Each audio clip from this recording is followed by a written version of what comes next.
Good evening. As usual, I'm your host, Mr. Snakebite, and tonight I'm here to kick a bit more ass. So firstly, as per usual, onto Dark Knight and into normal Raid Roulette. Not going to say no to an instant pop.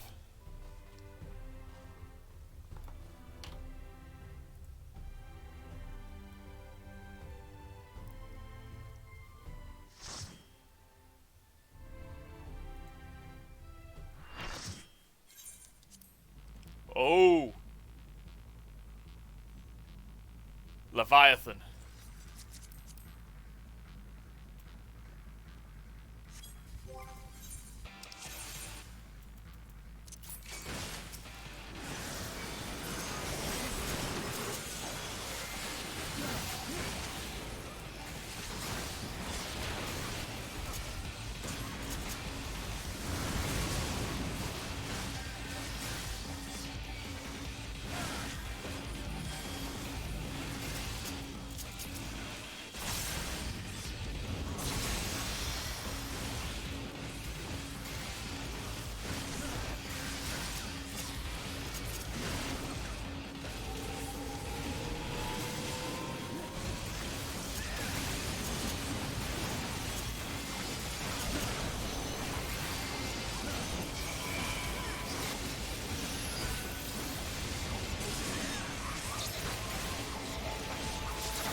Weird. Healers stop moving.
Go.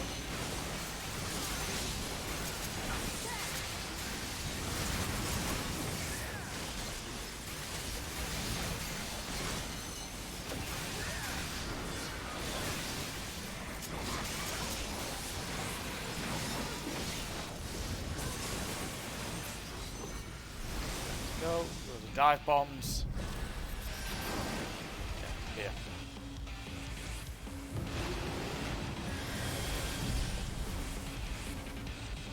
And over here.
And there we go. That's that done. So now it's back to the main story. Last time, we killed Vol 3. It was a long time coming. The floating fat man needed dealing with. See, that's what happens when you're... See, that's what happens if you're a floating fat man with an emperor behind you. And now, we're going to go deal with that emperor. And it's not Emperor Shaddam, before you ask. It's Emmett Selk. Anyways.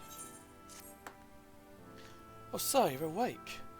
You were injured during the foray in Mount Gull, yes? I was here at my station as always when they carried you in on a makeshift stretcher looking disturbingly bereft of vigour.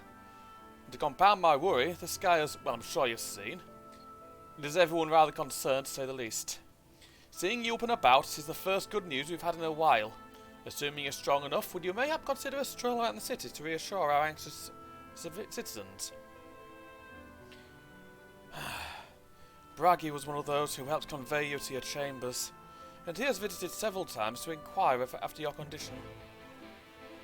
I'll go make sure he's alright and thank him.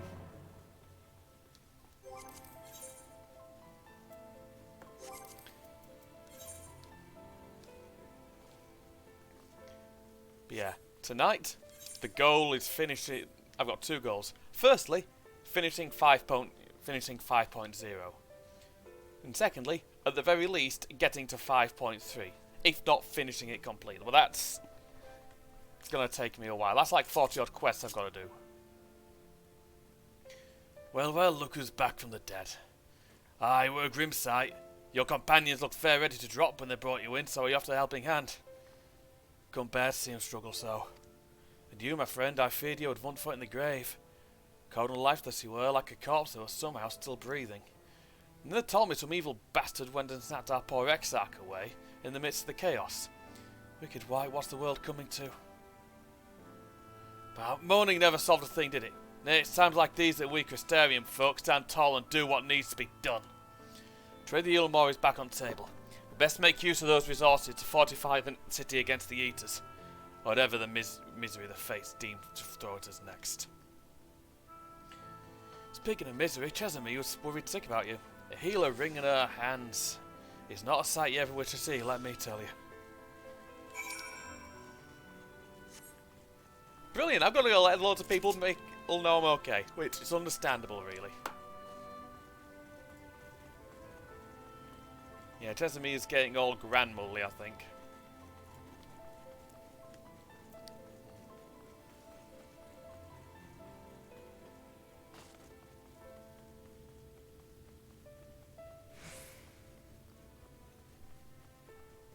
Anyways, here we go.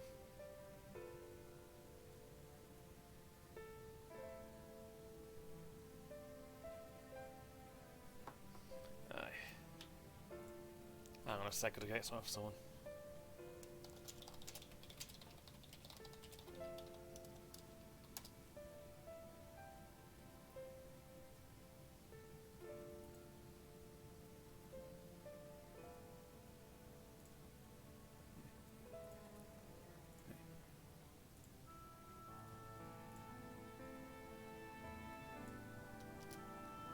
Not again that entire thing to the fellow, hold on.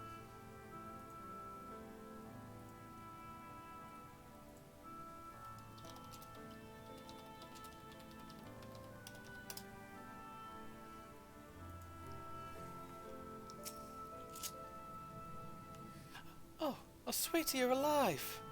No one's been allowed to see you. Even Spagiric's Chirurgeons were forbidden for making visits.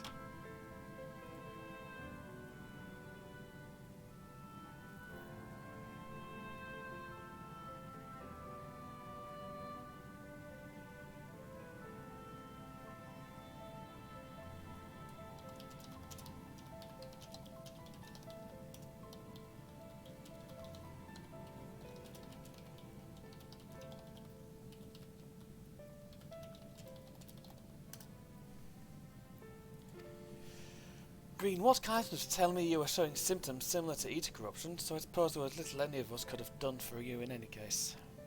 As for your companions, they've been rushing hither and yon, seeking a cure to your condition.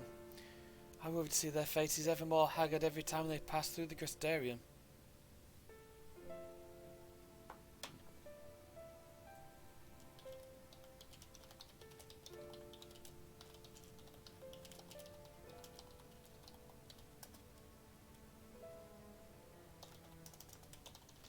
So just chatting about something on my on one of my Discord channels.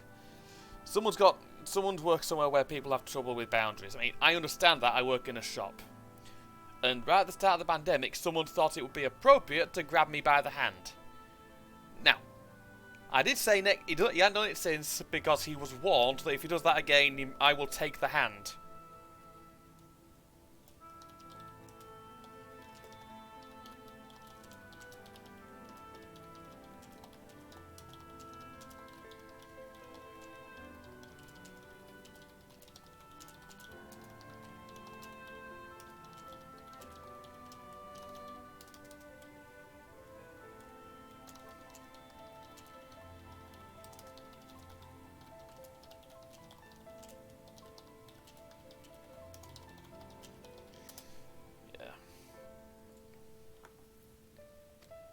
Just let them know you're awake, and when they come to see you, sweetie, please do convince them to rest a bit. They won't be helping anyone if they all collapse of exhaustion. Oh, and our own Morin has been a little better, I'm afraid. He hasn't left the cabinet, too busy with his nose buried in one dusty tome or another.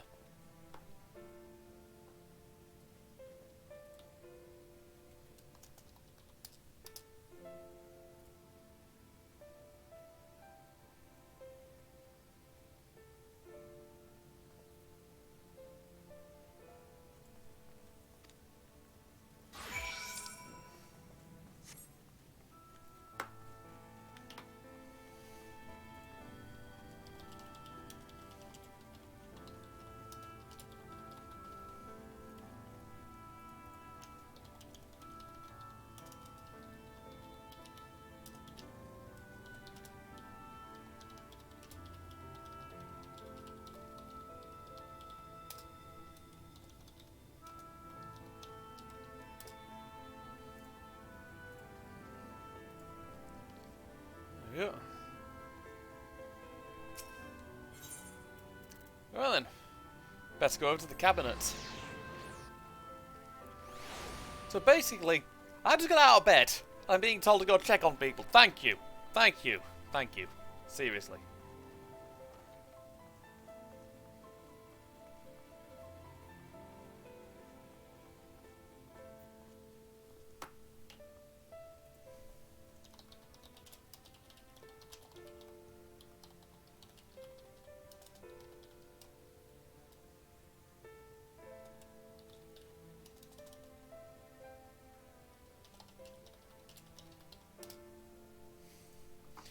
Well then, to Morin. Confound it, this says the same thing as the lot. Same thing as the last. May I perhaps approach the problem from a different perspective? Taylor, is it truly you and not some figment of my imagination? Oh, but this is wonderful. 'Twould seem our prayers have been answered.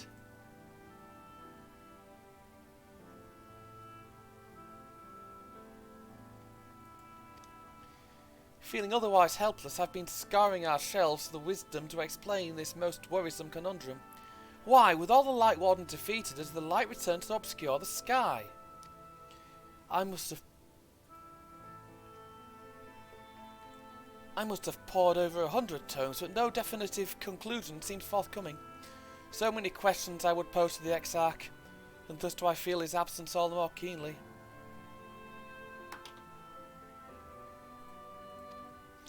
Now that you're awake, however, I am hopeful the search for our stolen steward might begin in earnest. Catalyst, meanwhile, leads the crystalline mean in preparation for battle. Though against what foe we are as yet uncertain, why not pay her a visit? I expect seeing you upright would be much welcome relief. More than probably, yeah. Yep.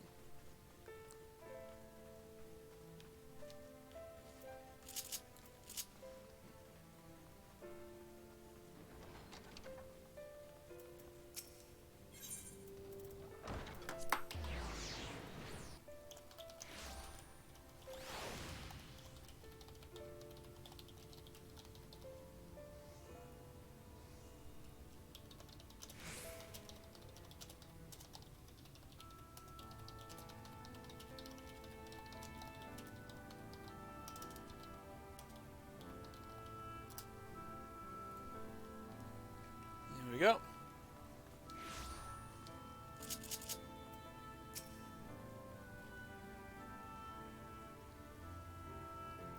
Taylor, alive and well, I see.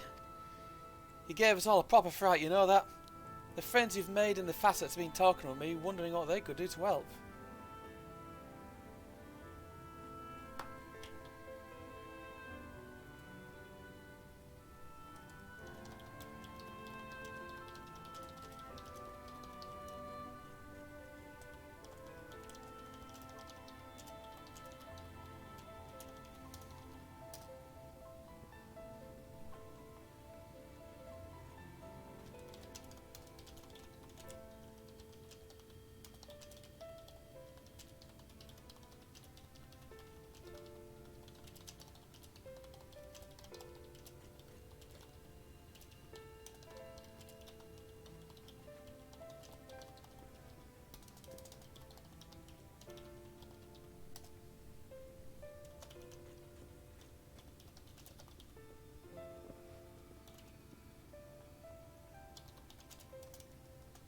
Sorry.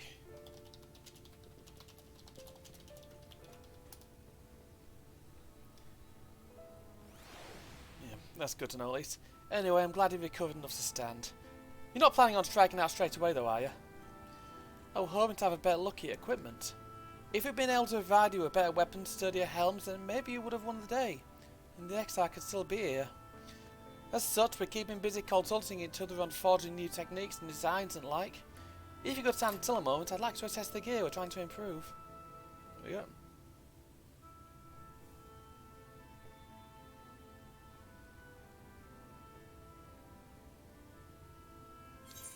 Aye, well, that's some fine work, I must admit. Wouldn't be impossible to make something better, but we'd need to experiment with different patterns and materials. I'm not sure we have that kind of time.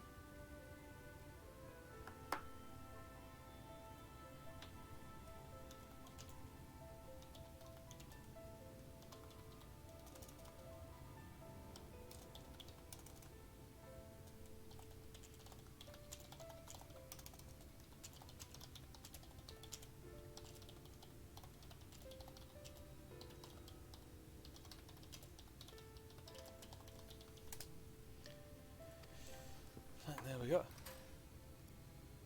Sounds like a challenge that he would enjoy.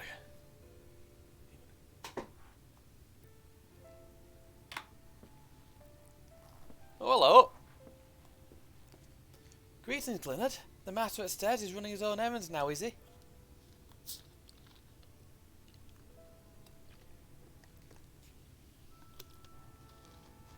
Aye, well, my servers are distraught enough as it is, and I didn't want to crack the whip too hard.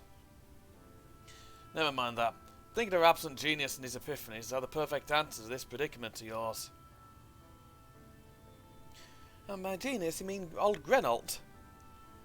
He's a man of unrivaled gifts, I won't argue with you there. What does could his talent do us if we can't bloody find him? No one seen hide a hair of Grenault since he wandered off some years ago. You know what it's like once he latches onto an idea? He's probably cloistered himself in some forgotten cave, completely absorbed in his latest creation. I wouldn't even know where to start looking. As long as that latest creation isn't a kettle, and he's not some alcohol-addled idiot, you're fine. Well, that does make things difficult. Sorry. Still, that eccentric is someone you're destined to meet. I'll wager he'll show up sooner or later. In my time at bar, many's the tales I've heard of strangely fated encounters. Even if a few of them might be stretching the truth a fair bit.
Keep our nose at grindstone for the time being, but on the off chance you do encounter Grenalt, you'd be wise to take advantage of his brilliance rather than wait on our slow and steady progress.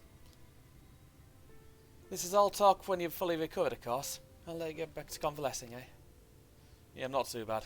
Before you do that, you're actually the reason I came over here in the first place. I don't suggest partaking of my stock until you're properly well, but if you're passing near the stairs and have a regular who's eager to meet you. Alright. Good to know. I best be getting back. Just cause world's coming apart seems doesn't mean we have to follow suit now, does it? Here, we can't forget the heart upon which this city were founded. Or the Exarch might not have much of a home to return to.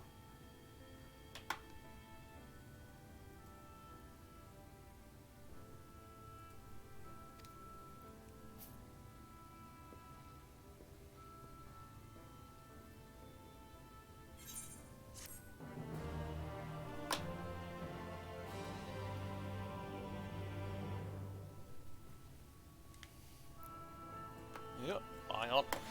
Fully controller again.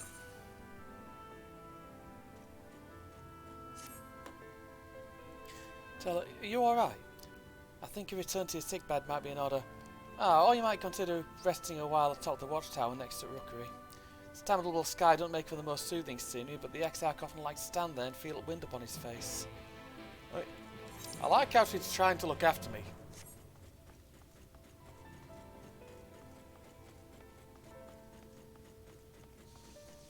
There we go.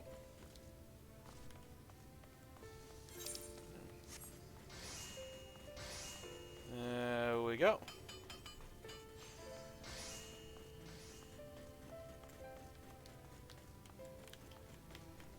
I'm here trying to jump off and my controller keeps fucking dying on me. That worked.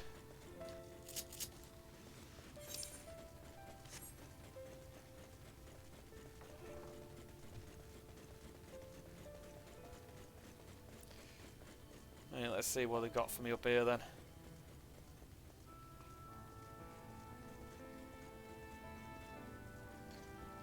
It's long run up the fucking tower. Oh, that is a view and a half.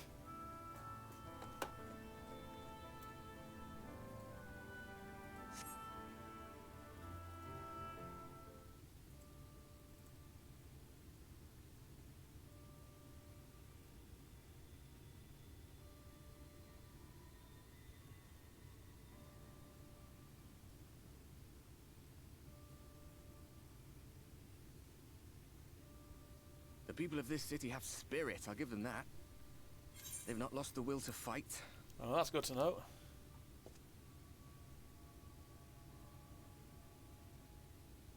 I can imagine how torn you must feel, looking at that sky. Knowing what it means to everyone. And that you're responsible.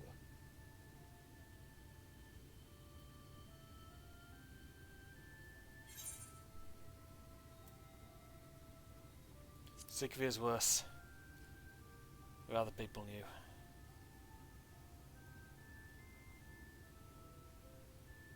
If you're thinking of coming clean, don't.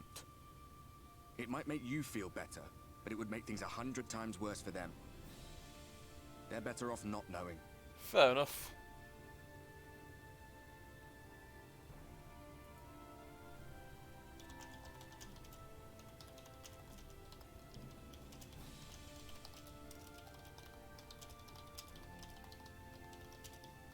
You're in a corner, and there doesn't seem to be any obvious way out.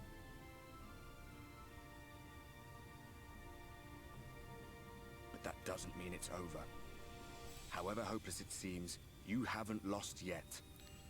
I'll never lose.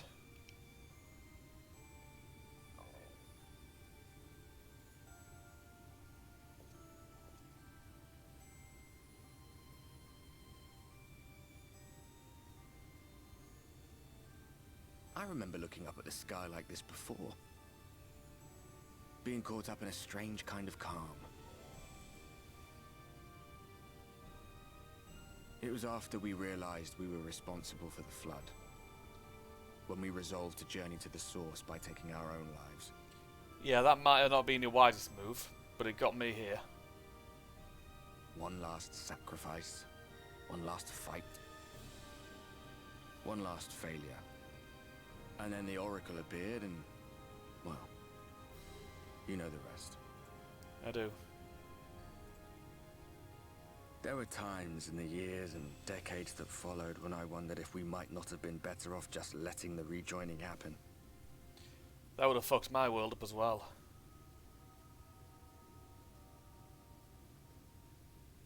That we'd made one last mistake.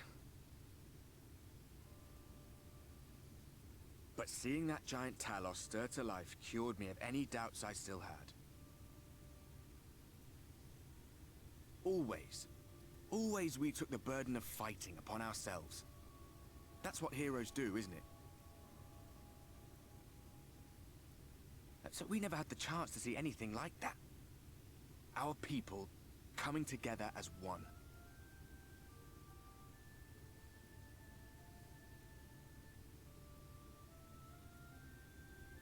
To think that their hope still burns so bright.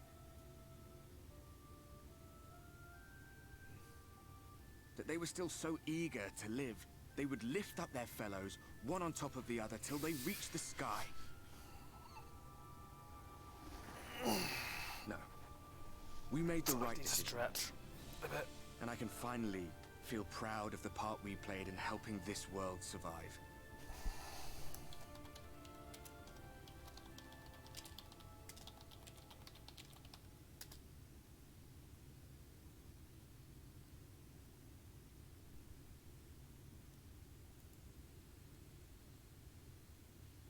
Well, come on then.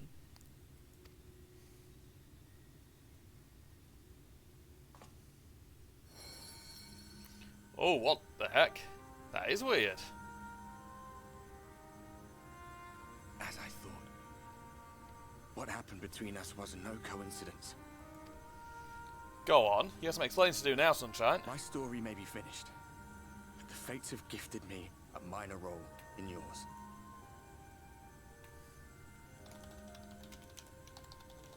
I suspected as much the moment I realized you could hear me. But it's hard not to doubt yourself when you're the man who caused the flood. I was afraid to do anything more than watch for fear of making things even worse. But no longer. After all, the path I once walked is now yours to finish.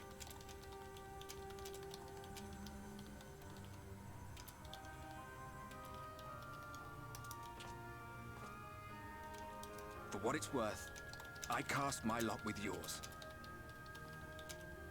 If you need a push, I'll be right there behind you. If you lose control, I'll do my best to stop you.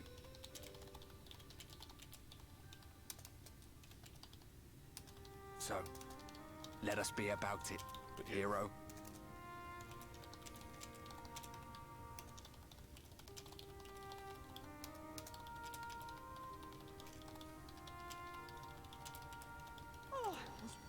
You were up here all alone, brooding and fretting and wallowing in your woes. But look at you, grinning at nothing like a pollen-drunk pixie. Hello, Feo. Look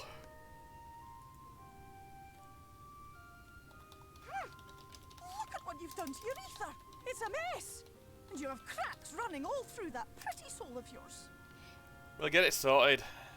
We'll get it sorted. My poor little sapling. Whatever am I to do with you? If I knew, I'd tell you. But go on, I'm trying to come up with a few ideas. Shall I yield up my throne? You could claim it, cut ties with the mortal world, hide away in the castle. That'd fuck the plans up. It won't fix the problem, but would it really matter? If any pesky heroes come calling with steel and magic, all of Il Meg will rise up in your defense. My crown and scepter are yours, if you want them. No. You know I can't do that. What? Don't give me that look. Of course I knew before I asked that you'd never ever heed such a wicked suggestion. And besides, what would become of my precious and ephemeral flower?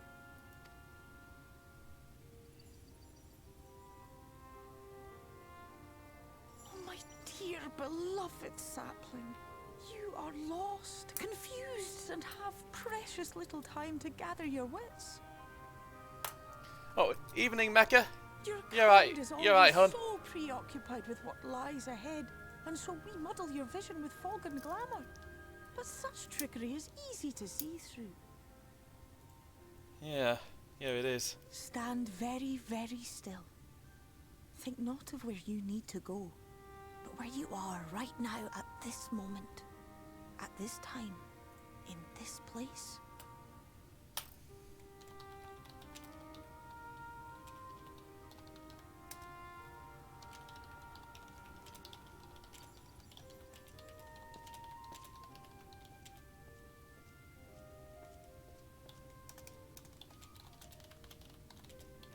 Our cairn of crystal. From shadowed hood he watched you go, his ruby eyes with warmth aglow.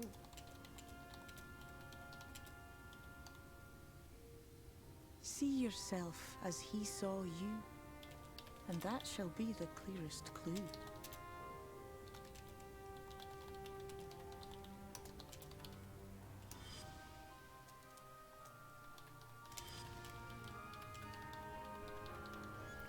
Yeah. I think I know where to go. You stand in his garden, dear sapling. Ask his flowers what they know, and you will surely find an answer. But what will you do with it, I wonder? I'll be watching and waiting. Waiting and watching.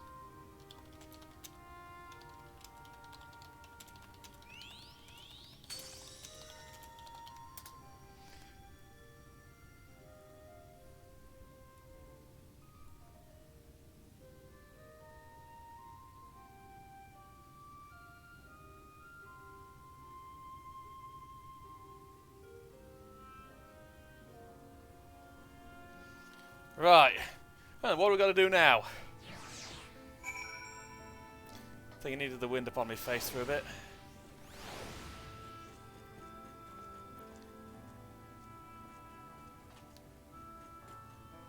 Ow.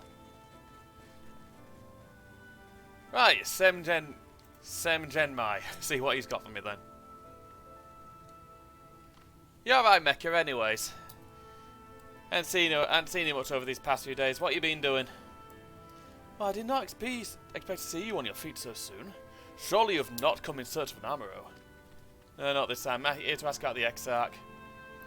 What do I know of the Crystal Exarch?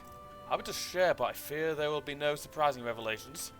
As any in the city could tell you, he is a man of wisdom and compassion, and many untold secrets.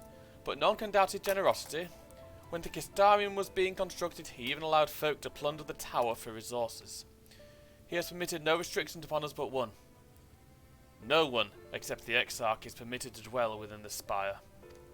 Many seasons past, a comrade of mine was bold enough to ask the reason why. The Exarch merely smiled and said, because one day the crystal tower may vanish as suddenly as it arrived. Oh! Yeah, I don't think that plan worked though, do you?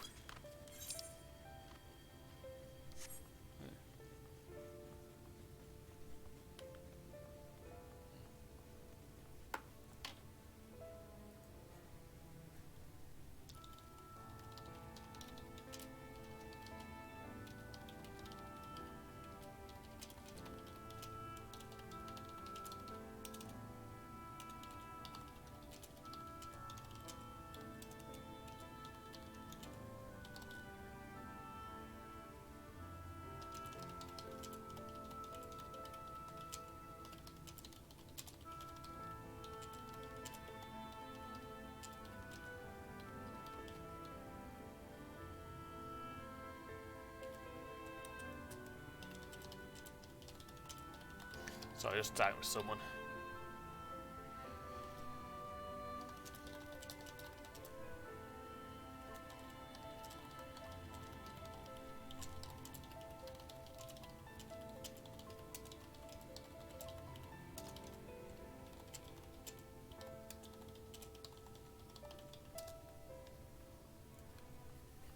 we go.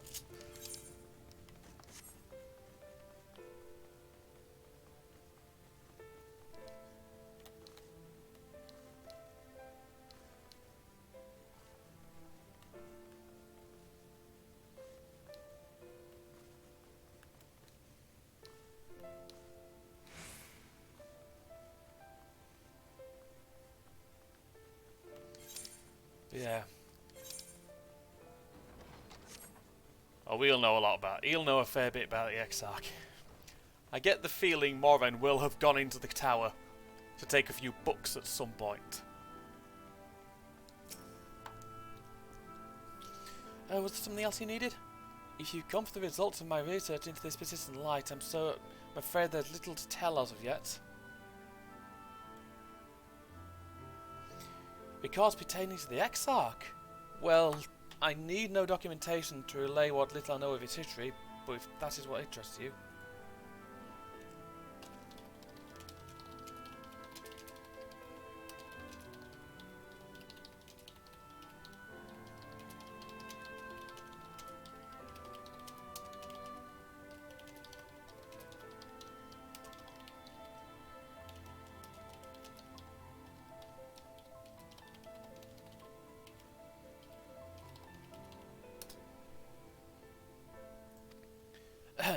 Less than a decade had passed since the coming of the Flood, when the Crystal Tower first flashed into existence.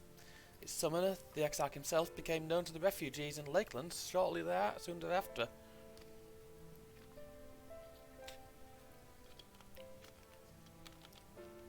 He welcomed all who sought out the spire, be they locals who had lost their homes, or Verbatites fleeing their ruined kingdom. And together did they found the city which would become the Crystarium.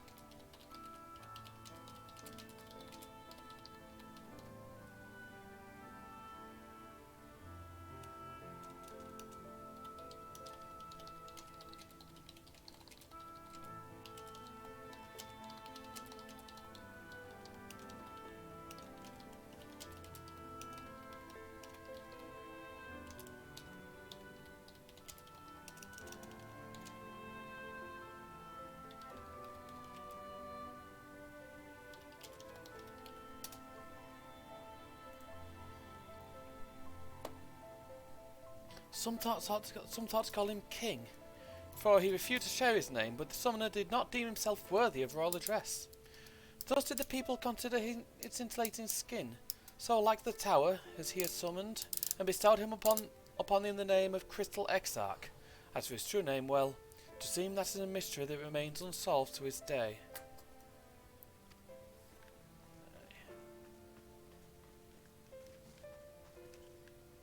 Anyways, jump back down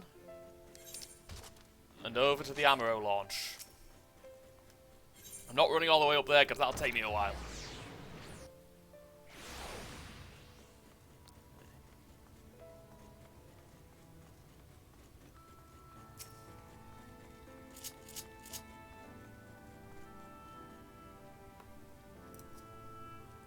But yeah, I would ask for a game recommendation for someone. He wanted something turn-based and strategy-based, and I recommended XCOM 2. One of my all-time favourites, actually. Taylor, it's good to see you up and awake, my friend. Everything going alright, man? What's this? You're not writing the Exarch's memoirs, are you? Not sure how much I can tell you. Considering we are always asking too many questions. Unspoken rule and all that. If anyone's any fresh insight to say, then it'd be Captain Lena, I'd say. She lost her parents to an eater attack not long after she was born, and the Exarch saw to her upbringing. Outward appearances aside, those two are like grandfather and granddaughter. I imagine the news of his predicament hit her doubly hard. Not that a proud captain would ever let it show. If you do decide to talk to Lena, she'll be at her usual post at the Exenser Gate. Off I go then. I'm actually going to go see what... He said he wanted someone to meet me first, so I'll go to The markets.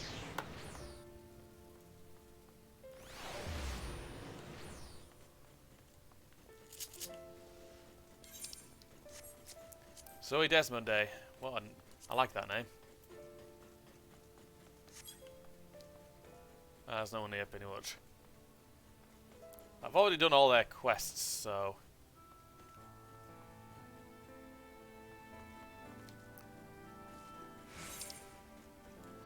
This place is full. Yeah. I like this place. Really do. Right. To the gate.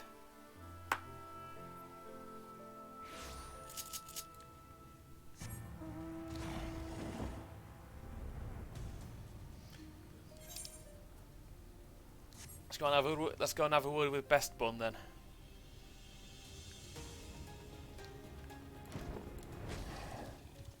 Here we go.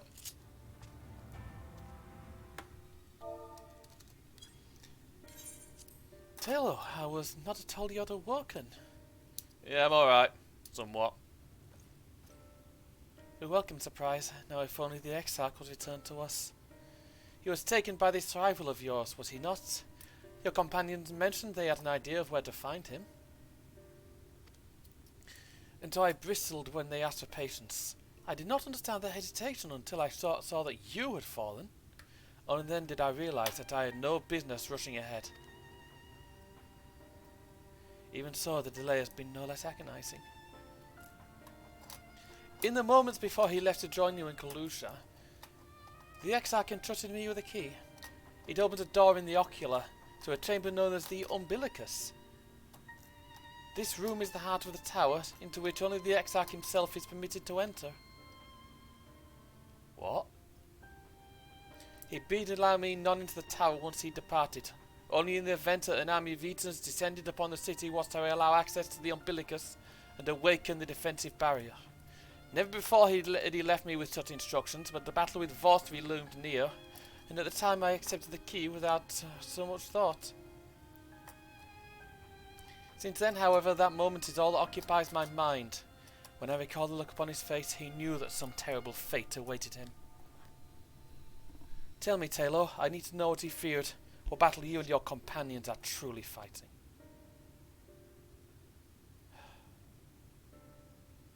No, not yet. Forgive me. I trust in the Exarch, and I should not be voicing these doubts when he is not here to respond to them personally. But you have come to me with a question of your own, have you not? Ah, I see I'm not the only one who burns for answers.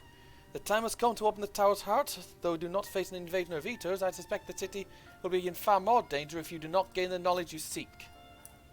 Yeah, just a bit.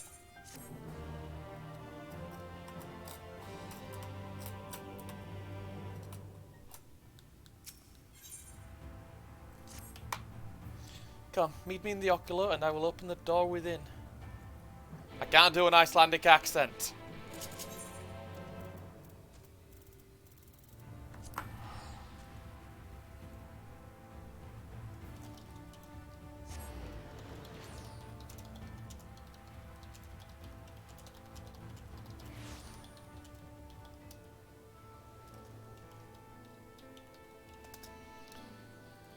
Give me a second, just showing someone another screening. When I've got of Lena.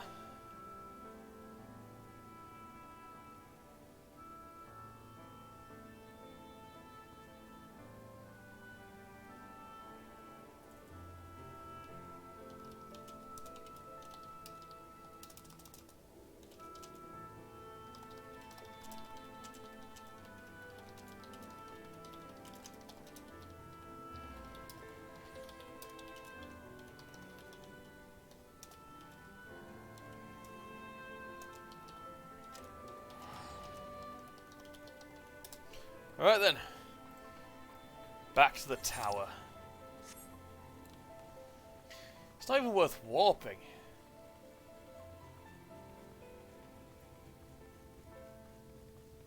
Yeah.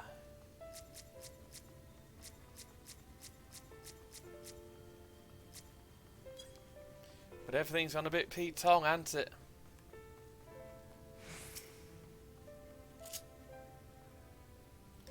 Master Taylor, the captain said to expect you. Enter the ocular.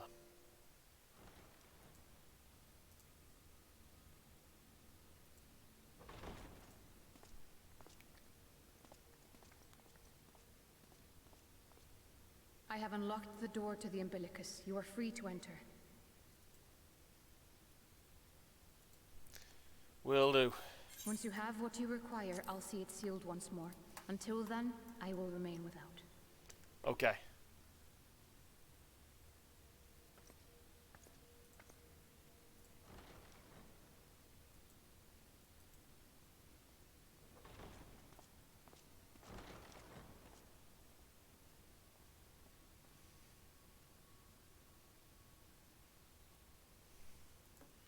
Oh.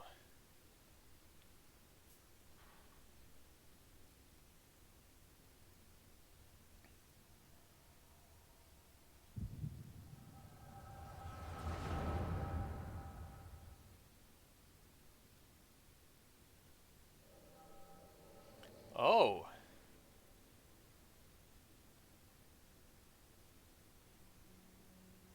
A moment to collect my thoughts, I prithee. So we let him in here then. Thy true name is Grahatir, then. Oh, By God. thy claims, thou too art a native of the Source, though from an age beyond our own, when the 8th umbral calamity hath visited devastation upon our star. Thou hast, by subtle means, reached across the boundaries of time and space to unsow the seeds of catastrophe, ere its creeping vines drag our champion unto an early grave. In essence, yes.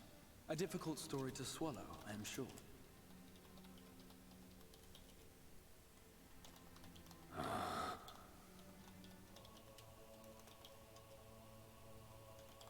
I doubt not the veracity of thy words, not the account of thy coming, nor that of the fated calamity. Because he's seen it all. Yet my mind straineth still to apprehend the enormity of this tale. Wouldst thou favor me with a gradual unfolding of its chapters? He wants to know what's going on. But where to begin? I should start with those great minds who survived the calamity. Sid Garland being perhaps the greatest. In hopes of staying the unending tides of war, he and his fellows pursued all manner of possible solutions. One of these was rooted in a theory which unified several fundamental principles discovered over the course of the Warrior of Light's adventures. It proposed a method by which one could enter the River of Time, traverse the rift, and leap between worlds. Perfecting that idea, however, was a work which consumed their lifetimes, and thus was it left to future generations to decide whether theory would be put into practice.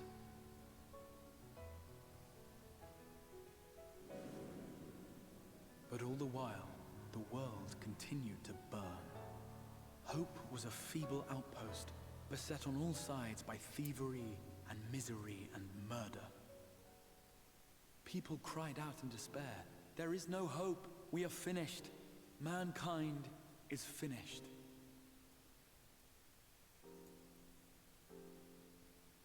Then others raised their voices in answer. Though we be beyond salvation, those who came before may yet be saved. We will forge a crossroads and pave the way for a different future. By the wisdom of our forebears, we will prevent this calamity from ever having come to pass.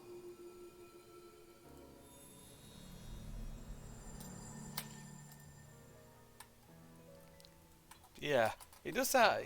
The It does sound fighting good. went on unabated.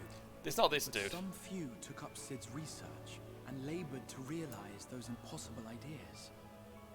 After 2 centuries of labor, their descendants finally succeeded in awakening the Crystal Tower, an integral part of the process, and, in doing so, roused its caretaker, me.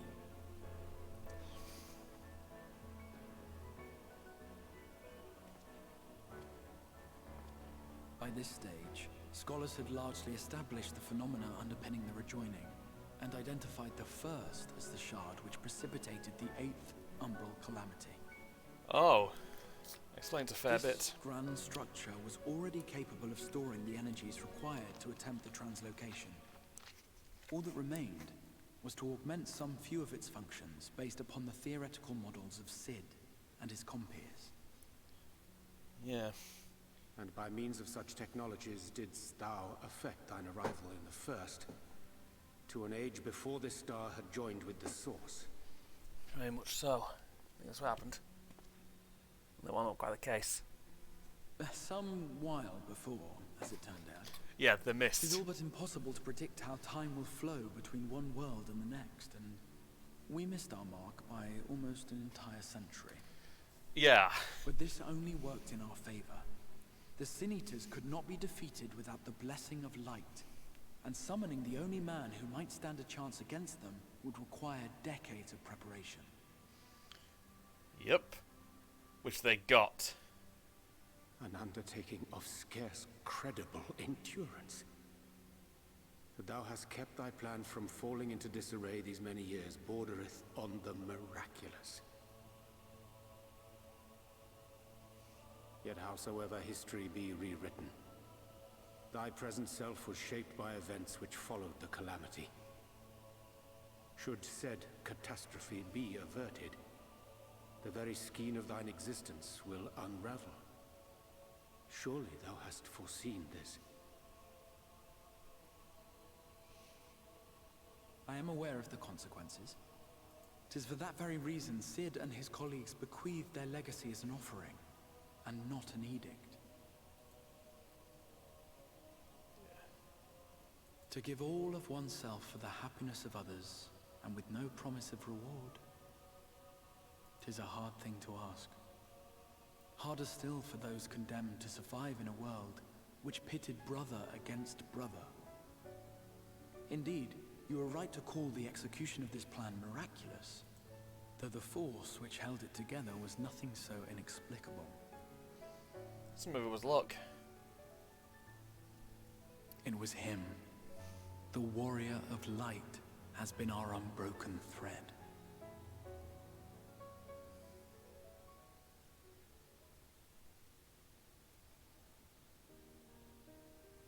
Where others would stumble and fall, he would rise above. Where others would break and run, he would carry on. The warrior of light's tale is one of unyielding bravery. To tell it was to feel courage. To hear it was to feel hope. It was a breath of inspiration in an age of suffocating shadow.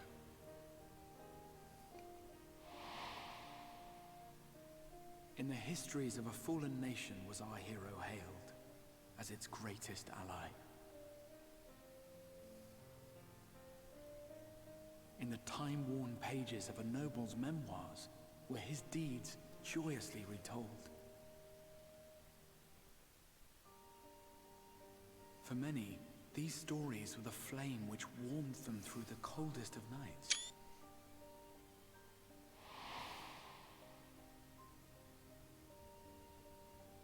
And so it should come as little surprise that the plan found no shortage of volunteers, concerning as it did the warrior of light himself.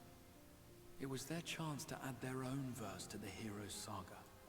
Suppose it was. He was the lodestar that brought them all together, to send their final message back through time and space to him.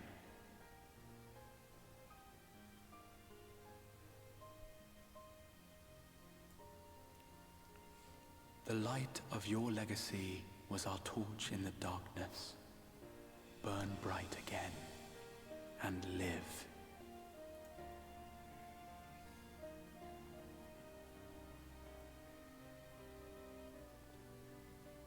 I am merely the bearer of that wish, come to ensure it is safely delivered. We best do it.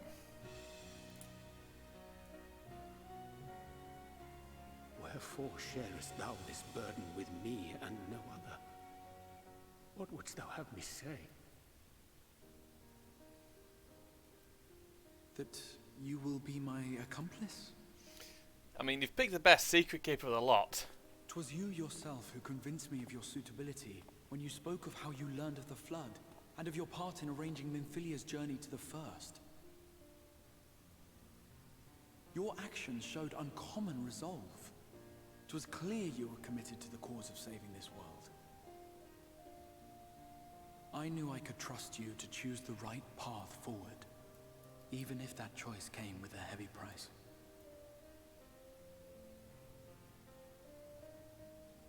What price?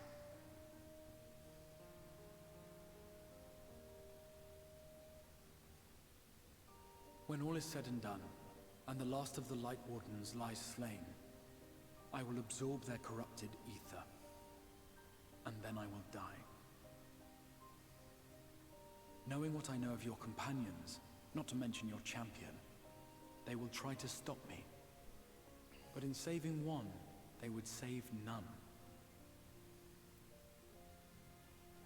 Therefore, I implore you to aid me in concealing my identity, and ensuring this tale ends as it must. To this end, I would have you take what I have told you of the Calamity, and make of it a portent. A prophetic vision you beheld in the swirling chaos of the Rift.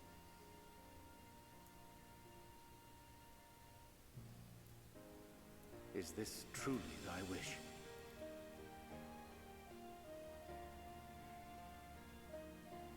History remembered the Warrior of Light, as I knew it would. And I will suffer no other to rescue the champion whose star has charted my course.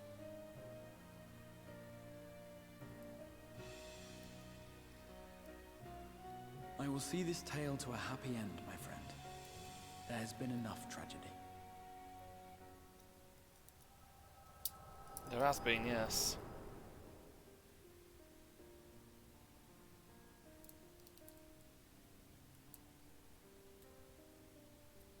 And here's Albert again. Careful now. Yeah? If you lose control again, the Light could claim you for good. Although it's probably only a matter of time before you succumb to the change in any case.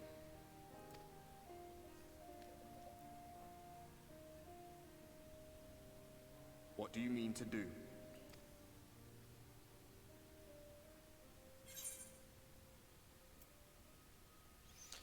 I mean to have a few words with both Emmett and the Exarch.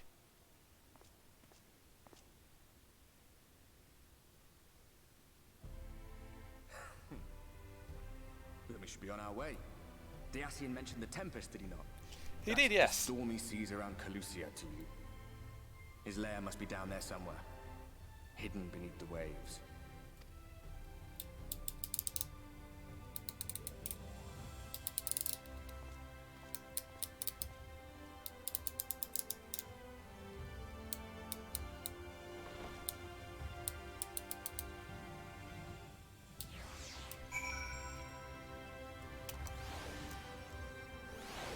There we go.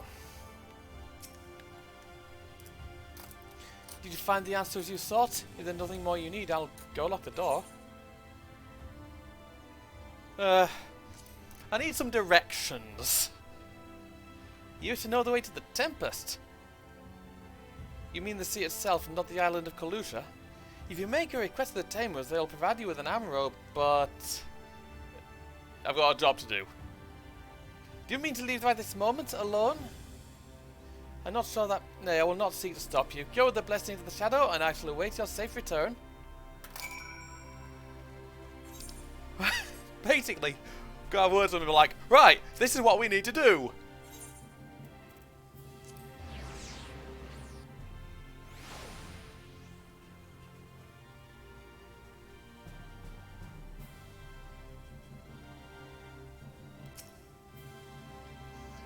You require an arrow. Just a moment and I shall saddle our swiftest beast to fly to the island.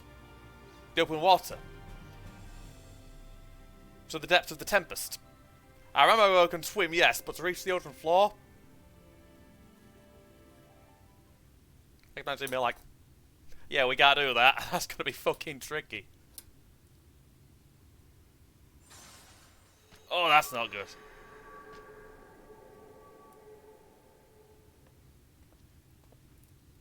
Ah, we have found thee. Oh, Oriange. I want a fucking word. Oh, you're all here. We can save this for later. Word reached us of thy recovery, and thus did we gather with all haste. Thank you, by the way. Ah. By thy looks, I gather thou hast gleaned that which I came to tell thee. Oriange has shared everything with us. The Exarch's true identity and purpose. Yeah, I had an echo vision in the umbilical. The umbilicus thing. I offer no excuses. When I agreed to aid the Exarch with his plans, 'twas in full acceptance of the condemnation I would face when my duplicity was laid bare. Yet it is not rancor, but resolve that I sense in thee. Thou art fully intent upon walking thy path to its end, art thou not? Bet your ass. If thou canst forgive my deception, or, failing that, set aside thy displeasure for a time, I do beg leave to follow thee. What strength and wisdom I possess are thine to command.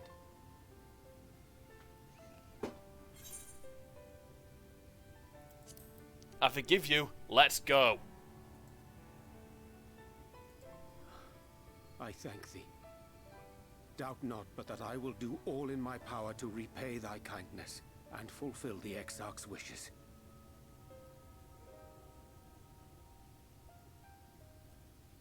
I'm sorry, but I don't think this is a good idea.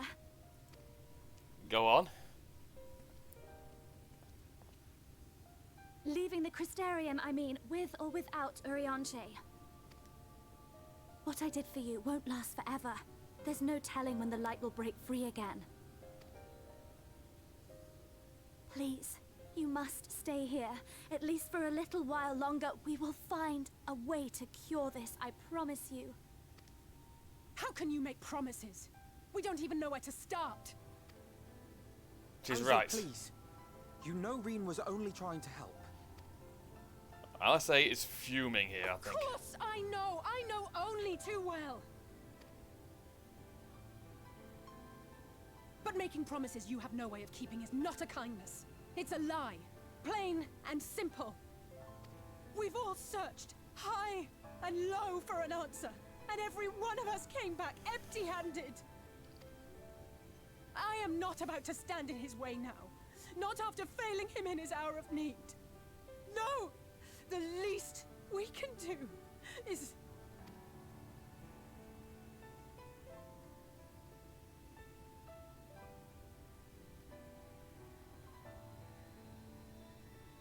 We will go with you as well. There Won't is ask for naught to be anything gained else. by standing still. Indeed, we have exhausted every other avenue. Lead, and we shall follow. If there is any hope to be found, then we will surely find it at your side. Are we all in agreement then? I guess so.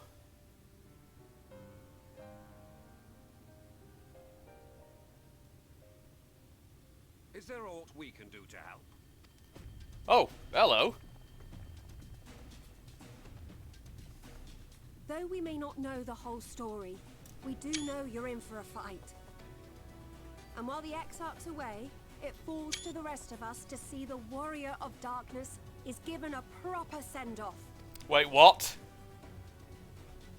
You told them! No. Well, not in so many words. Aye, we didn't need it spelled out for us. When the night sky appeared over whichever place you went to, it was harder not to put two and two together. From the moment I heard that you and the Exarch shared the homeland, I had my suspicions. Yeah, he was a clocked on Long had early. been waiting for a certain someone to arrive, and I knew at once that it must be you. Exactly. When he went up to meet you, 'twas clear it was no ordinary visitor. That spring in his step spoke volumes. I could feel his excitement. But you're in a good mood then, I guess. Me too! That's right! So this bit makes me tear up a bit. We do not fully understand where you or the Exarch hail from, or why you've all done so much to protect us. But we are deeply grateful nonetheless. So, if there is anything at all we might do to aid your journey, you need only name it. What would you have of us? Well... You might have invited them to join us, where there are not so many. But come, they are waiting. What is your will, O warrior of darkness? Oh, Jesus fucking Tola.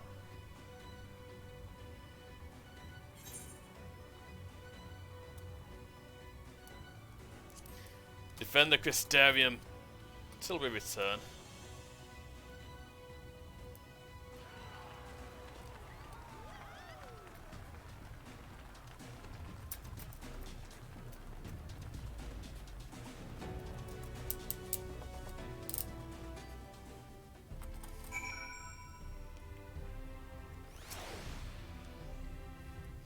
That is planned, Commandeer and Amaro. That is planned, Commandeer and Amaro, for thy journey to the open sea.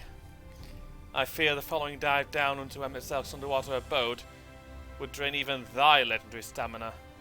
Thus, during thy convalescence, we considered the most efficient method for reaching the depths of the Tempest. And I believe we arrived at an elegant solution. Yet ere we discuss this step, I suggest thou dost conclude such pressing business as remains to thee in the Crystarium. Once the sea closes above our heads, we are likely to surface again until our grand deed is done.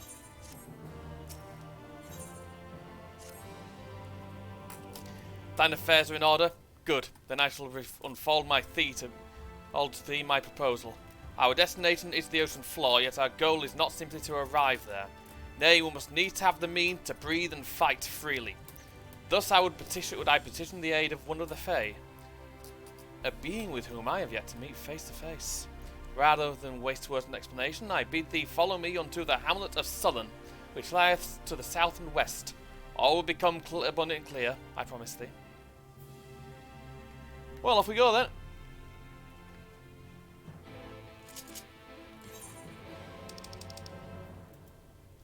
Might as well swap over to Fort Job. But in Job, I don't know.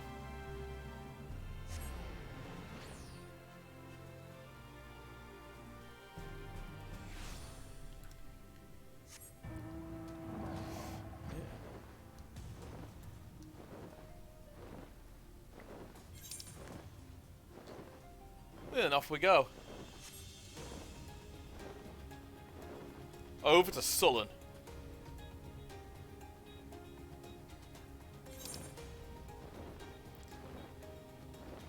Yep.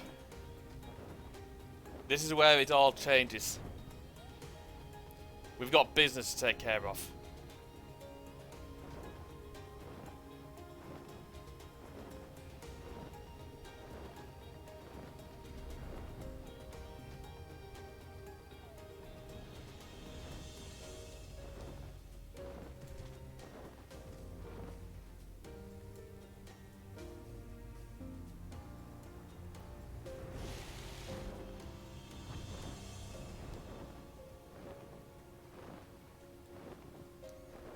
Well then, here we are.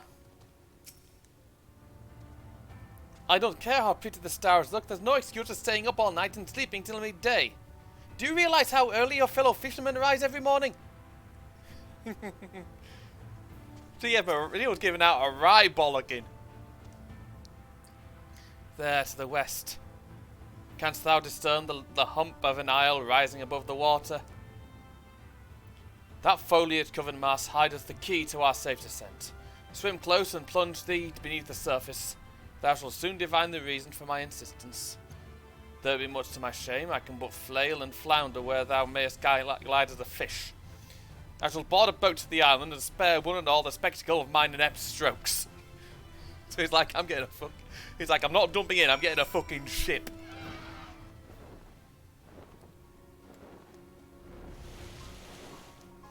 Great, now I've got the image of Alphino and Doriandre in a rowing boat.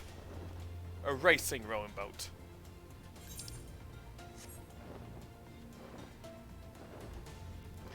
Dive!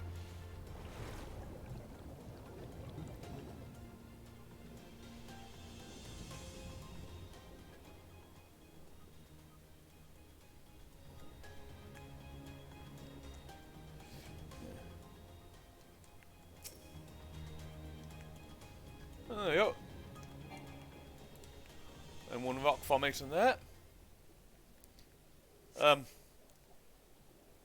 Two curved slabs of rock squeezed together here, giving the impression of giant stone eyelids.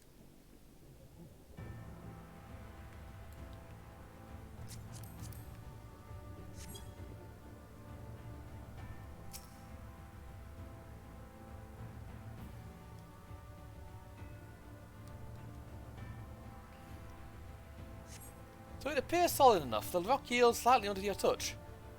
Was that the surface gently shifting, or was it just your imagination?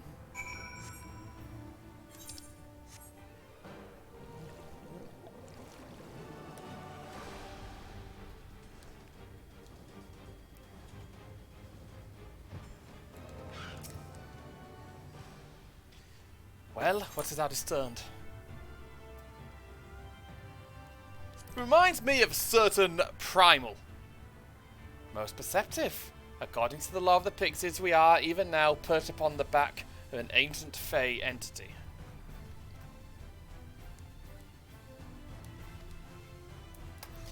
Its name is Bismarck. Aye, the selfsame title by which we know the great feathered whale revered by the Vanu Vanu of the Source. I would enlist its aid to bear us unto the deep, and thence banish the water with an airy sphere, alike in form to the domes which do shelter the hamlets neath the ruby sea. Within its compass we may move unencumbered, and defend ourselves when the hour of battle cometh. As he most surely shall. Now I must needs ask for silence while I make my supplication.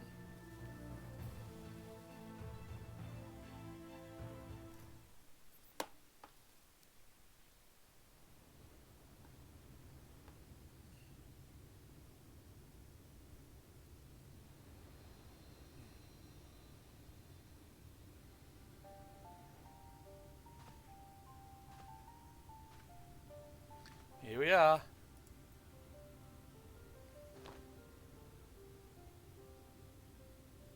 Wir Sach, Bilan Bismail.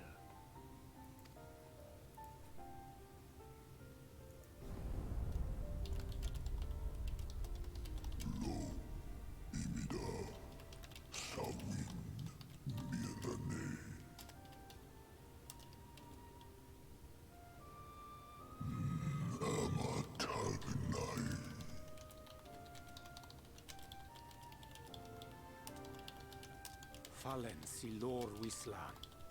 Ada si alina.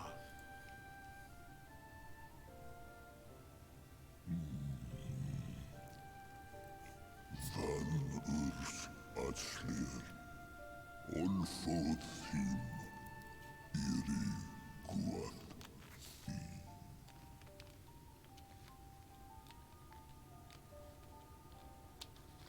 Oh dear. I don't need to speak Fey to know that didn't go well. No, it didn't. Oh, I've got an idea. We need Feo Ool.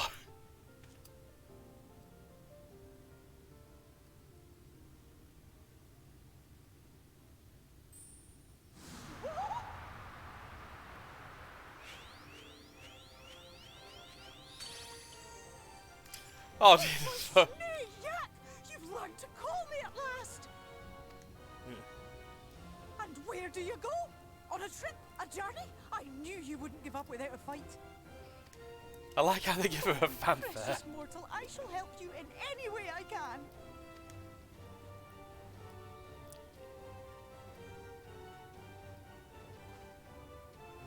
Guess Bismail win picked. Van dromi drom Jacob. Van Readrithje. He's like, oh, for fuck's sake. Una, Sahawin Whisk. Isnerim, Sorierno.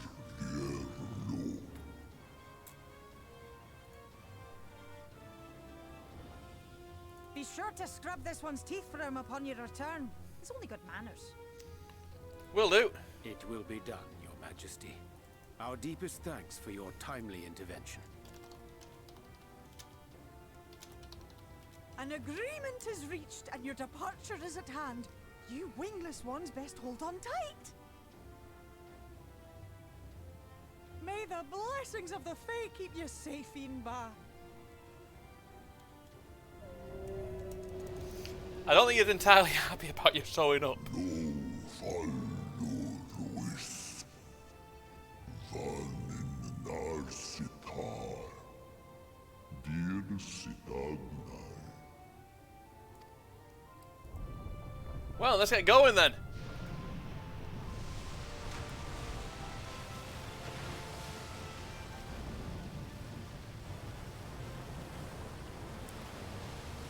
Yeah, it's a bit of an epic sight.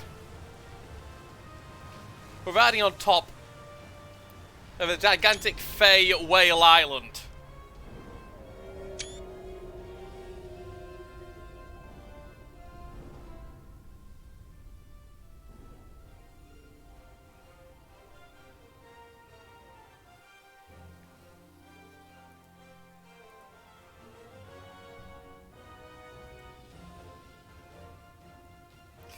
Yeah, that's going to be a shock. And just like that, it's all gone back to the way it was. Unfortunately, yeah, but we don't last long. What was you expecting? 100 years of honey and rainbows? Seeing them Yulmore types wake up and smell the ashes was miracle enough for me. Ah, but the magic in the air when that ladder started moving. And when that great hulking Talos rose up. Gods. I could live 1,000 years and never behold anything so amazing.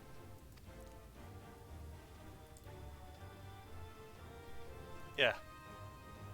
What the? Do you see that?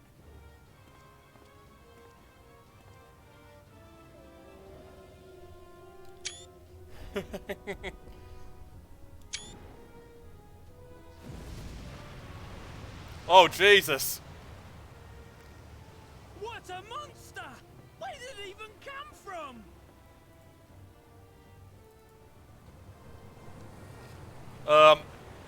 Boys. Whoa, yeah. It's not stopping. Yeah, run. Run!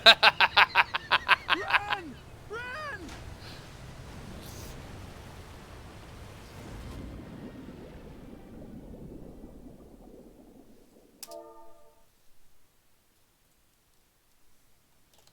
Lo Vanana Anna. Tilden Sito. And you have a good sleep. Funne. Aktma von Jasne. Agnai.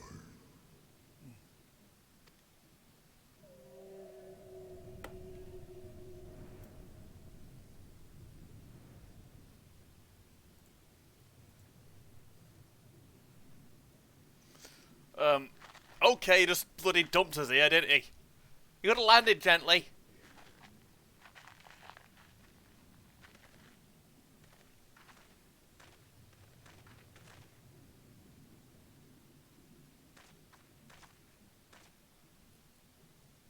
Wow.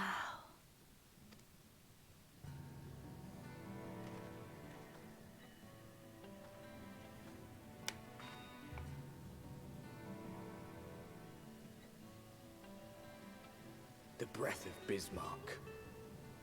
See how it swells to form a dome beneath the waves? The waters recede. The tempest's floor is laid bare. In defiance of the blinding sky, this place holds fast to its gloom. The last refuge of he who denies the light with every fiber of his being.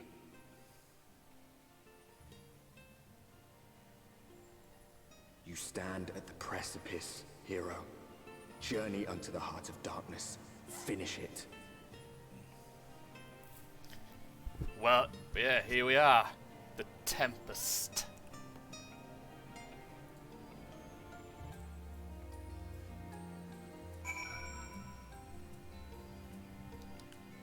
Oh, hang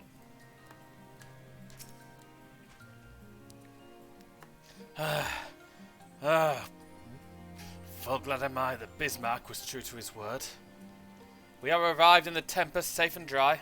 'Tis here that we shall find the lair of Emmett Selk. And, I believe, the imprisoned Exarch as well.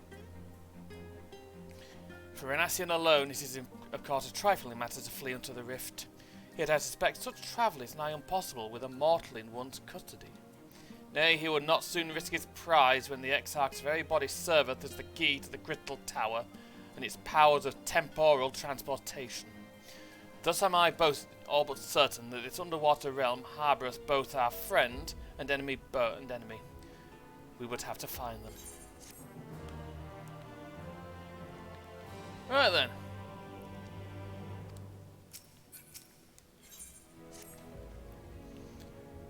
Now, as for where we should be looking, I rather doubt Emmett Selk will be sitting around out in the open.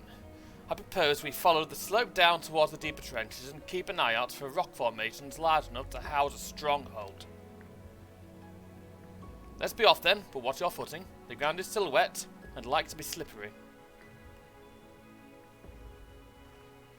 Well, off we go then.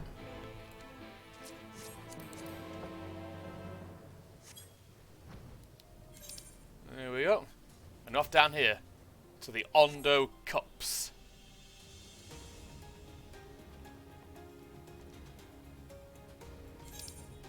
Sea gelatins.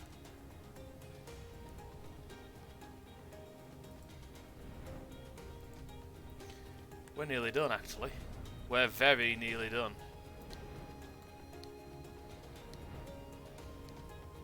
Welcome to the ass end of the game.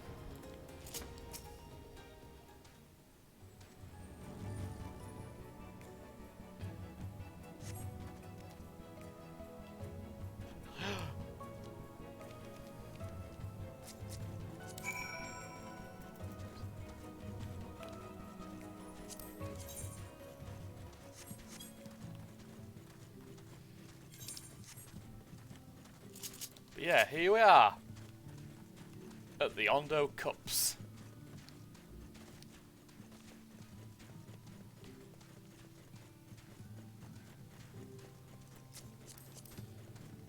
Oh, I do like that setup.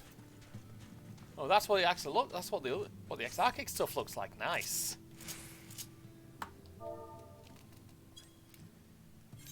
The Finless One. They followed me. Why have you come? Was it you who took away our water?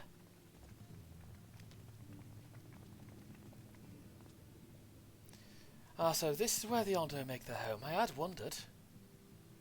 Pray forgive us any inconvenience we have caused.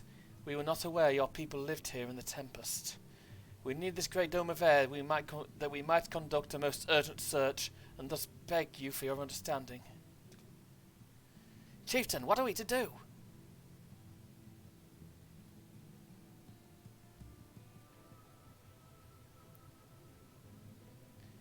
Are you emissaries of the Ancient Ones?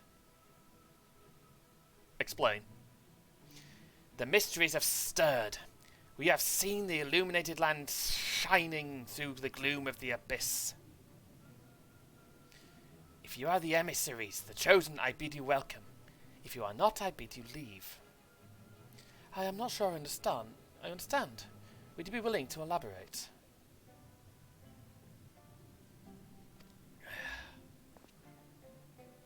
It would seem not. I suggest we withdraw for the moment.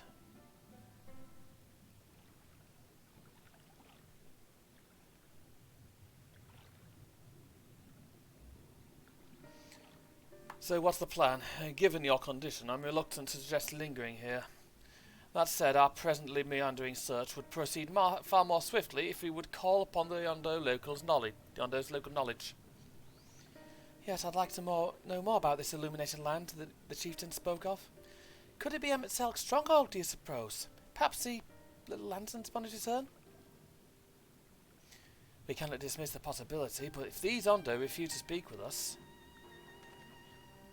Taylor, do you remember my first scheme for entering Yulmore? How I had planned to integrate myself by offering lucrative trading opportunities with the Ondo. The individual I dealt with was reticent in manner and curious in custom, but we were able to reach an agreement nonetheless. I believe with the right approach we can build a similar relationship here. What kind of approach did you have in mind? That chieftain fellow didn't leave us many options. If we are to tread the swiftest course, we must needs locate its beginning. Displaying our all-too-dramatic arrival has thrown this settlement into confusion. Were we to solve such problems as we have caused, and assure our hosts thereby that our purpose here is not inimical to them, they may yet prove amenable to reason. Oh, I smell chores. But very well, if it can be done quickly. What do you think? I've not bet to offer, but I do worry what will happen if the Ondo's tales end up leading us to a dead end.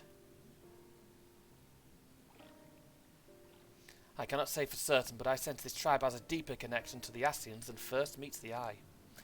It warrants further investigation, thus I cast my vote in favour of aiding the settlement for the time being. Let's do what we do best.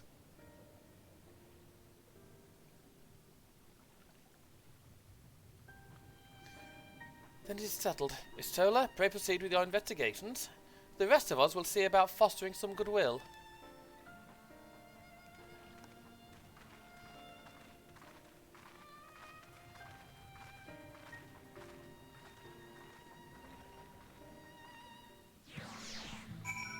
Right.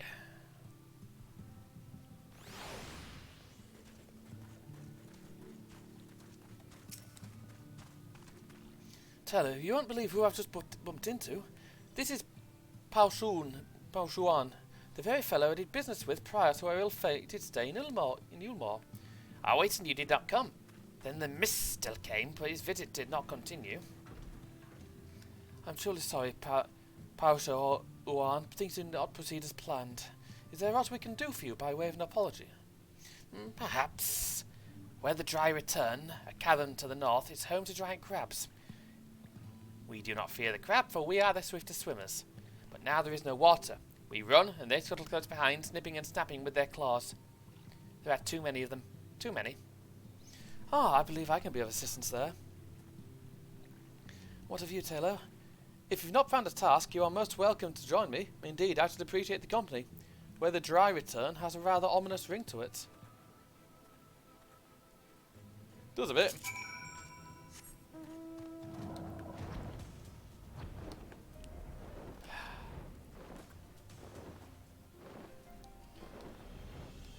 If only I had a capsule court mech, I could do this a lot easier.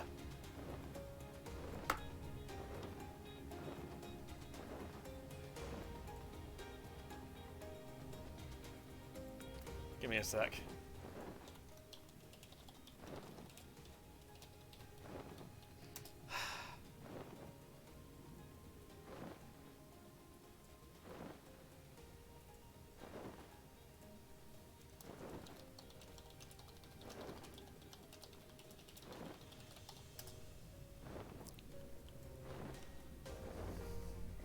So I was linking a friend to something this was reminding me of.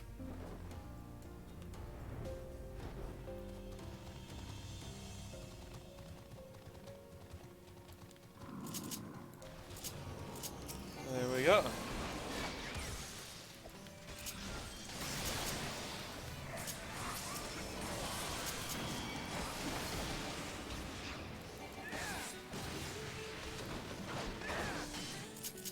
There we go.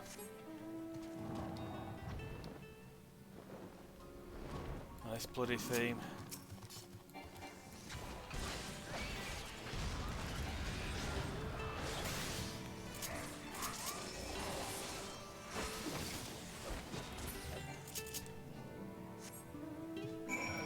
Yeah.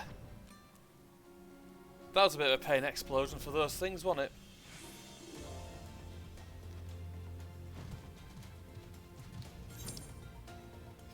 Sorry, I could not resist that. But yeah, we have been here before. Last time I was here, I was over that place, beating a massive fate boss. But yeah, this is the final zone in the game, pretty much. At present.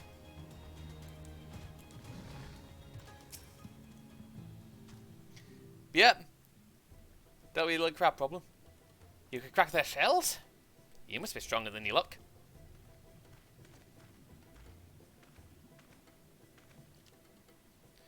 I see you've reached your quota first again. Oh, I shall never be your equal in such tasks. Still, I would say we've reduced the local crab population to a far less threatening number. My thanks to both of you. You must have a reward. Nay, Pao Shuan, this must be part of my apology to you, remember? Besides which, the lack of water is our doing, for which we must also make amends. Might I convince you to tell us something about your village instead? I would very much like to learn more of you and your people. Okay. Very well. Before the flood came, it is said that our ancestral home was found in the seas to the south. It was utterly destroyed by the light. Only those who were out hunting survived. They swam, aimless and lost, until they spied buildings here on the ocean floor. Oh, yeah. Strange buildings they were, and long had they stood under the water. Yet somehow they had been spared the scars of time and current. These structures provided shelter for my people, protection from the tempest's turbulent waters and the predators which hunted within them. Their very existence seemed like a miracle. The first settlers pondered their good fortune. It was clear that the race who had built such wonders had guided their course. And from this did they discern the truth. Oh. That the ancients had chosen to serve as caretakers of their eternal sanctuary until such a time as they returned. Thus, if it is judged that your coming, and this great vanishing as water, was by the great ancient's design, you'll find a warm welcome here. A truly astonishing history, yet I cannot help but wonder how will the significance, or otherwise, of our survival be decided. The ancients have blessed us with protection and prosperity. If your presence serves to bring us the same, there'll be no doubt in the matter. Then it would seem our early decision was the correct one. Yep. We thank you for the lesson, Pao Shuan, and we'll continue to do all we can. And to assist your people. Should you desire help with any other trouble, pray do not hesitate to ask. We should return to the task at hand. Only do not try to overexert yourself, my friend. Risk far outweighs the gain.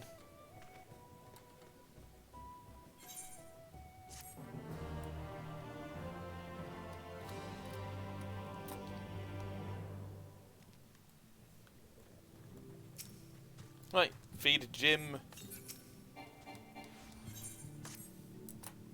Ah, Talo, have you learned aught of note? Explain, explain, explain. Fascinating, and precisely the sort of information I was hoping to hear. In fact, if you have a moment, I'd like to borrow your eyes to confirm a theory I've been working on. Come. Alright then.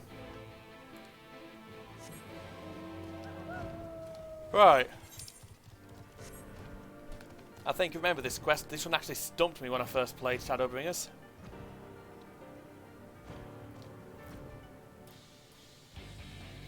Right, let's go and have a word with Ish. Now, there are two tasks I would have you perform. The first requires you to inspect the buildings which surround the Ondo settlement, and note their most distinctive characteristics. The second, I wish you to use this knife to escape scrapings from one of the remnant walls. Pray be as thorough as you can. I shall be waiting here for the results of your investigation. Yep. Survey point, let's have a look.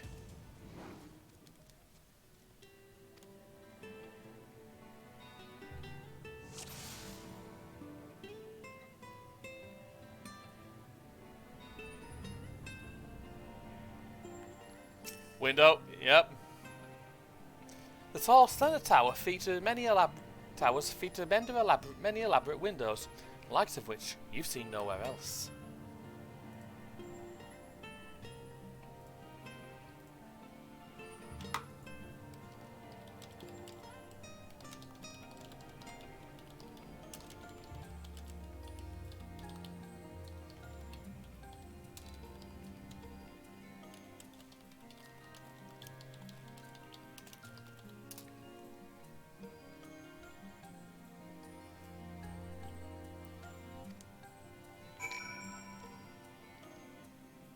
That's one. I specifically remember that one really perplexed me.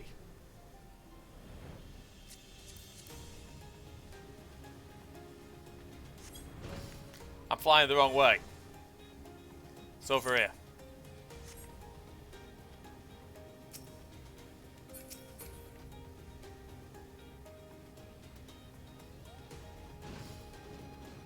Right then.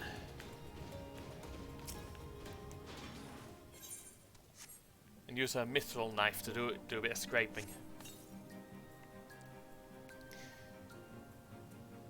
You set the point of the knife against the wall, but even after applying considerable pressure, you cannot remove so much as a flake of stone. Get a... no, not a hammer, they won't be happy with me, and I don't think I want to knock a tower down here.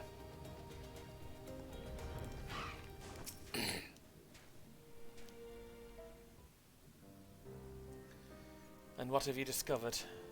One, the walls are fucking hard. Two, they've got a lot of really ornate windows that I've never seen before. Yes, I would agree. The windows are most distinctive. It would seem the structures appear the same to both your sight and mine.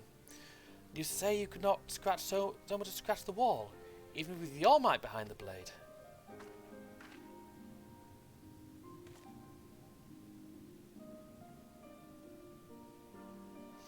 Talo, everywhere I turn in this place, my gaze is drawn by peculiar materials for which I do not have a name.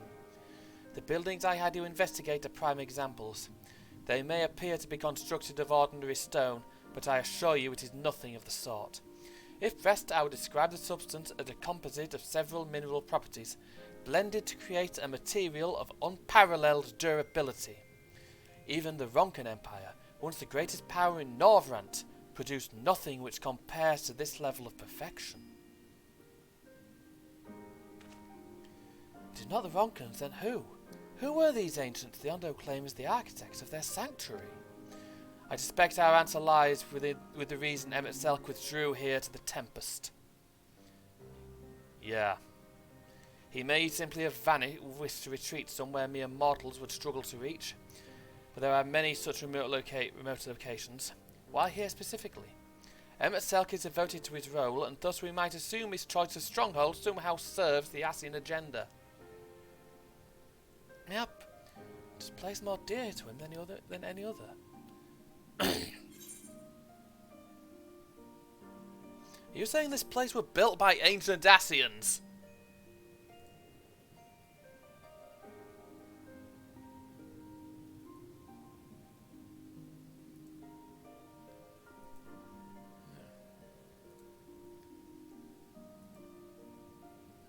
Sorry.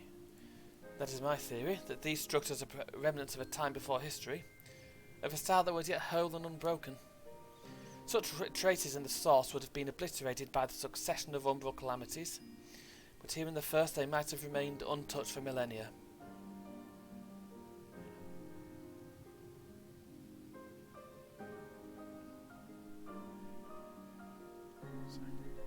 Neck. A copy of the mural in the Katana Ravel. Armet presented it to me during my visit to Fanoff, after our victory in Kaluja. Oh! Here, in the first scene, by Emmett Selk's own words, it depicts a city of eons past and the disaster which befell it. The design is much simplified, of course, but do you see the similarities between its towers and those you just inspected? I do, yes. We are close to the truth, I feel. Let us search the surrounds for another tower, one which matches the picture near enough to remove all doubt. From what I have seen, not more than sand and moor lies to the east, and the south held no such structures. I suggest we try a look further to the northwest. Oh, this is the bit that's done me for a while.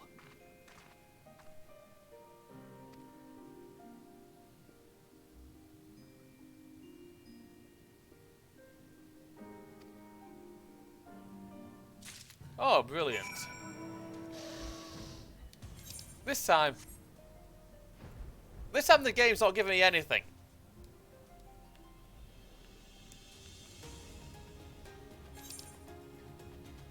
So northwest.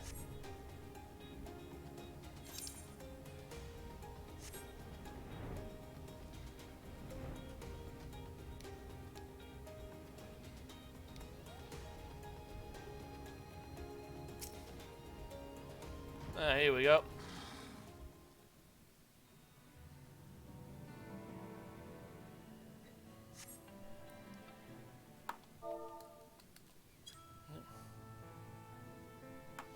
Oh yeah, this place does a bit.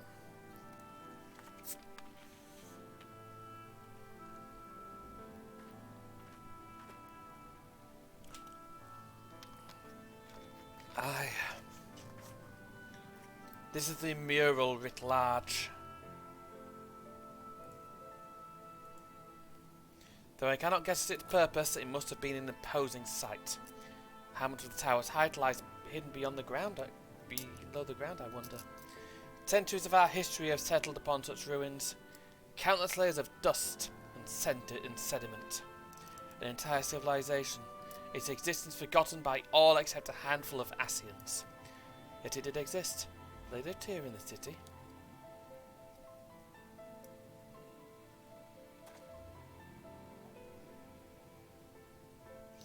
But let us focus on what we've learned thus far.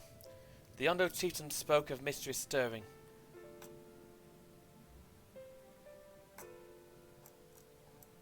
The Ondo chieftain spoke of mysteries stirring of a land illuminated. Judging by his words, he believes this phenomenon related to the ancients' return.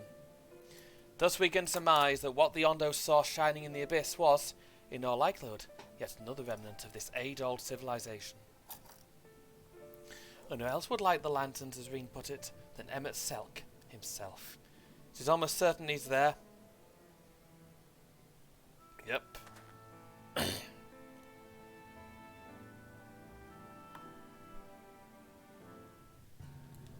Oh, hold on. But if we are to find this stronghold in a timely manner, it seems gaining the Ondo's trust remains our swiftest path forward. I only hope our deeds are enough to win them over. Thank you for assisting me with my investigations. I shall seek out our companions and share what we've learned. Much I'd like to tell you to sit down and leave the rest to us. Your condition demands that we make all reasonable haste. If you are not too weary, it may be useful to speak with Pao Shuan again, and ask if there's aught else he's willing to divulge. Honestly, doing this, I'd just laugh if what they got was just connections. Loads and loads of connections.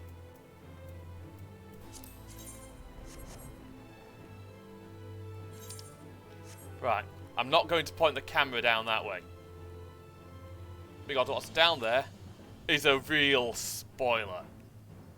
I'm sure you can kind of see it, actually, in the shadows. Yeah, I do like this music.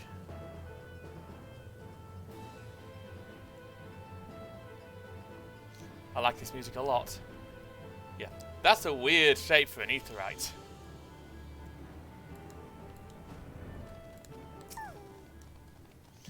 Ah, Ralph's friend. You and your companions have done much to repair the damage caused when the waters parted.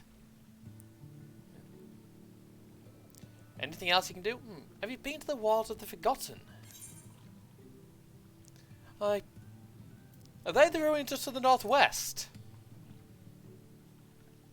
Yes, that's the sacred site of which I speak. Could it be that your footsteps were guided there by the ancients? Maybe. I believe it may be so. Listen then, and I'll tell you of our plans to bring light to the walls, that we might answer the shining call of the illuminated land. We have requested the finless craftsman to shape for us a sacred lamp. He is odd for a land dweller, choosing as he does to live in ocean, but his skill is beyond question. It is concerning, however, that we have heard nothing of his progress. If you were to visit this artisan, return with our long-awaited light, then any doubt as to your purpose would be laid to rest. His name is Grenault. You will find his workshop in a metal structure to the south. Oh, Grenault. Brilliant. I like how they mention him and they're just like, yeah. And if you've played Final Fantasy XI before, Grenault's name may be somewhat familiar. Similar, in fact, to a certain drunk fucking kettle maker slash relic maker slash relic creator slash relic fixer upper slash Rowena's bitch. He's this area's version of him.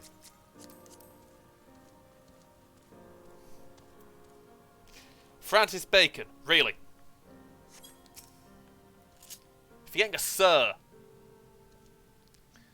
Oh, that's just great. My mind's playing tricks on me now. Look, Renault, someone's come to visit you at the bottom of the bleeding ocean.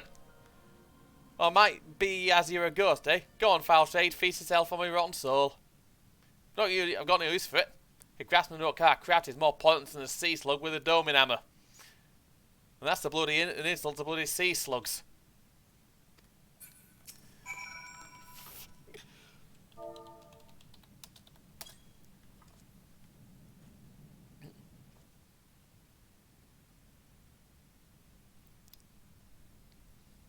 Eh? You won't be trying to raise me spirits now, would you, spirit? Not what you'd expect from a servant of the netherworld. Yeah, I'm not a servant of the netherworld, you dickhead.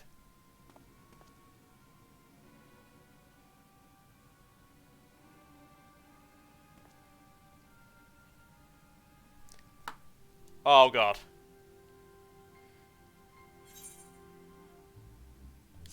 Has it really come to this? Don't ask. What's that supposed to mean? Not impressed with what you see, lad? Aye, well. May I let me send go a bit? This was meant to be my underwater sanctuary. A place where I could concentrate on my work. Far from distractions of the outside world.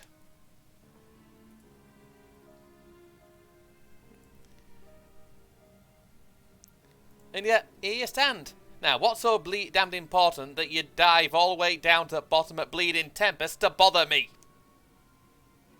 Load of explaining.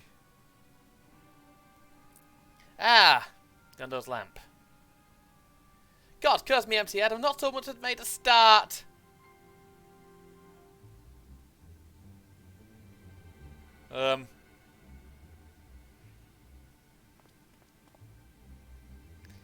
I'm worth less than a sea slug. Next time left by a steam slug. My delivery date's long past. My workbench is untouched. I call myself a bleeding artisan. You've heard their beliefs, have you? Bring light to them ruins will be an act of deep religious and cultural significance. And it were my privilege as a craftsman to be tasked with providing a ritual instrument worthy of occasion. But I just can't bloody well. My mind's bleeding blank. It's like I've pissed away my last drop of inspiration.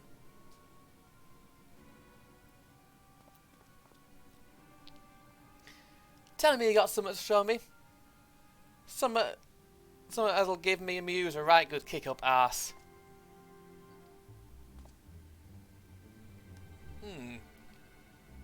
The Ondo want to honour the coming of these ancients, so their answering light's got a blaze with the right kind of brightness. Like the spark of life caught in a crystal, but just being sparkly is not enough. Got to dance with joy and sorrow and a sense of hardship endured, you know what I mean?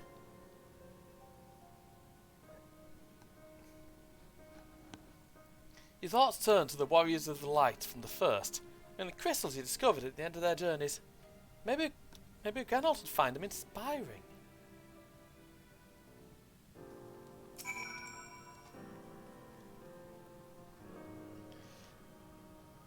I've let the Ondo down, aye, but more than that I left myself down. Might as well go back to mending kettles. Yeah. What's that you got there? Such a striking beauty, shines with a heartache and laughter and transience life, like the turmoil of history made manifest. Aye, I can see it brilliant to the crystal's legacy. Aye, you'd never capture such a gleam, not if you laboured 100 years. But bugger me if I didn't mean to try. Where me tools, god damn you! I must set to work before feeling fades. I can feel it, a vision forming in my mind. Step aside, lad, and let me itching hands get to work. Oh, brilliant.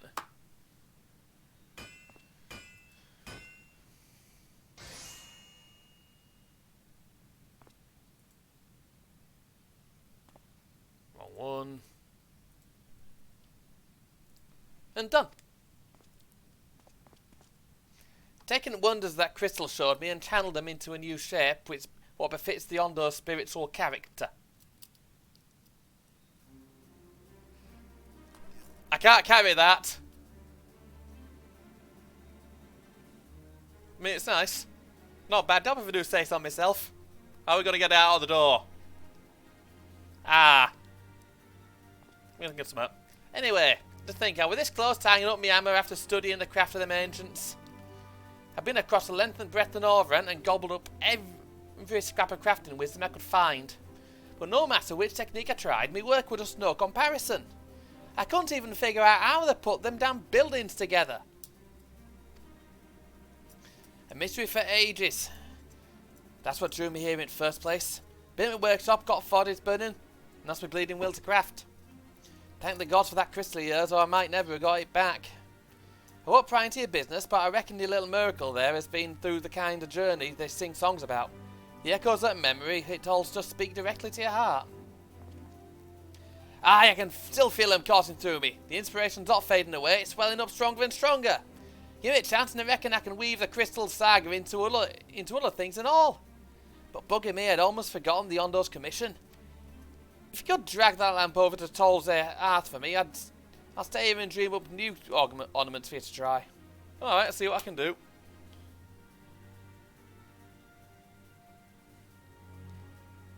There we go.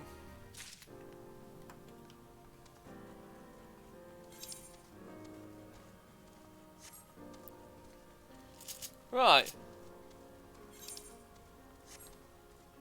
Seriously, how the fuck am I going to get that thing out the doors? Never mind, doors seem big enough. It'd probably require a bit of wriggling. Enough for not breaking the thing. That lamp looked bloody expensive.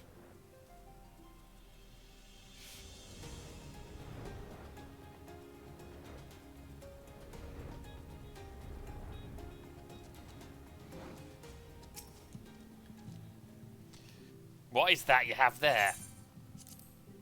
Yeah. The sacred lamp. The finless one has kept his promise. My people tell me of the many deeds you've performed in the name of aiding the cups. And now you come to me, bearing the light we'd almost surrendered hope of ever seeing. We can you can doubt your purity no longer. Your revival was the will of the ancients. Yes. The time for fear has passed. Hold on a minute.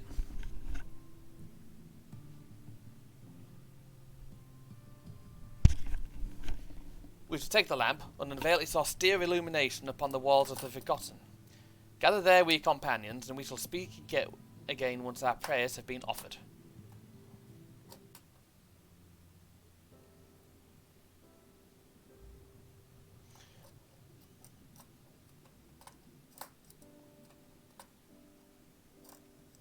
O stewards of the Ondo, we offer up our light in answer.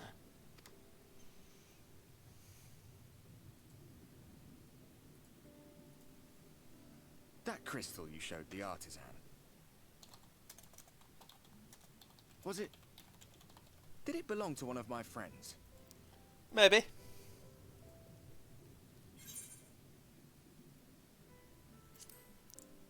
Missed that part, did you? Oh, jeez. I tried to give you a measure of privacy. No one wants a spirit looking over their shoulder every moment of the day. So tell me, if you would, how did you come across that crystal? Well, explains everything. I was right then. Yep.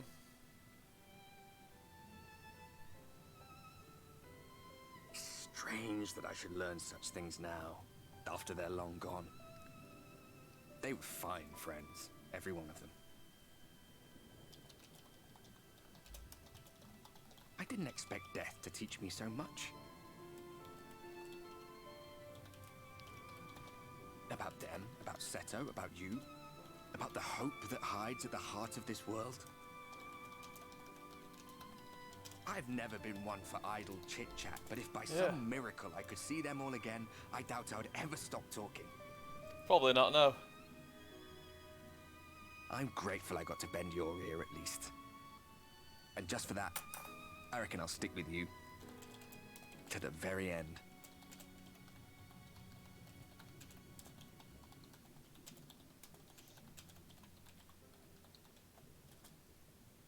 Apologies, we were a little late to the gathering. No worries. It seems we succeeded in gaining their trust. Oh, good. The delay wasn't exactly welcome, but at least our many hands made light work. And they seemed especially impressed with your contribution.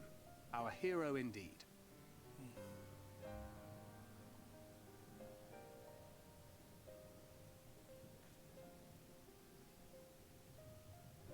Y'shtola was telling us those structures may date back to the age of the Ascians.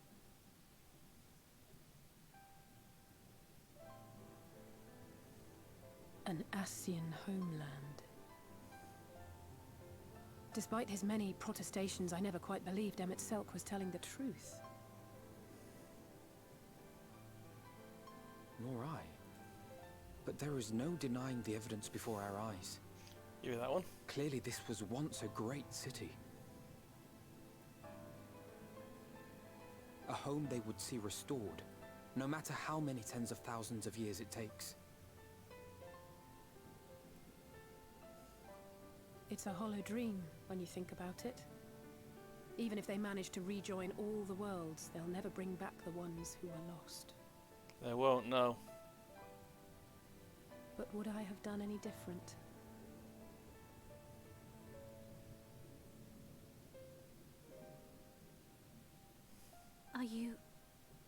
How are you feeling?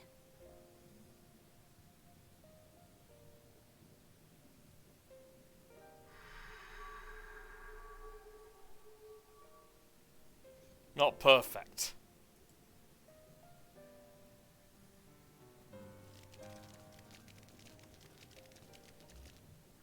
You have completed your devotions? Yes. To the honored ancients have we offered up our prayers and our gratitude. You too have our thanks. Might we trouble thee then to tell us more of the illuminated land of which thou didst lately speak?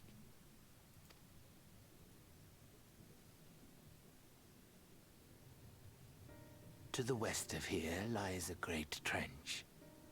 Some days ago, a light appeared in that endless darkness. Curious, we ventured closer and discovered in the depths an entire city.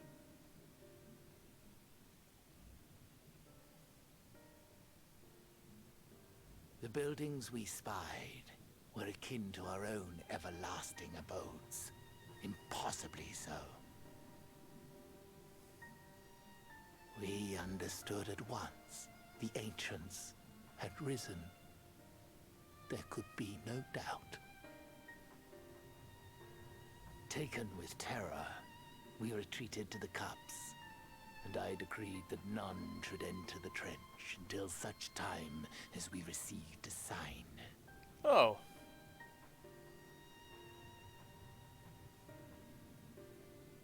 Might it still be possible to reach this city of the ancients? With no water to drown you, a finless one could now travel there. Yes. I am convinced you are the sign for which we have been waiting. My people will show you the way.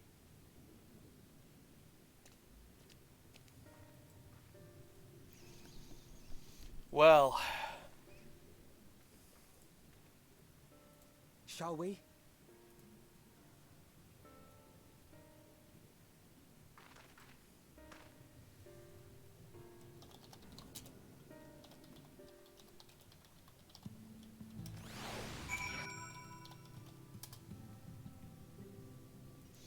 Alright then.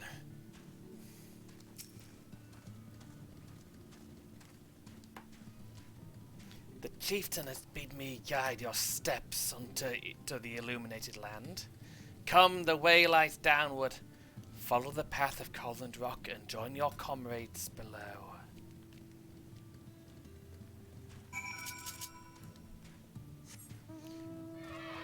Here we are. Not much point flying here.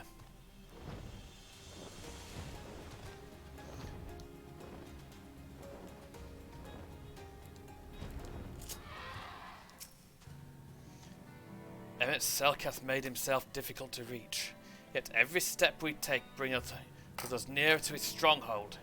Let us not linger, let the Exarch suffer for our late arrival.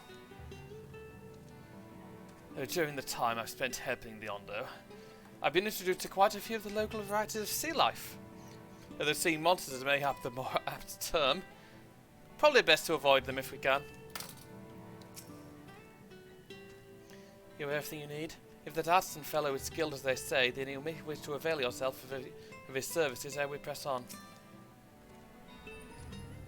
If Emmett Selk is in that trench, then we'll have to assume he's not swimming in salt water.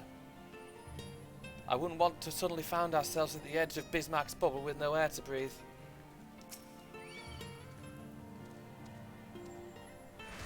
Oh, brilliant.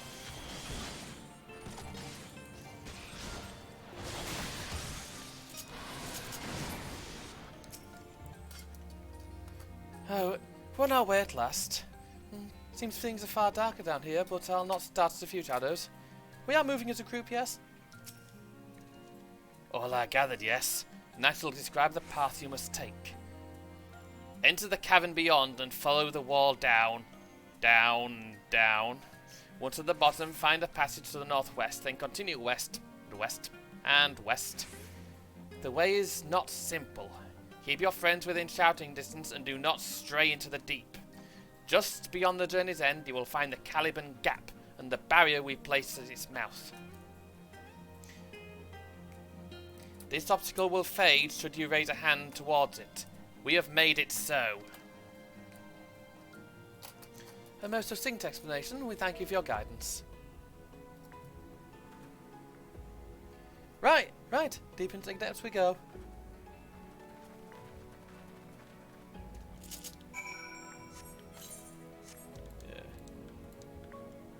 Yeah, down we go.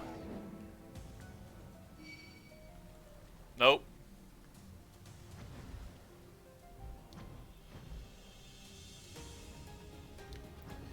And there's little Reen.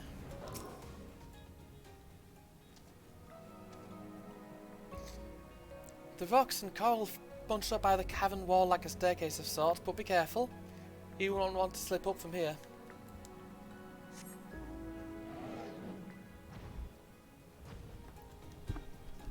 Right, so Oriente, who appears to be a bit further down. It's like a giant spiral fucking staircase.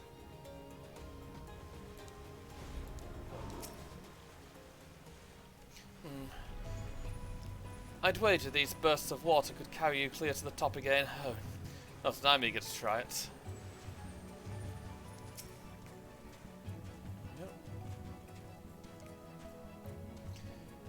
Our guide bade us travel to the cavern floor and thence to the west. Yet 'twould seem these twisting tunnels defy such simple construction. Rather than rely on direction alone, I suggest we scout with care and relay the path ahead to those who come behind.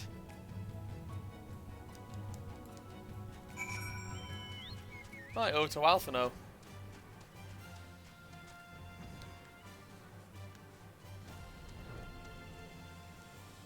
Yeah, that's a long way down. If Chola hath forged ahead, shall we continue our own advance? That sounds good to me.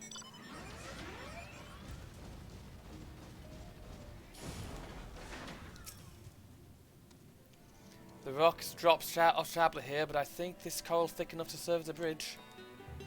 Well, I'd say so as well.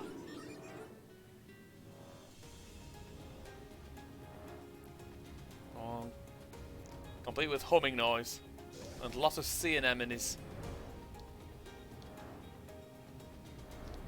Those things are actually quite dangerous. You know, rather than think about crossing that, there's a ship. Ah, Taylor, you've a choice of 2 routes from here. You now take the long way to the south along the rocks, or skip along this coral branch as Alistair has done. I, for one, will be following my sister's example.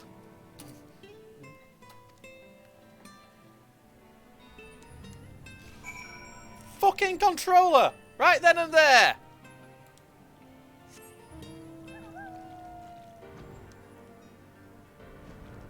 Yeah, it is a slightly shorter route down this way. Right, now for a word with Alistair. Oh, Drasno's done shitting himself. A nod to it. Alistair's already gone ahead. We should catch up to her. Yeah, you'd best get your legs back, mate.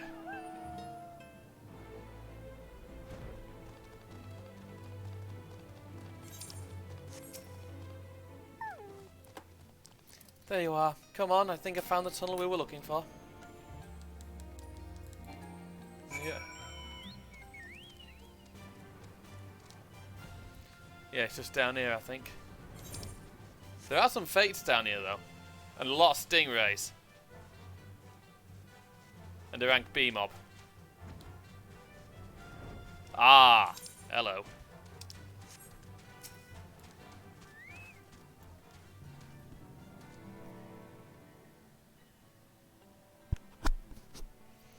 Yeah, this must be the barrier the Ondo spoke of.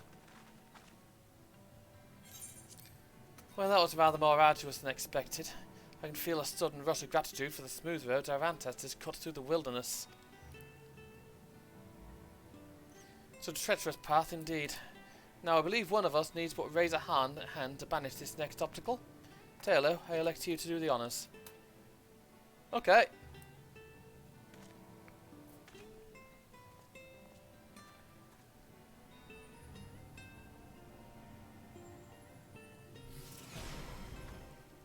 Oh! That worked! Gone just like that. Suppose we should head in. Sounds good to me. Like as not, this tunnel will be just as perilous as the road we walked to get here. Let's all stay aware of our surroundings, shall we? Of course.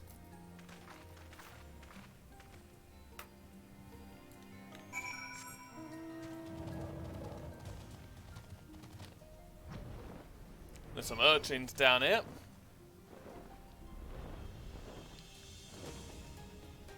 They can fuck off. Have another word with Irene. That is a very long drop. Please, no heroic jumps over the edge, Taylor. I don't think my heart could take it. Oh, fuck off.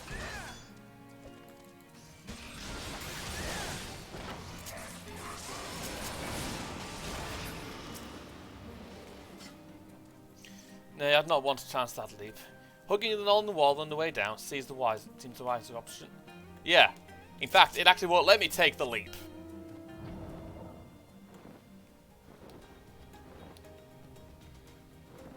Oh.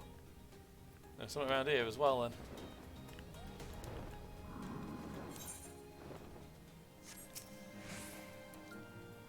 Where thy foot falls, my friend, our road taketh us ever onwards. Onto ever deeper darkness. Well, you know what? Fuck you. I can't be bothered taking on another bloody fish.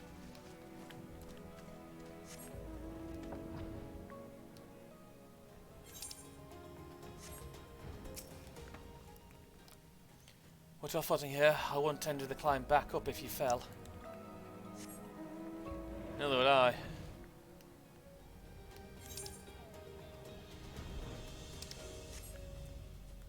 Might have a look, see if there's anything down there. If we weren't so pressed for time, I should like to explore these side passages. Maybe another day. Next time look in here actually. See if there's anything.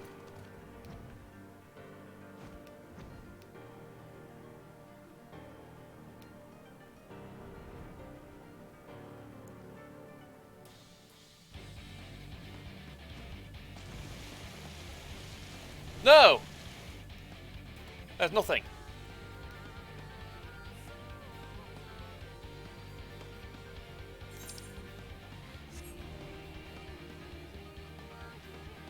Right, I'm not going to reveal. Right, actually, no. That leads to another way to our destination. But we'd best go with the game the way the game wants it to go.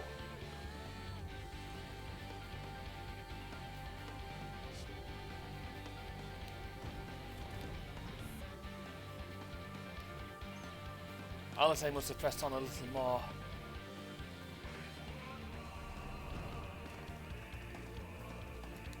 Here we are.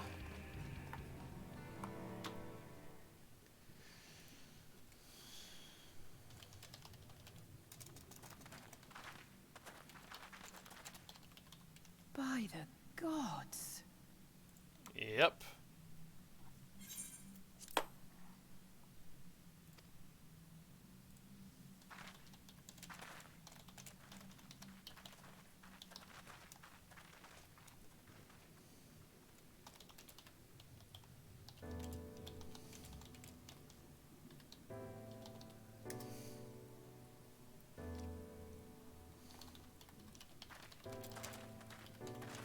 When the Ondo spoke of a city, I did not think they meant an actual city. Yeah. Now that, yeah, I get what you're saying.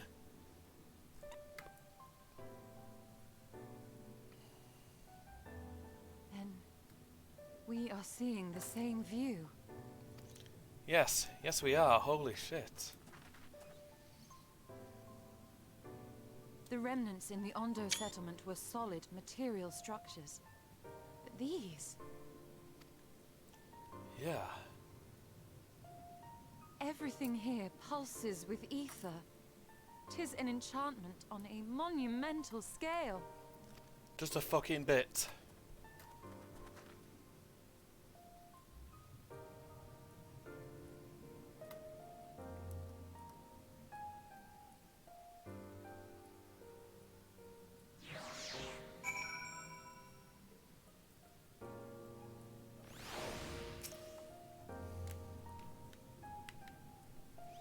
Here we are. This a fucking controller.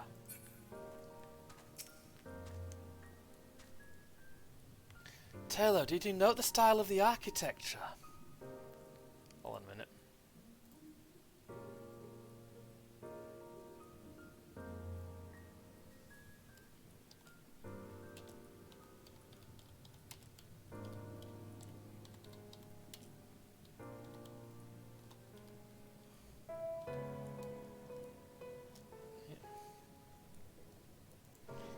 Same used for the remnants.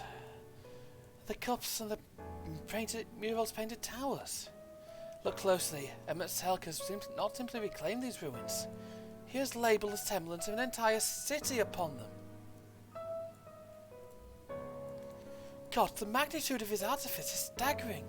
Though it pains me to admit we do not fully understand the feats of which an old world Ascian is quite capable.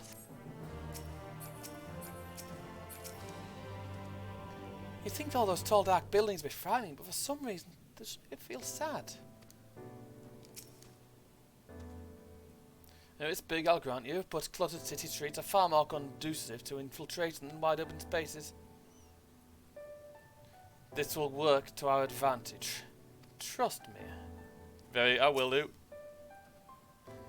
Emmett Selk holds the Exarch captive somewhere within that vast city. Yet even if we must search every alleyway, we will find him. One cannot blame the Ondo for fleeing the spectacle of these brooding edifices. We, however, have not the luxury of fear. We found our destination, but how to descend into the city itself? It's intimidating, yes, but we have to start somewhere.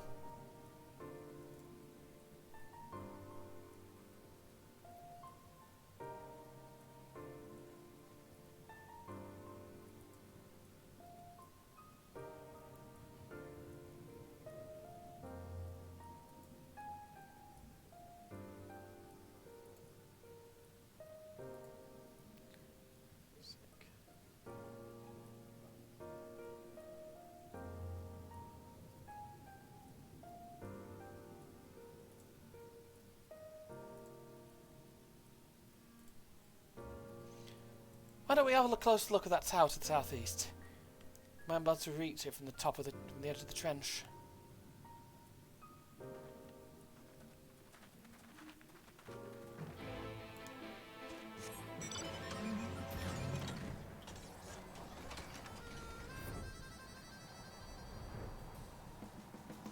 Yep. That's what I was trying to avoid, going through the Caliban Gap, the Caliban Gorge for this place. The Akora Heights.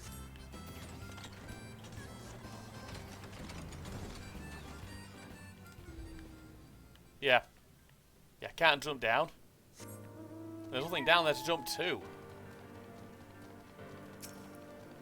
Imposing doors. Right, let's get them open then, shall we?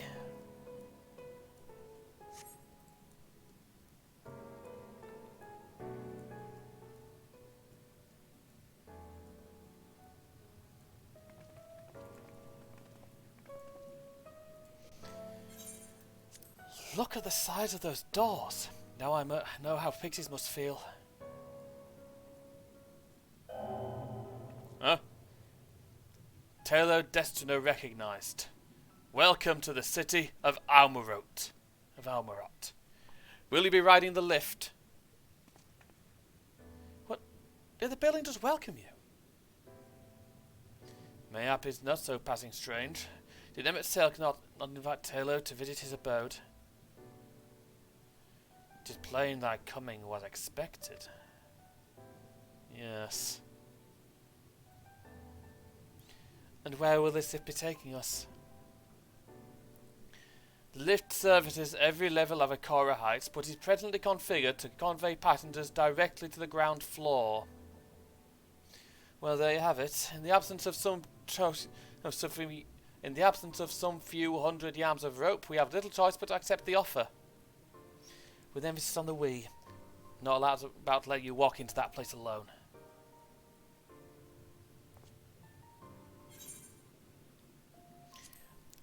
I wish to ride the lift. As you wish. The lift will arrive shortly.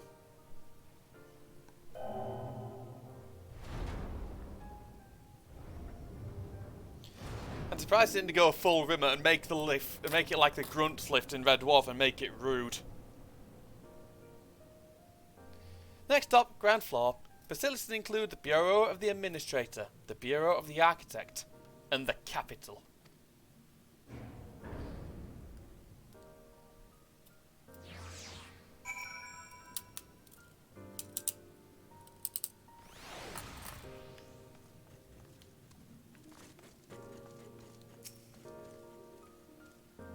I'm not going to talk to him for now, I need to keep going. Quickly.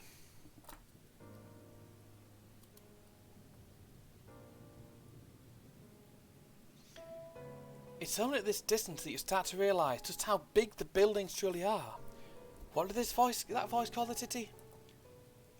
Amarot?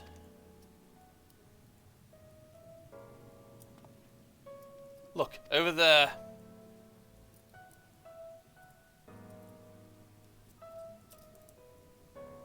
Is that a person? Oh no, my mistake. That's a giant. Don't seem to have noticed it yet. Don't I know, a resident of this place may have much more to tell us. I say we make the first move. Half no, you can't just... I can imagine they're getting very pissed off at Alphino a lot.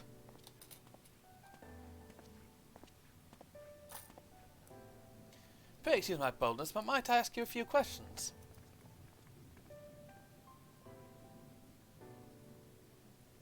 Yeah, tiny. Oh, what adorable costumes! Are you children on an exertion? This district has much to teach you.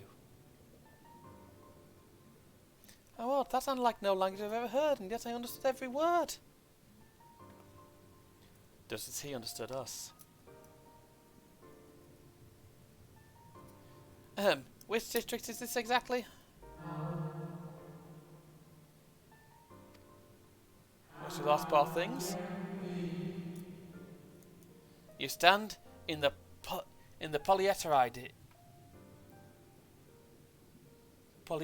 district, wherein lies the institutions most vital to the management of our star. Well, that's that then.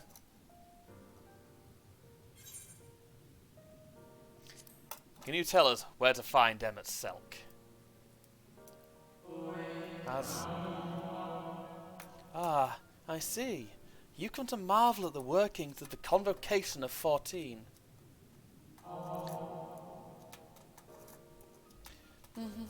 Hardly surprising, I suppose. The whole world holds its breath as the final days draw near, and our brightest minds race to implement their plans.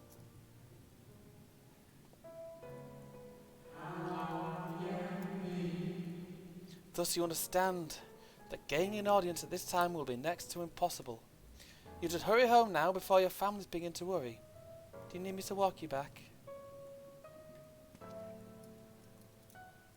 No, thank you. We'll be fine.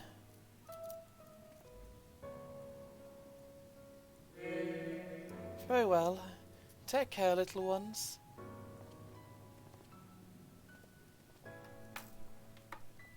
An ancient Ascian. And it fades.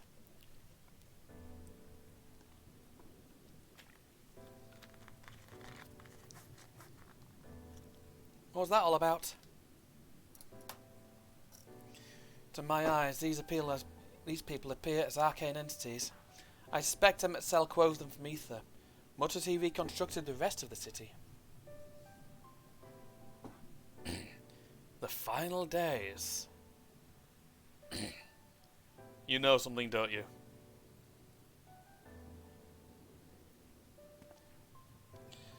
Such words well befit the oblivion described to us by our Ascian foe. A catastrophe of unprecedented scale, which did set in motion the summoning of Zodiac, and thence Heidelin herself. But that happened centuries and centuries ago, didn't it? That man spoke as if they were rushing to avert a disaster here and now.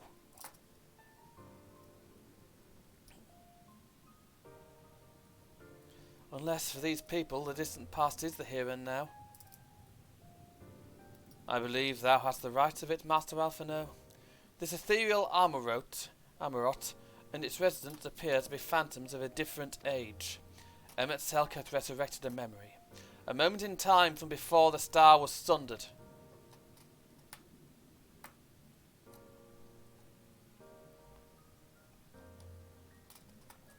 So we find ourselves in a long-destroyed city inhabited by the long-departed. An unusual situation, to be sure, but at least we're able to parley with these ancients. In fact, they seem downright eager to chat. I say we use this to our advantage. Split up, strike up some conversations, and see if we can't learn the location of our quarry. And while we're at it, it wouldn't hurt to wheedle out a few more details regarding this Convocation of 14 and their impending disaster. Will do. To mingling then, let's meet back here when our jaws start aching. Sounds good to me.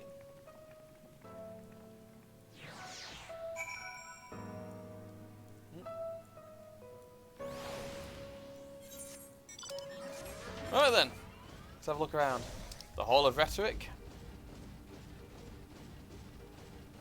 the Bureau of the Architect, and the Polyeritide district. I'm assuming that's how it's pronounced, Polyeritide.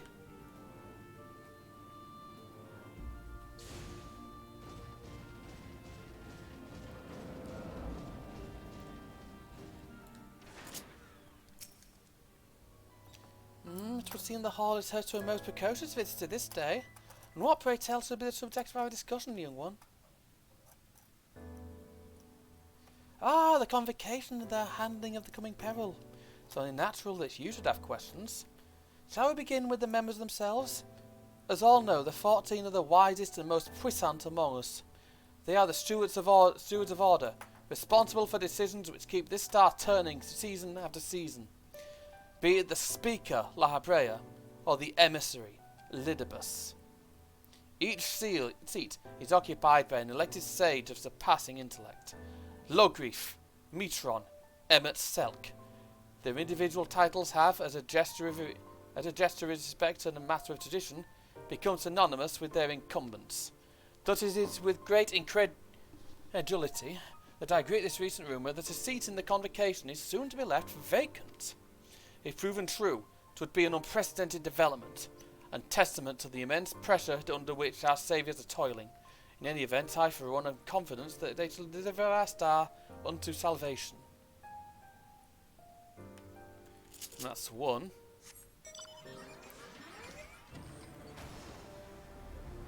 No idea what they'd make of someone flying through the city on this thing. Like, oh, they've got a very nice new toy. I want one. Good gracious, child, where's your family? You should not be alone at a time like this. Run along home quickly now. Have you not heard? Though yet confined to the lands across the sea, a terrible phenomenon affects our star. They are calling it the final days.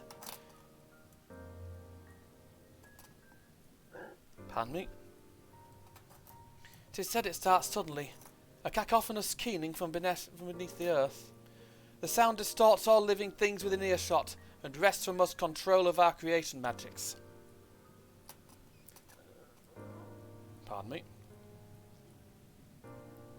Once that happens, all is lost. Fear, pain, despair, every dread impulse is siphoned from our minds and given substance. An eternal fall of fiery rain. An incessant spawning of nightmarish beasts. None can point to the source of the phenomenon. It is as if the star itself has fallen ill. As if a force inimical to life now festers and spreads. It's only a matter of time till Amaroth, too, resounds that discordant squall. You should stay with your loved ones, child. Stay with them.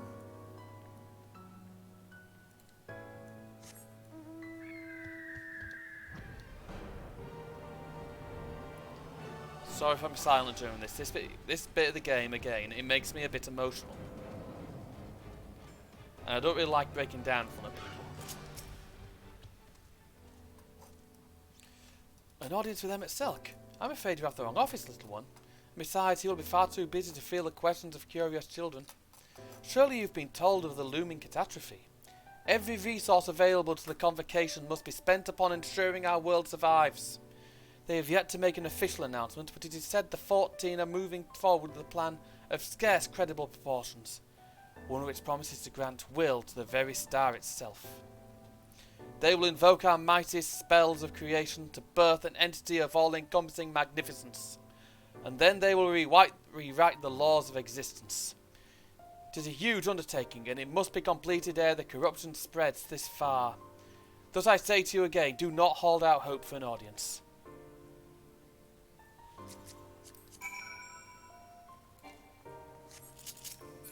You must be doing some side. You must be doing one of the side quests.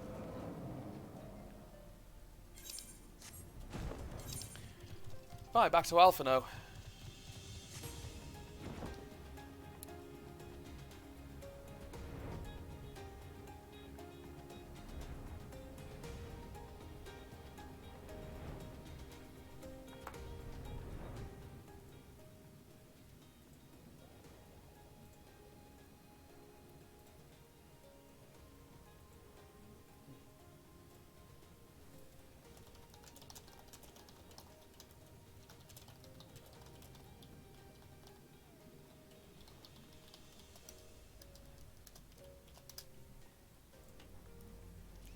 Here we go.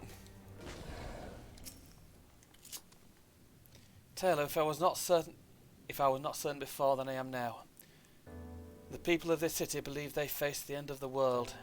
I cannot imagine what purpose compelled them itself to recreate this ancient Amaroth.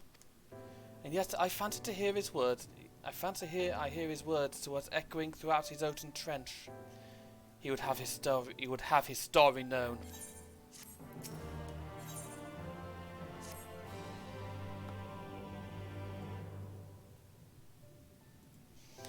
We can compare notes once the others return. Hopefully then our next move will become clear.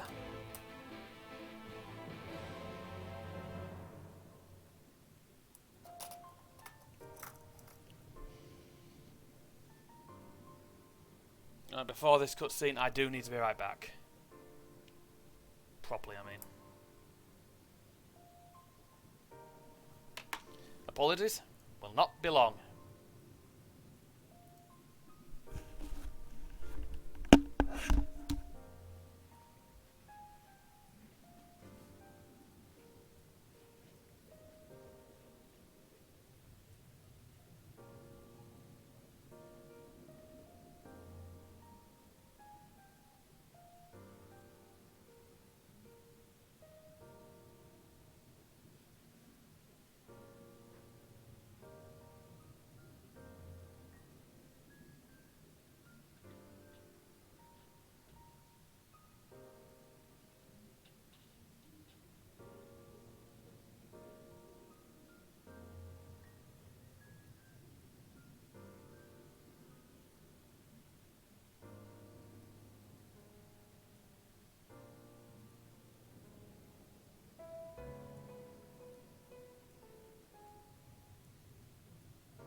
I'm back.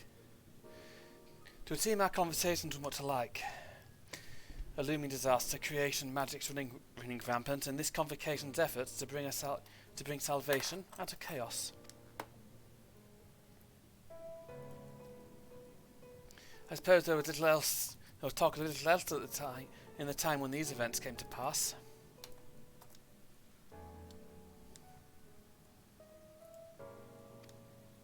Sorry. Oriange, if I may, what are your thoughts on the ancient art of creation? A fascinating discipline indeed. All the mind can conceive may be rendered in reality. All that is regarded as clear concept upon which to focus one's will. It is not dissimilar to the primal rites taught by the Asians, wherein ritual ceremony breatheth life into figments of myth and legend. I see we've arrived at the same conclusion then. The people who lived in the age before the Sundering were blessed with vast preserves of mana. No matter how draining these creation magics must be, it seems they paid the cost with not more than a fraction of the ether which coursed through their own bodies.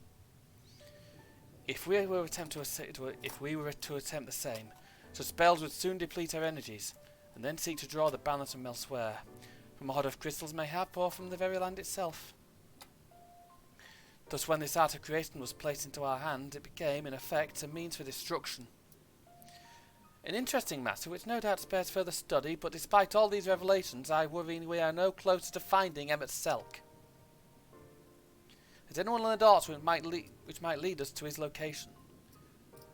Not directly, mayhap, but from what we've heard, it seems the convocation of 14 is sequestered in the nearby Capitol building. When we went to see for ourselves, the attendant wouldn't let us through without a writ of permission. So we tried our luck at the Bureau of the Administrator, where we thought these permissions might be issued. But the clerk there couldn't help us since our names didn't appear in the registry. Oh, and that was where we gave up. I wonder though, Taylor, could you be eligible for one of these writs? The voice in the lift seemed to know who you were. It might be that your name is registered at the bureaus as well. Worth a look, I'd say. Will do. Meanwhile, I'll head back to the capital and search for a less official point of entry, just in case. Pray allow me to accompany thee on thy reconnaissance. An arcane perspective, it may prove needful. Alright. I think I'd like to speak with more of these ancients. Maybe they know something that can help cure Taylor's condition. Would you mind coming with me? Of course I don't mind. Just lead the way.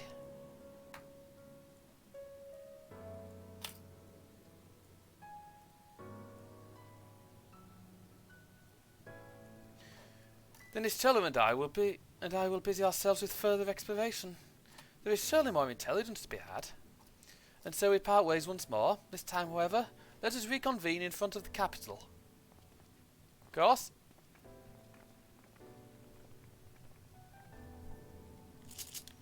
Right then. Right then. Over to the Bureau of the Administrator. And yes, there is another dungeon here. Academia Anida. That's one of the level 80 dungeons. It's not the one we're going to.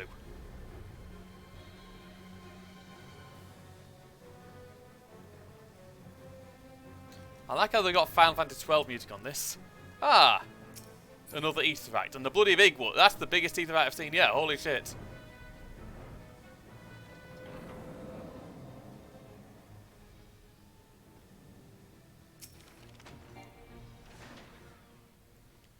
If it is a writ, yes, I can assist you. Full name, please. Taylor Destrina. Please wait near the counter while I confirm your details.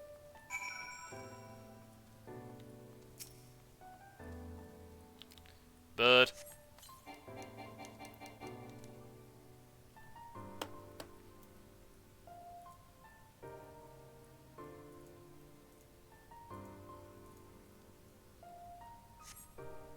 Taylor Destrina.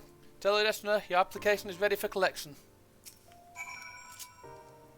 As your residency was approved by Emmett Selkis himself, further forms of identification will not be required.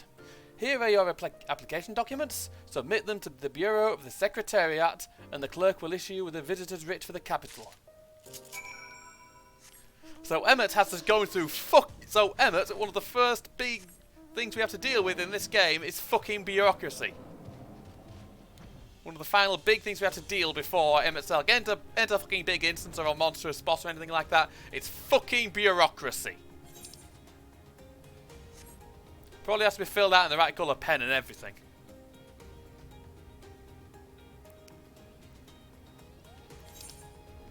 As you will no doubt notice, I am not the biggest fan of that kind of thing.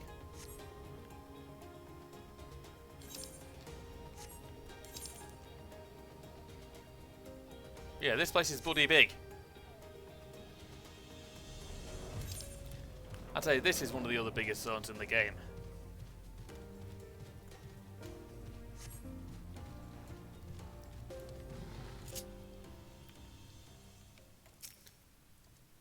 Next, please. Here you go. Visiting the capital, are we? Please take a seat. Your name will be called once your application has been processed. Well then, where is it? There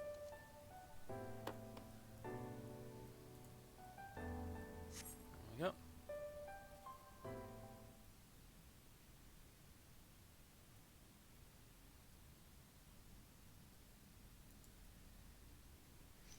I like how I'm sat down, just cross-legged. Oh, God, great. Not again, not now. Don't they want to be clearing light ether? May I? May I? Oh.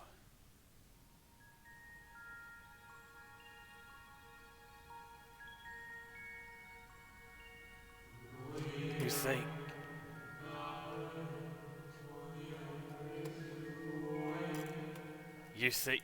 I think, are from a time beyond ours. Have you followed in the wake of Emmett Selk? Yes, I have. Nay. There is no cause for alarm. I am simply the shade.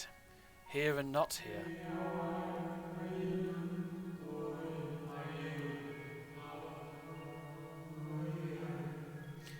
I know only that my name... that my name is Ethlodius, and that this city is a recreation. A phantom moment plucked from the well of history. You're sentient?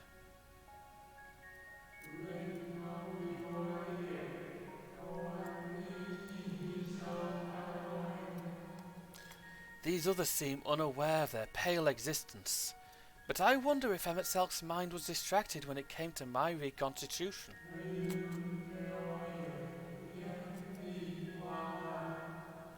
A stray thought would have been enough. Ethlodius will realise the truth, for example. We were close friends once, you see.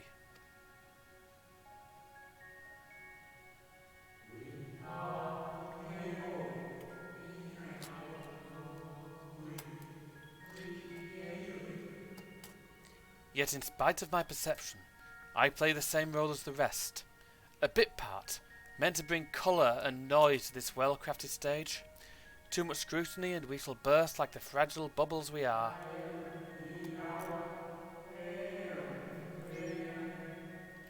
Thus I tell you again, my presence is not to concern you. I wish only to share your company while we wait.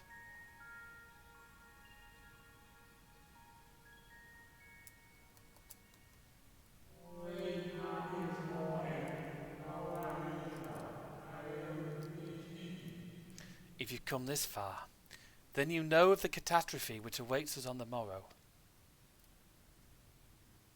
Yeah.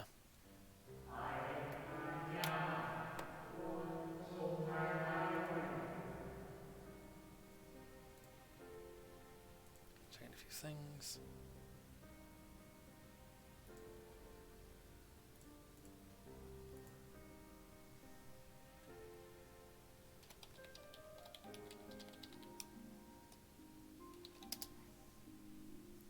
The final days. What began as isolated incidents soon swelled into a world-spanning threat.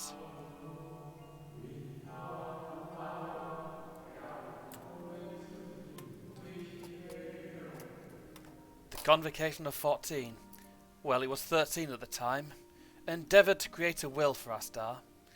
They would repair the fundamental laws of order and halt the spread of destruction.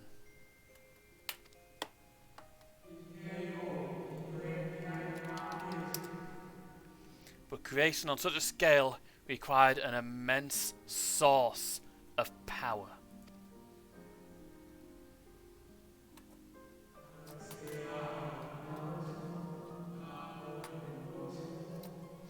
Of those of us who still lived, nearly half offered up their lives in the name of salvation.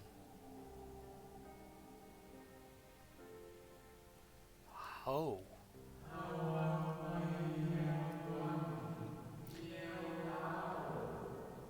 And from their sacrifice Zodiac was born. Just as we had hoped, he reached forth and halted the march of oblivion.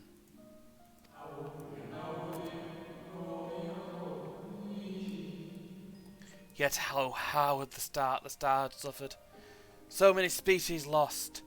The land was blighted, the water poisoned, and even the wind had ceased to blow.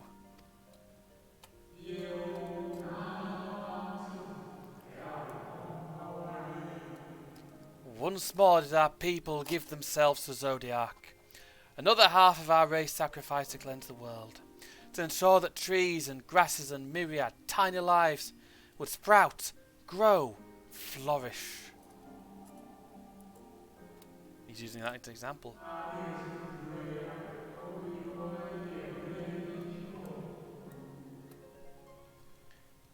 The cycle of life had begun anew, and we reconsidered the means by which we might protect it.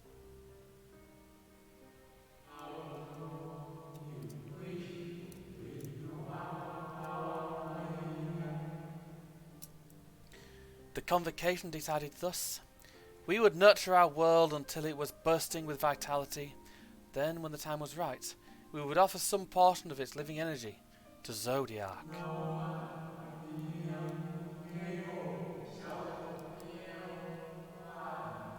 In return, he would restore to us those brethren whose souls had fed his strength, and together we would resume our role as stewards.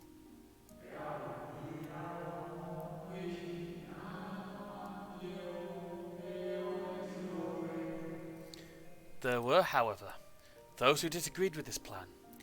They argued that enough had been sacrificed to Zodiac, that this new world should belong to the lives newly born.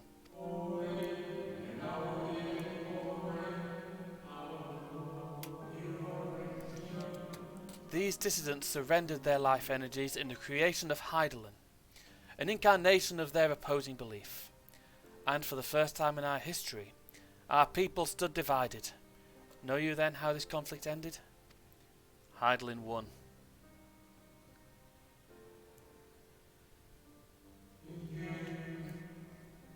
I thought you might.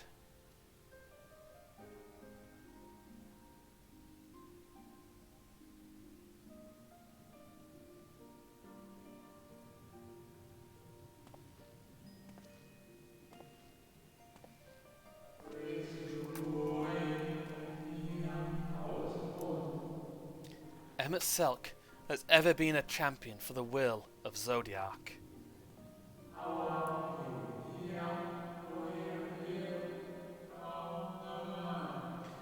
The original plan may have been set back by millennia, but he will have not abandoned his course. He will pay the price for our return by whatever means is necessary.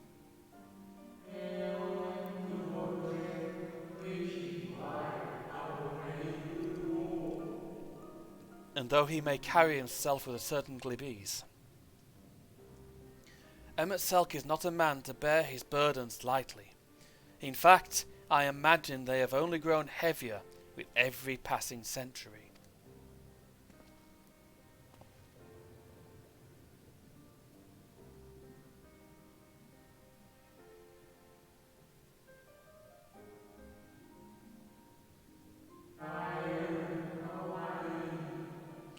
It is truly a terrible weight he's chosen to carry.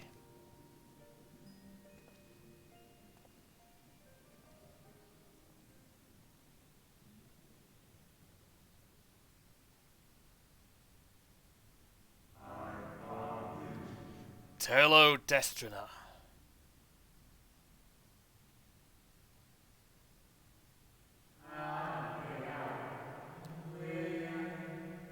It seems your turn has come. Pray, do not let me keep you.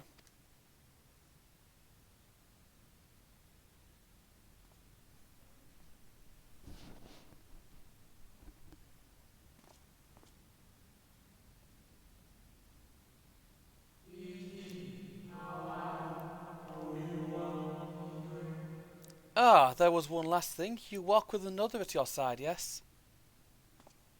How the hell did you notice that?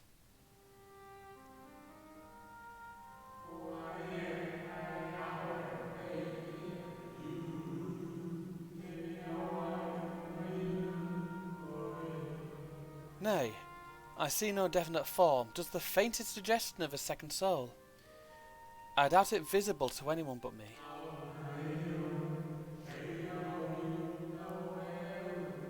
Otherwise, I assume only you can see and hear this ethereal companion?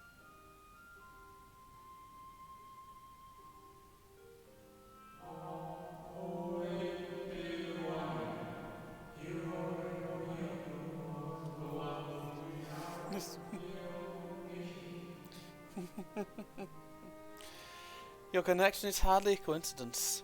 In our time, the two of you were one.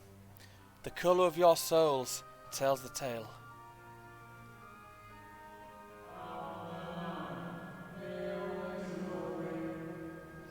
A hue that distinctive cannot be mistaken, no matter how thin the soul is spread.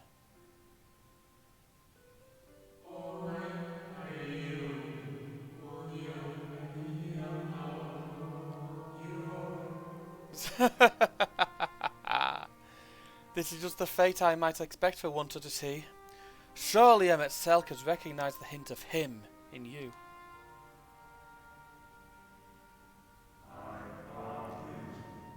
Talo Destrina.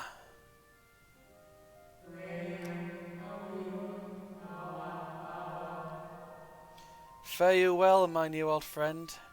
May you find what it is you seek. And he's gone. Just notice my boots, they have a heel to them.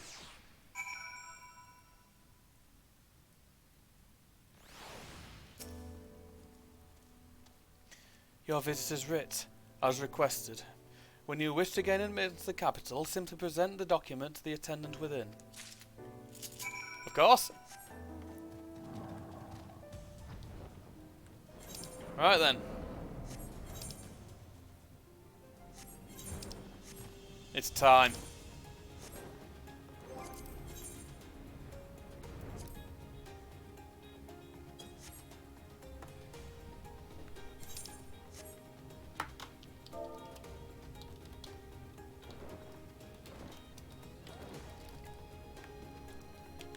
You can control it again, stop.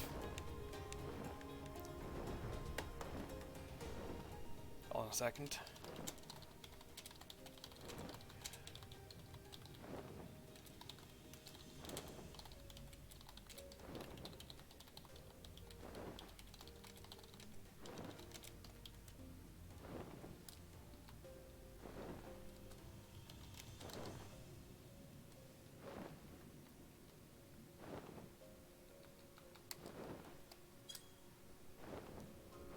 Hang on.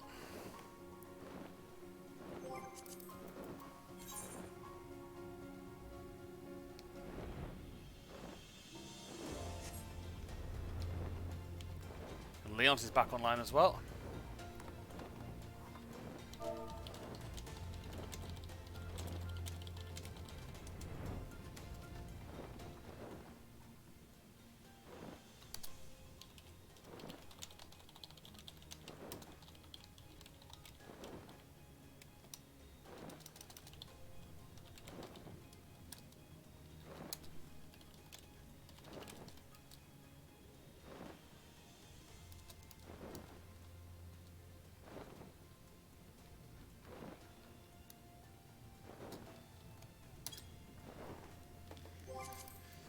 There we go. Let's see if Leonce wants to say it's up for it, because I don't think anyone else will be.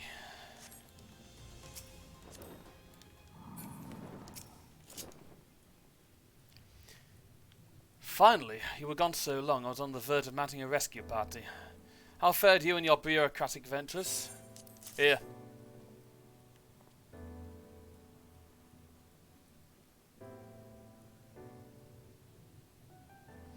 Ah, I see my instincts were correct. And a good thing too. Oriente and I weighed our chances of breaking into the capital, and the fitful entrance is by far the most attractive option. The capital boasts not a single armed sentry, but it seems that in their time they did not deem it needful to post guards. The windows and doors, however, appear heavily warded. Though mightily did we strive, with strength mundane and magical, we failed to budge them even a fraction of one ilm. May I put simply the case that Emmett Selk's recreation does not extend to their usual function. We didn't tell you everything, of course, but we thought it best to conserve our time and energy for more pressing matters. Speaking of which, Reen and I tried asking about a cure for you. The problem is these ancients didn't exist beyond Amarot's today. They will happily tell their own tales, but whenever we attempted to explain our situation, their conversation quickly became muddled.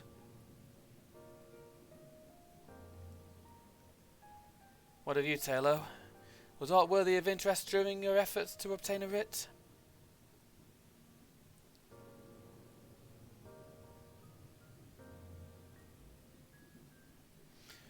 great sacrifice of life in exchange for their brethren's resurrection. And you say all the Ascian scheming has been leading to this? Yep. All this time. But if they still mean to enact this plan, then things won't end with the rejoining. I thought we knew their intentions in full. Restore the world to its former glory, and in turn empower Zodiac to reclaim his throne as the will of the star.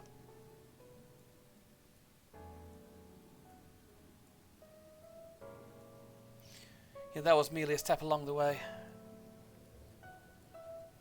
I hesitate to put it into words, but we have to assume that following the final rejoining, the Ascians mean to draw on the lives of the Source to make their sacrifice to Zodiac. That does seem the most likely scenario. Mayhap those who ally with the Ascians would be spared that fate. But what value is there in surviving when all our history, all our struggles will be erased?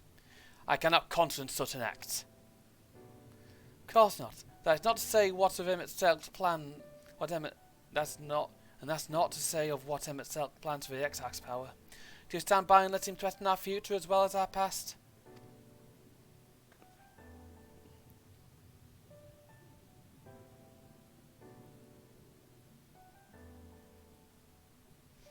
We need to find him, Taylor. And when we do, make your mark. Change the course of history in a way that's felt by those who came before and those who came after. By everyone you've ever met.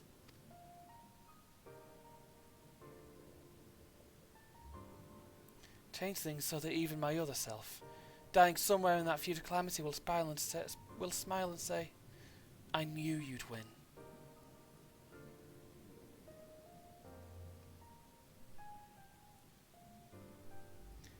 Is fighting Emmett Selk the only way?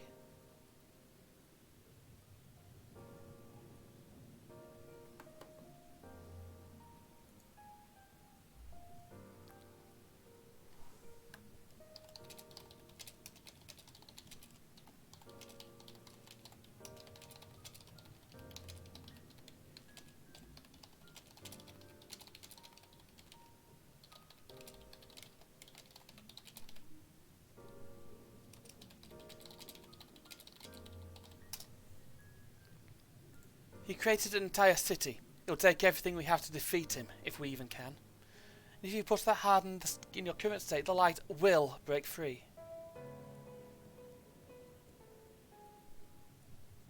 The decision to press on lies with you, just as it lies with each and every one of us.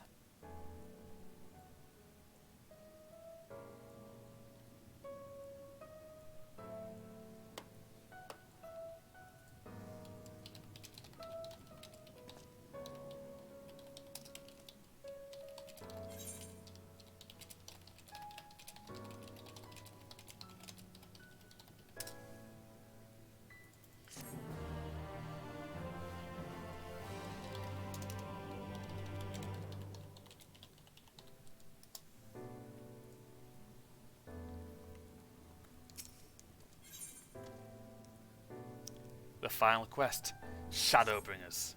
Do you remember that talk we had in the tower? We had to stop the tower in Mordsuk. I'm still in the same mind now as I was then.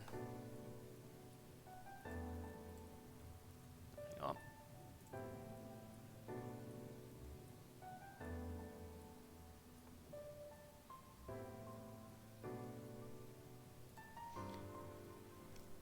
I don't abandon you, you don't abandon me, and together we make a difference in this fight.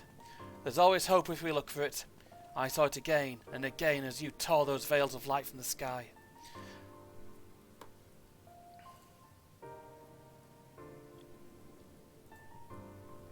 If we keep taking that next step forward, there's a chance we'll find a way to save you.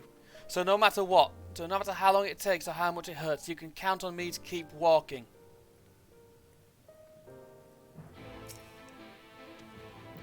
Before we spoke of the disaster we would bring upon our own heads. Ceaseless conflict. Imagine how you would sneer to see what's become of the first, not to mention your perilous predicament. Yet who can deny the fire your deeds have ignited in people's hearts? You achieved what my logic and ideals never could, uniting disparate peoples under the banner of hope. and common purpose. Without you, that giant Talos would never have raised its head. I have borne witness to many such miracles at your side and would do so again. This is but just another obstacle in the road. So come, let us travel it. Drag me through wonder and danger, as you are wont to do, and I shall endeavour not to slow you down.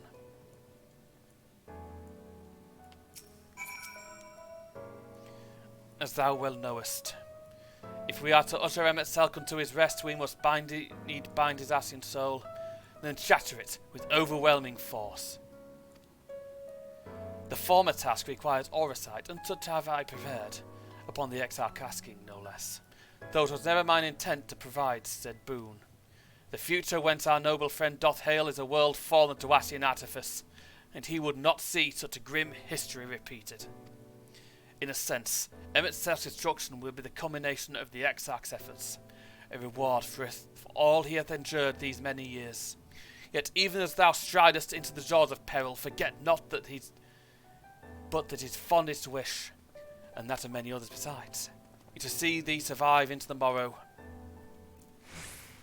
It is in pursuit of outcomes that I do.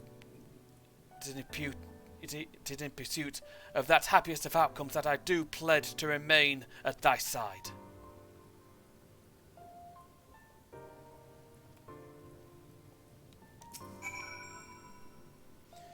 Our time in the First has been a never-ending succession of trials, as arduous as our path in the Source ever was. Yet through all our journeys together, through that deep and foreboding wood, you have helped me stay true to my convictions. Thus would I return the favour, do as your heart decrees, without hesitation or regret. That is all I will say on the matter. Well, this has put everyone in a solemn mood, hasn't it?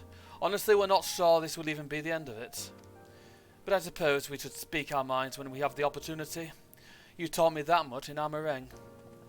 So if you give me this moment of sentiment, Taylor, by dragging me into this sorry mess, you've given me the chance to think and act as I should have. For Reen's sake. Words cannot express how much it has changed my life, or how grateful I am for your support. So I shall express my gratitude through action instead. No matter where you decide to go, I will be there, guarding your back. Oh good. And now, for little Reen. We get a cutscene with her.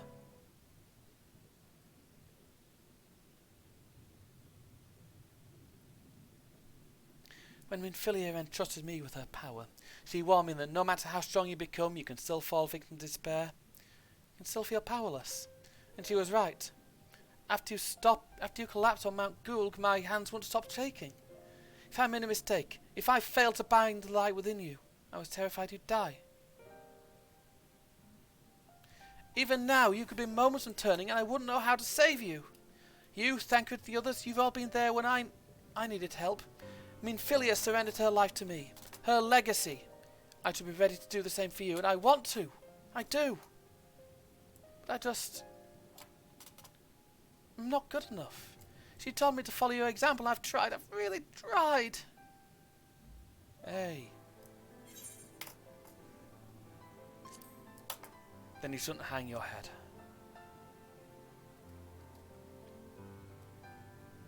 I shouldn't?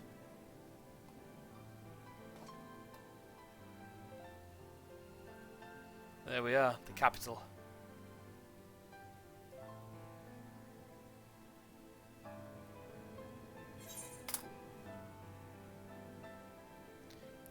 Fate's gonna be cruel. Fuck, I'm sorry. Fate can be cruel. But a smile better suits a hero.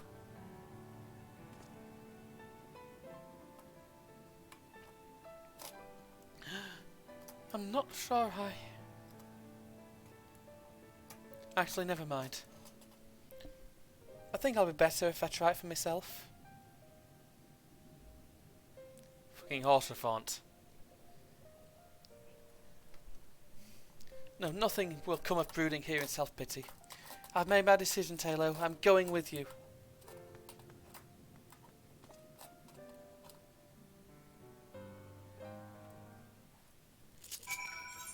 And there we go.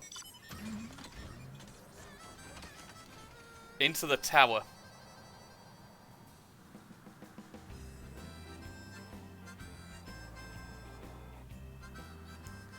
The Capitol building.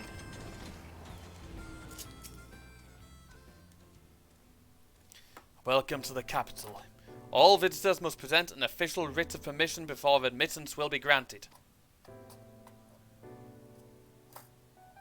Your documents appear to be in order. You may proceed into the Capitol, but any guests you may choose to bring with you must remain in your vicinity at all times. Oh, cutscene again.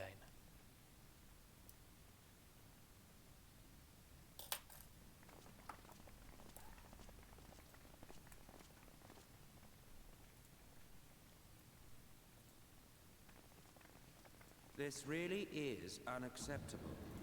I gave you very specific instructions. Screw you! Emmett Sulk. Yep. My invitation was for an abomination, ripe with the power to bring about the world's annihilation. Not this half-broken thing. Whatever am I to do with you? And I see you insist on keeping the same familiar company. Are you so lost without them? It is not he who is lost without the familiar.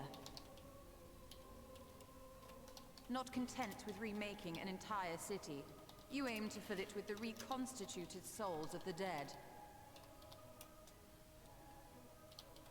I may have gotten a little carried away in my attention to detail, added a few unnecessary flourishes. Well, there's no point trying to hide it. Yes. Once the rejoining of worlds is complete, Zodiac will regain his full strength and shatter his prison.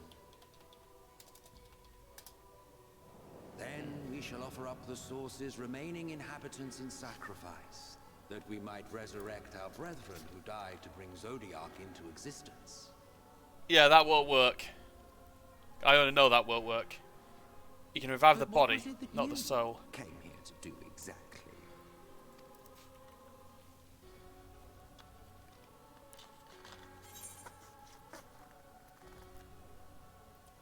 We came here for the Exarch. Well, you can't have him. The wisdom that man guards may open up new worlds of possibilities. Yeah, we're not going to let you have those either. He has unlocked the secrets of travel across the rift, and through time as well, it would seem.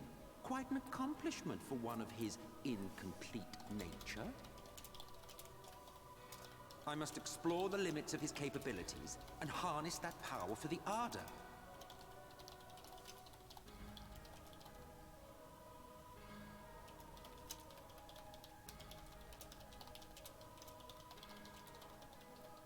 Even now, after everything, you refuse to see reason. We're not going to let you do it. You're committing genocide. Fair that you are subject to suffering, that your lives will be sacrificed for the ancients. Look at me. I have lived 1,000 of your lives. I have broken bread with you. Fought with you, grown ill, grown old, sired children, and yes, welcomed death's sweet embrace. Yep. For eons have I measured your worth and found you wanting. Too weak and feeble-minded to serve as stewards of any star. And you're strong enough. You're fucking tempered.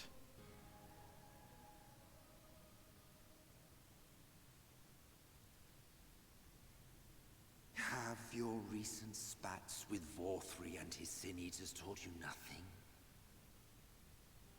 Have you not learned that your ignorance and frailty beget only endless misery?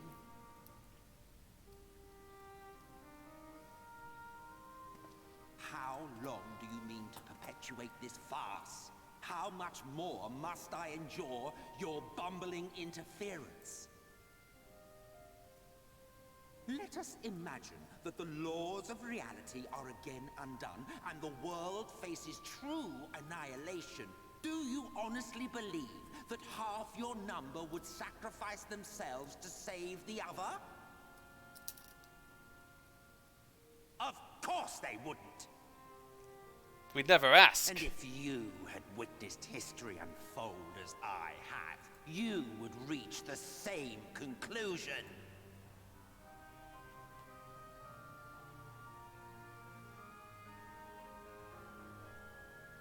You cannot be entrusted with our legacy. We don't want that legacy. I will bring back our brethren, our friends, our loved ones. The world belongs to us, and us alone.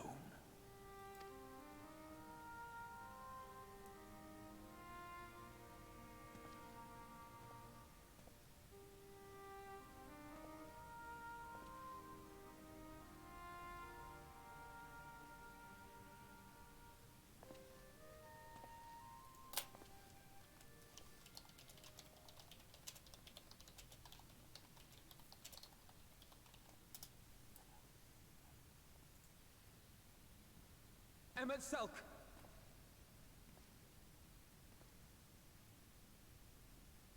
We understand, truly, but it makes no difference. The ones you love are in the past, while ours are here in the present. One day, we too will be ashes and dust, but not today. Our time is not yet finished. He likes his rousing speeches, doesn't he? We share your conviction, and that is why we will not abandon our course.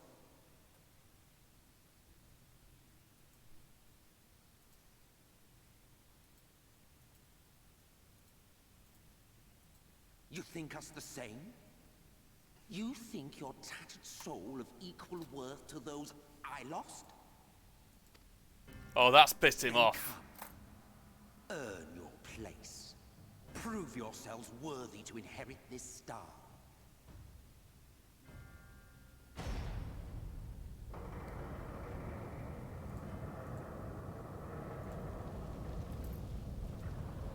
And here we are. Behold, the coming oblivion. 'Twas the end of our era and the beginning of our great work. A fitting backdrop for your final judgment.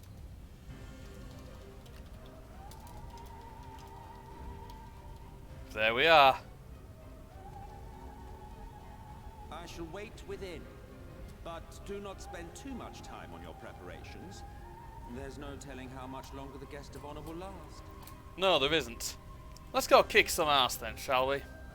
It's time to go deal with a big problem.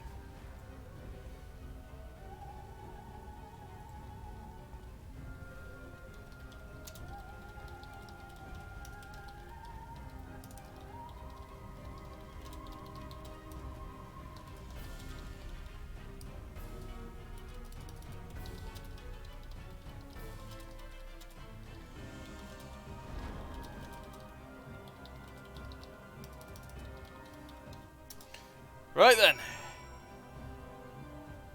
Let's see if your miller's ready. In controller. Oh, I'm on the wrong screen, hold on. And then my controller goes fucking weird again.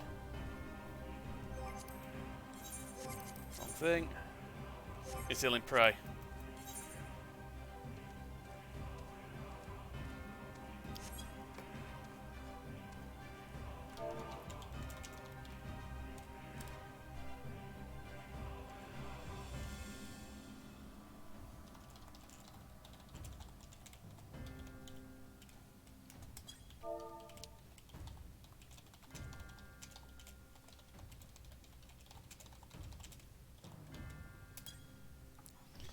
The Yamzin Praetorium,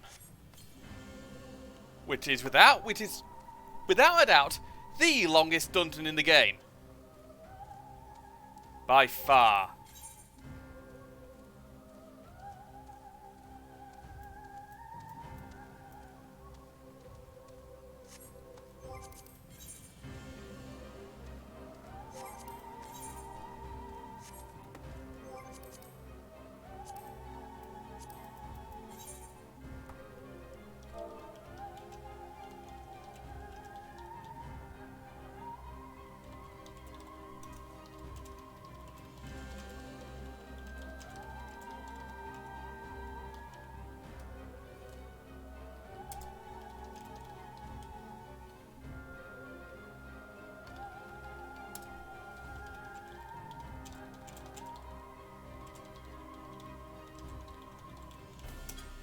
So I'm just seeing if people want to do this for me. If they do, they do. If they don't, they don't. But Amarot I will be able to blast through. You get a certain type of tombstone for it. Meanwhile, I'm going to fly around and have a look at Amarot and its towers. And smash into the reception bit. Brilliant. And I think you can go to get up to the top of the tower here.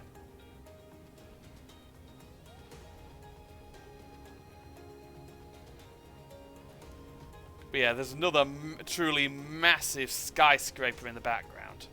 Not that one up there. I can't exactly point at it.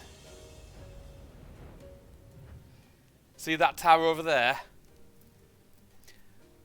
I get the feeling that's where we're going to wind up. Possibly.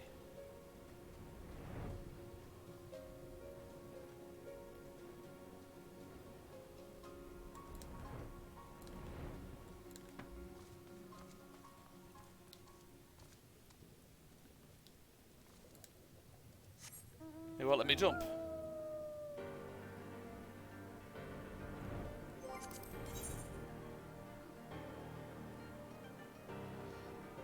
For now, I'll queue up on my own.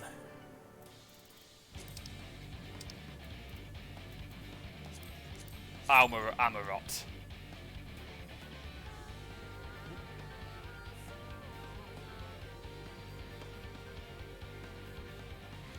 One time. There we go, straight in.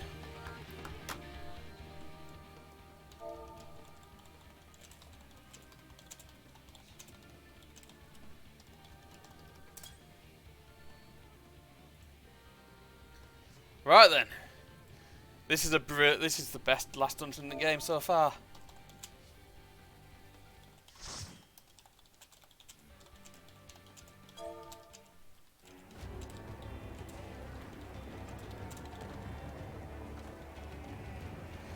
There we go.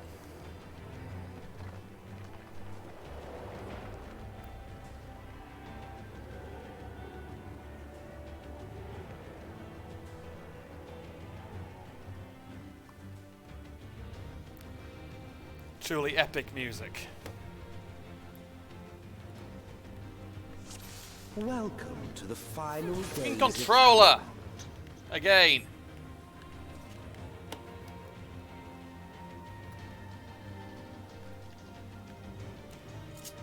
That one brilliant. Here we are.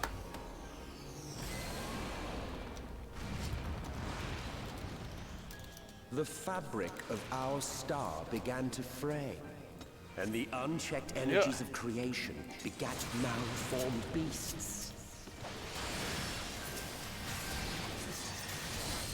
There we go.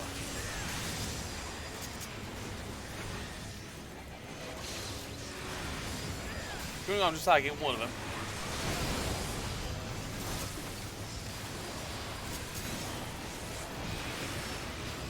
Because this means it can get big pulls.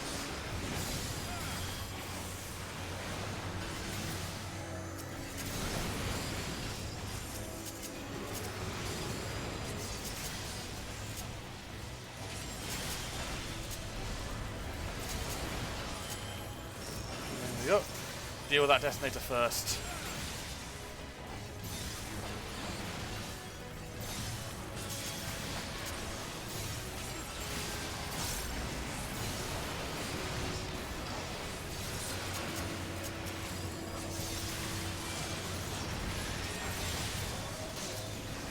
There we go.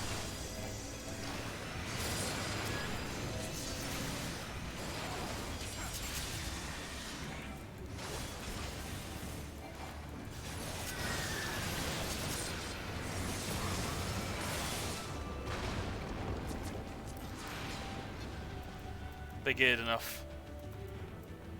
Well, apart from belt and a couple of other things, they geared enough. I'll pop some food. Get us through everything a bit quicker.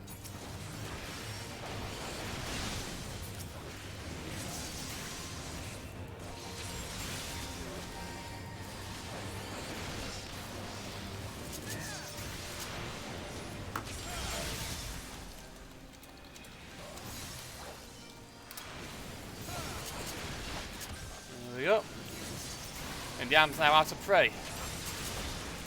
Which is typical, really. And the weather? Termination. Yeah.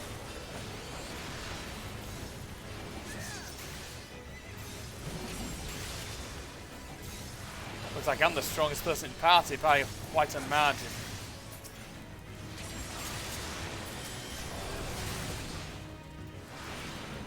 Yeah. Looks like getting single pulls here, which I'm not entirely happy with, but needs must.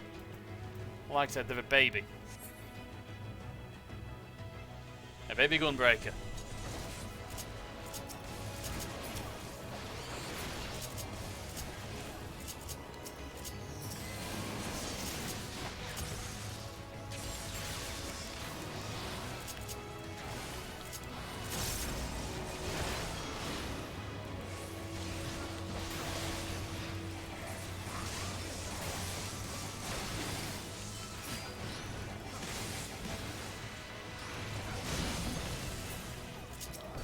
There we go.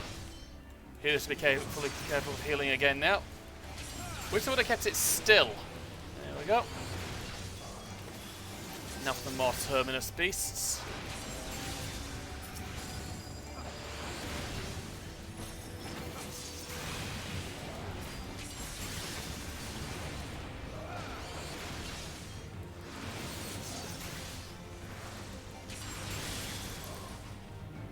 What the hell are they doing?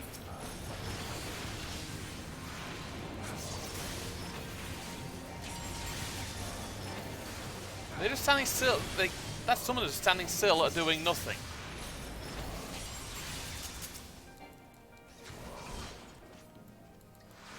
Ah. Okay, never mind, the PC's frozen.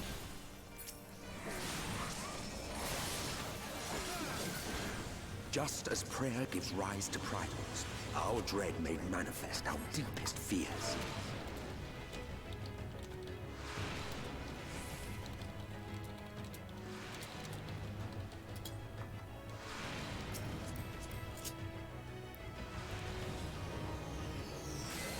There we go. Talk about timing, how about to say we can keep going while they get it fixed, and they get it fucking fixed.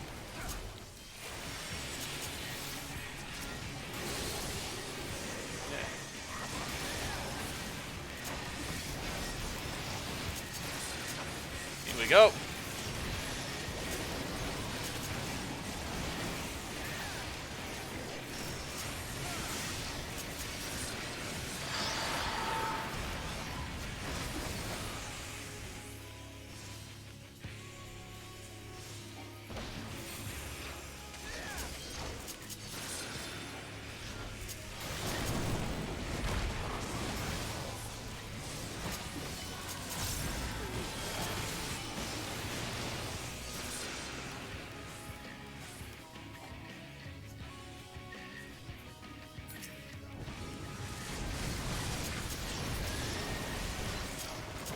I think there will be... oh shit, shit, shit, shit, shit!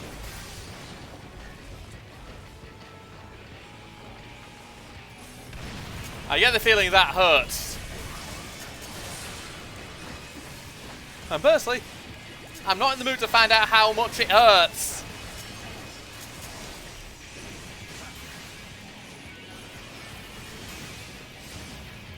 That might mean cutting it a bit close. Yep. Oh, they got Phoenix out, that's always good.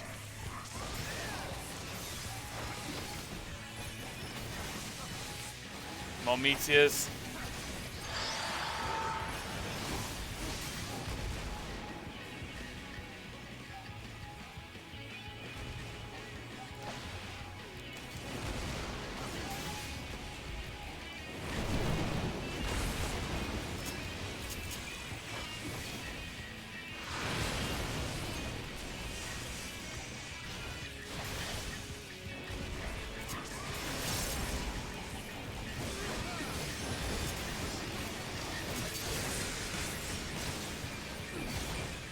Oh, this isn't going to be good.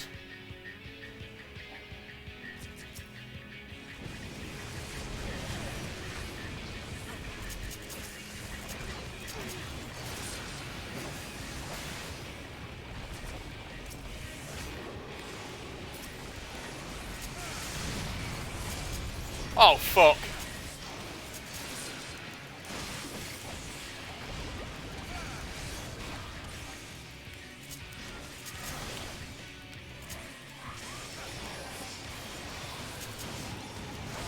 I ain't going down that easy, sunshine.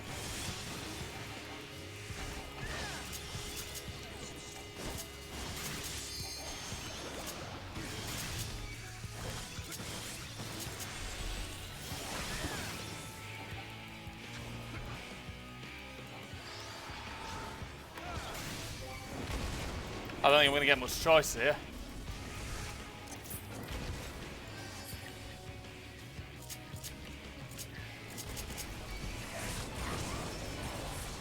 Nearly. Got to tank the floor at some point, haven't I?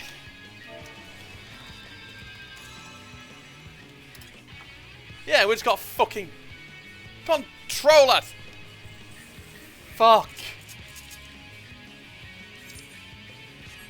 Well, that went well.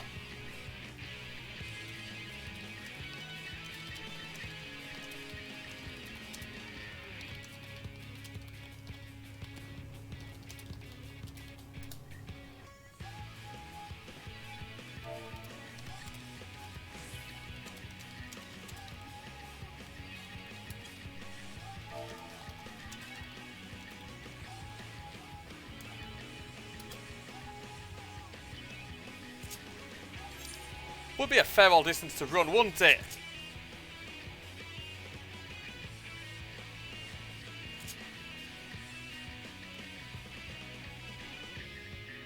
Yeah, I can see him now. Ain't done that on that fight in a while.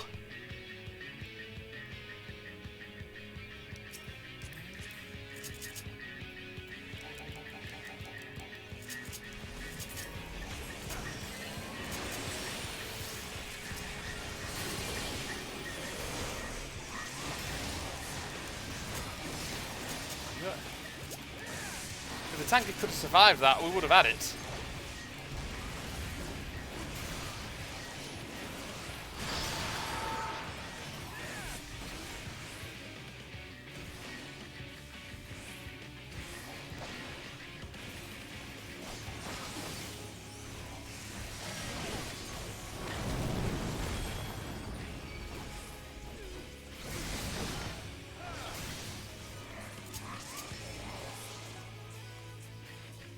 Oh, that's going to be tricky.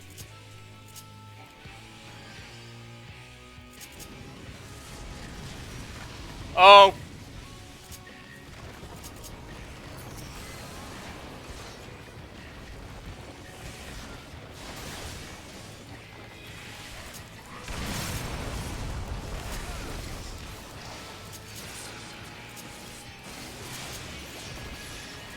This isn't going well.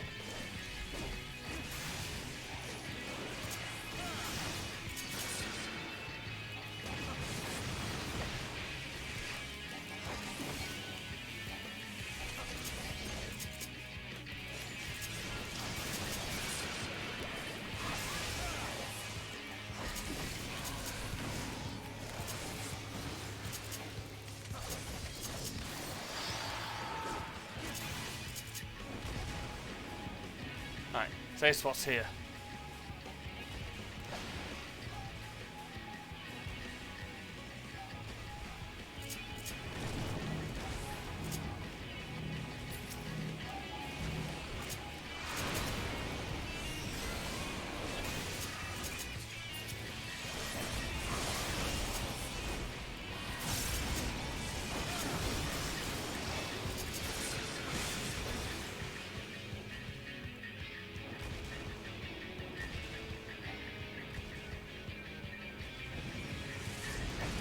Yeah, we're dead.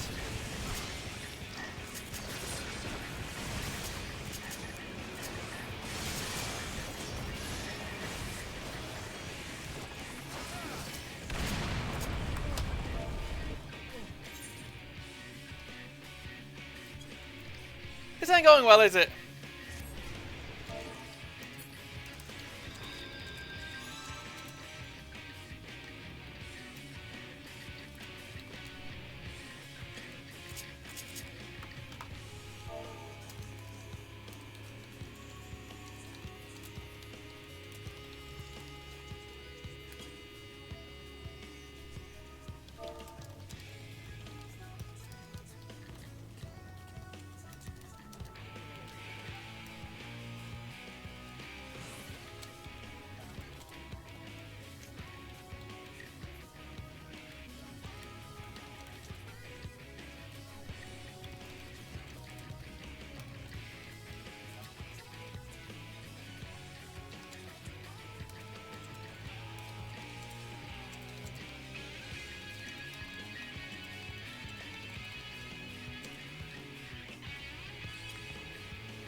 I've used it on the wrong person.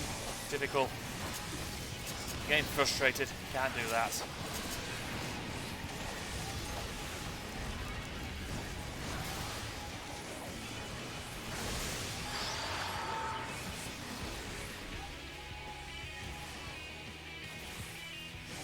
So that works.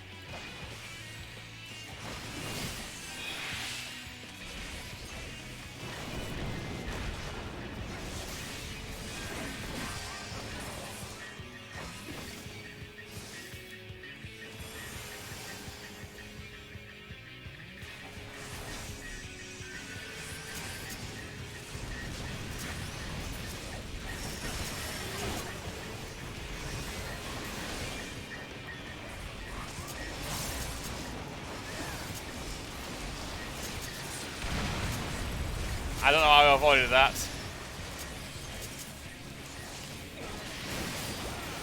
Then the controller went weird again.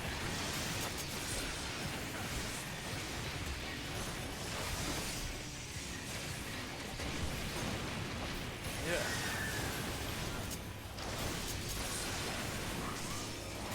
Chloe, all dungeons have 3 bosses. Too many bosses in the main one.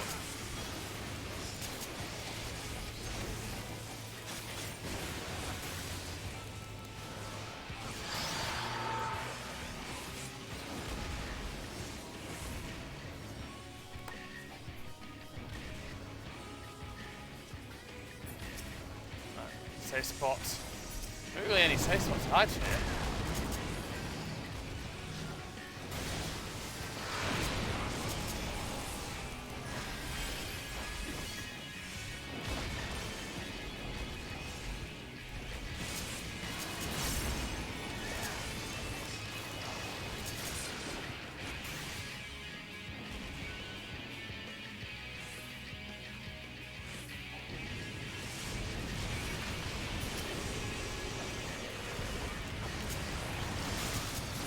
Got it.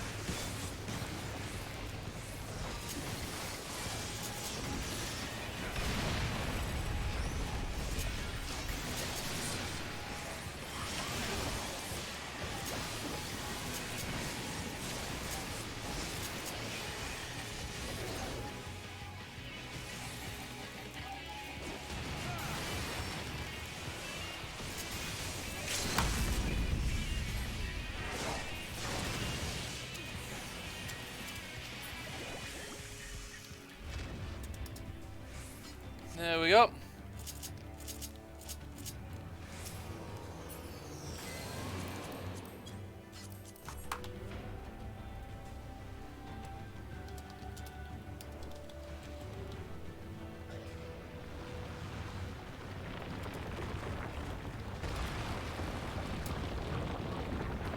There we go.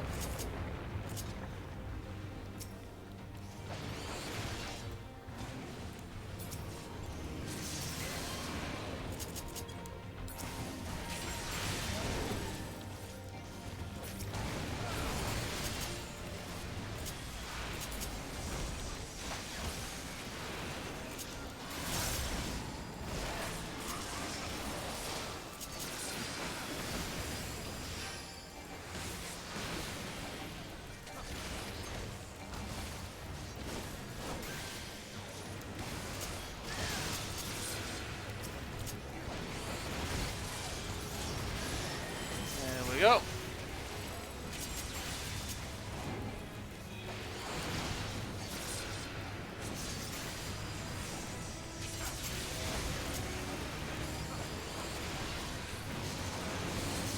See, this is more like it.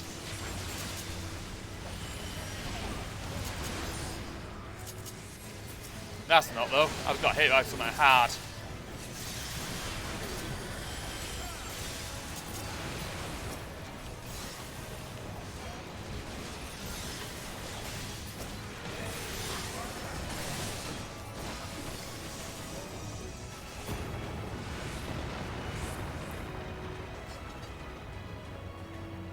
The land buckled.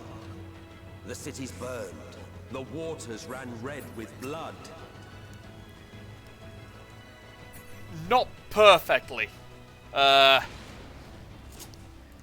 We had a couple of accidental wipes on the first boss.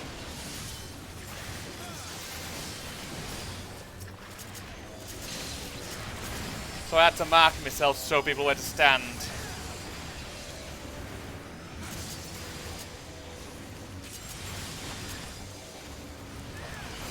We'll get through it though.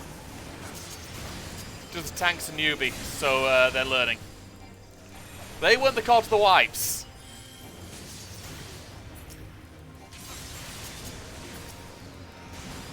And they just picked bad places to stand is all when the meteors came down, when he used the final sky. Oh, brilliant. Detonator.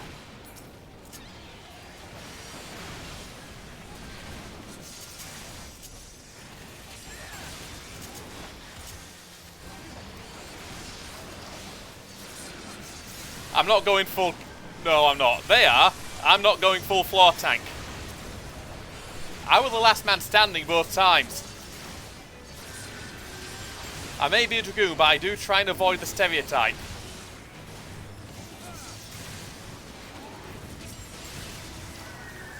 Don't get me wrong, I know the contract.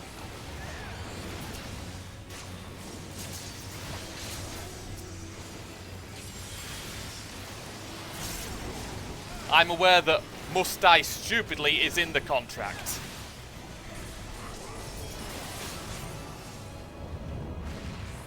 Anywho, you have to join me for dying gasp once I'm done in here.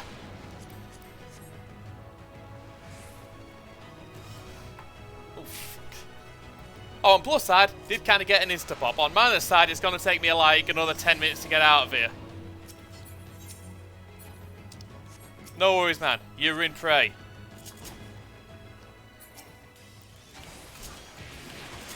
Prey takes a while. Prey takes a while, I know.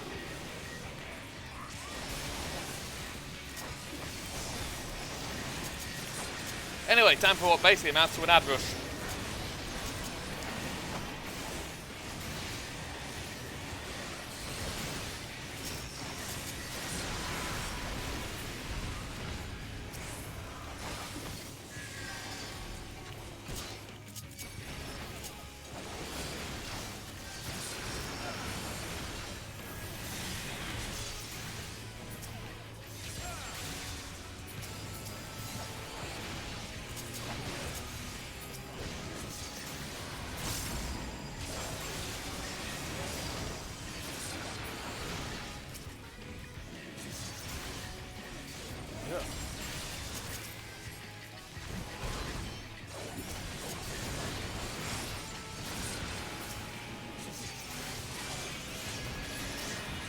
I don't think this healer knows what to do with Roilers.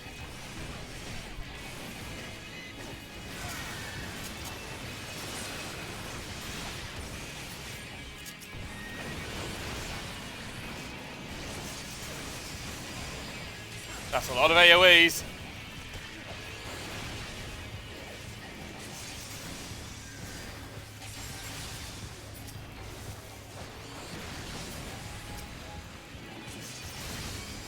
Oh.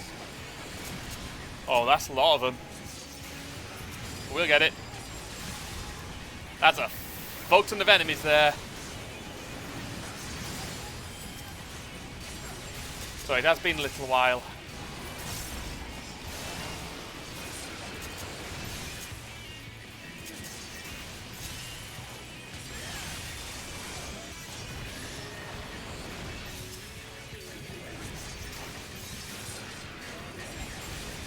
There we go.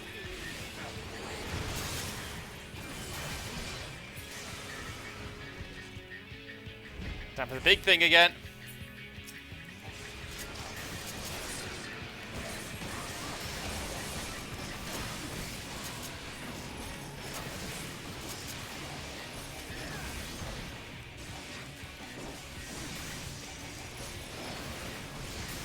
Got it.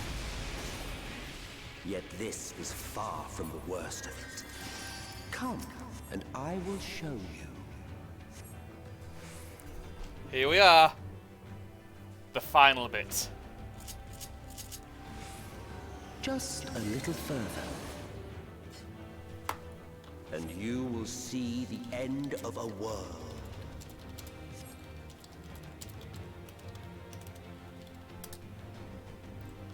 Yep.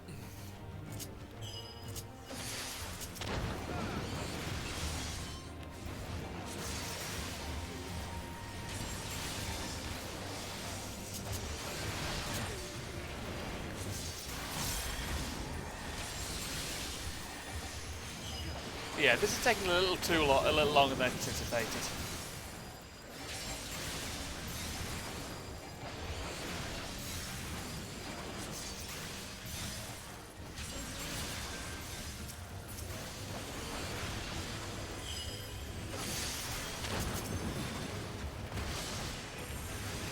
There we go.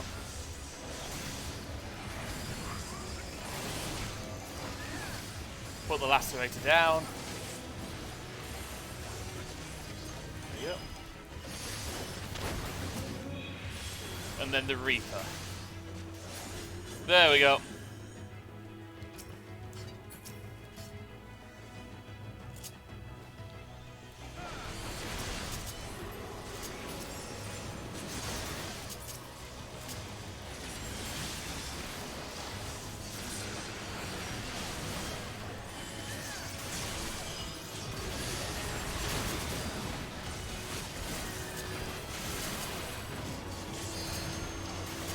If I'm gonna kill it right, I'll just kill it here with them.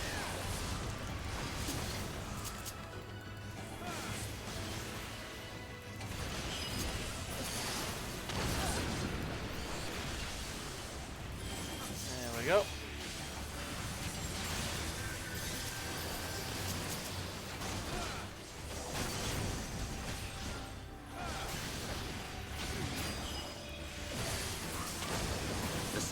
Well, that didn't tickle. We saw we had to weave its laws anew. We're still near it, but we are getting there.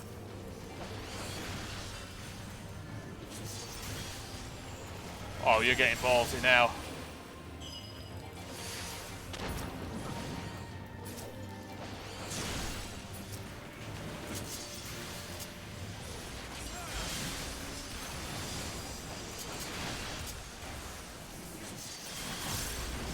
You're getting really ballsy.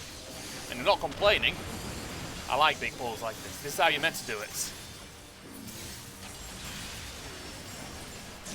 There you go.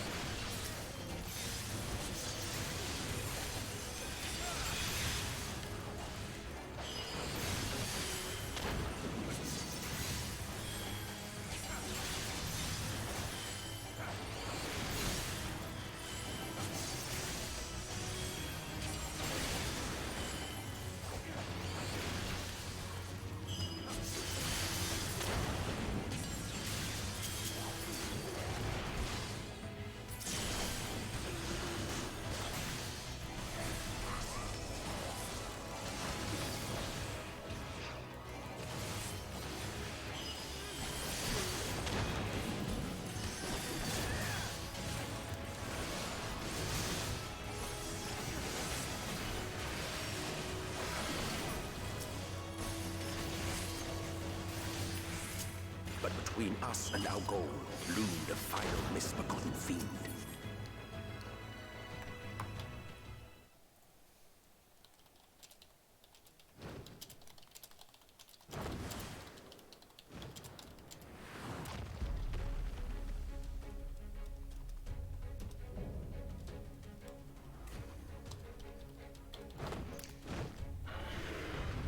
An Eldritch Abomination. There we go. And I've lost my buff. Ah well.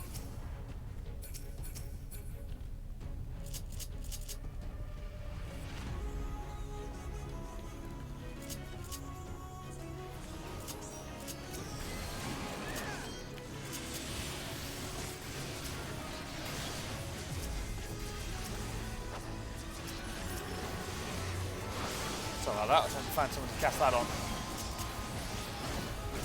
Oh, nice. Perfect mecha. Right. This thing's ugly.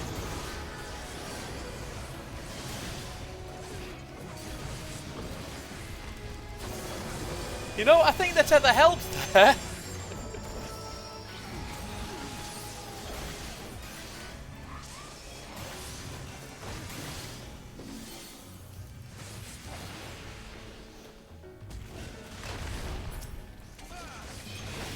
go.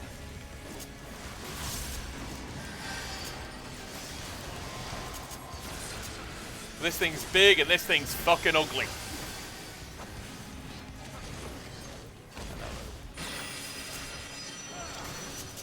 Yep.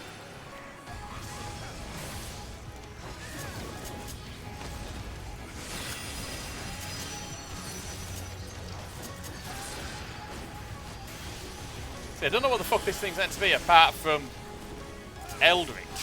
Looks weird. Fuck's my rotation there.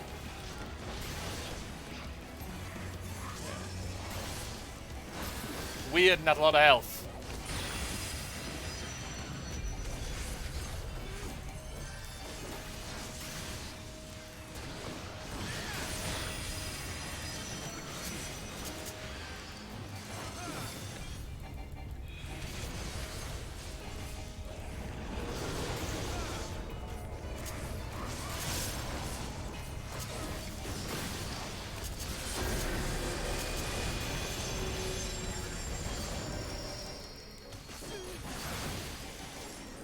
Yep.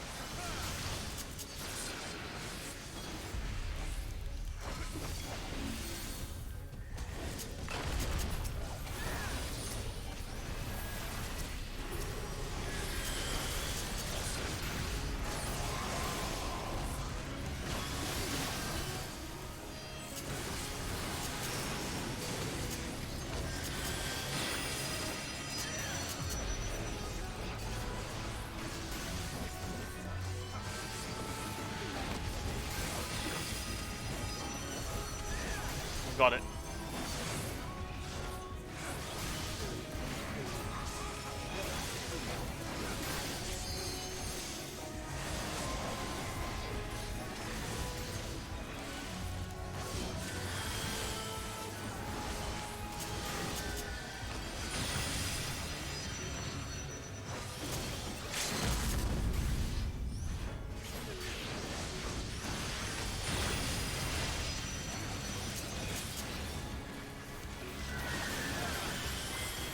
That was going to get a little close.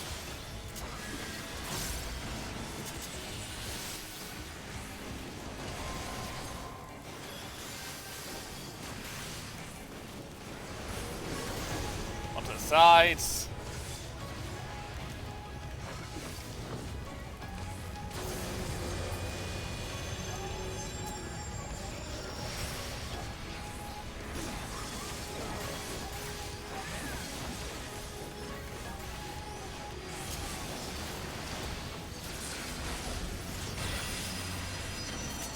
Got it!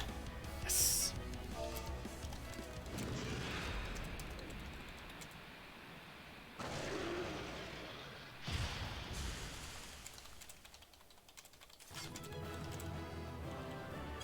But yep.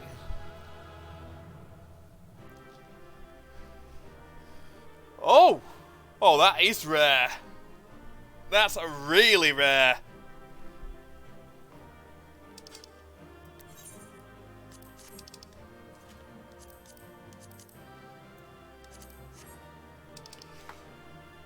And someone else got the shoe bill.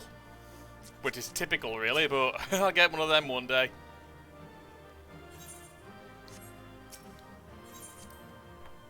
Yeah, didn't get the minion there sadly, but maybe next time, if I wind up in that place ever again. Might have found that at some point.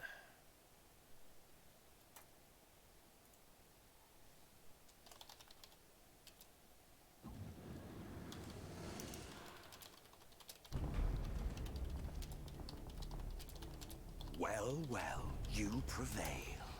Was there ever any doubt?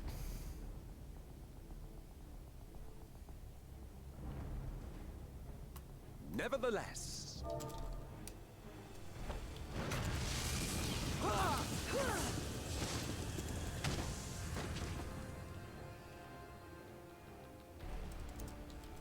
Your performance was underwhelming, and I remain unconvinced of your worthiness.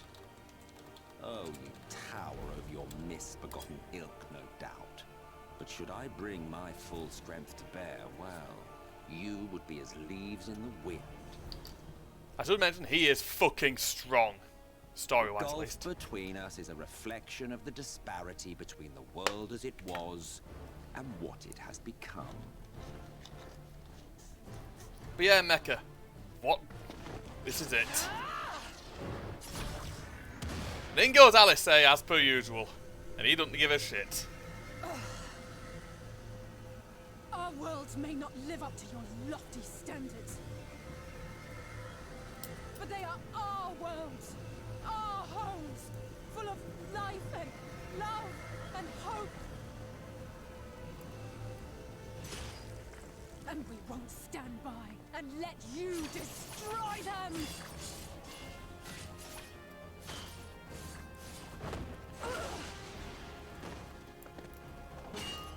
Alizé! You are a mistake. For we who have known perfection, the shattered source and these shards are ghastly mockeries of the true world.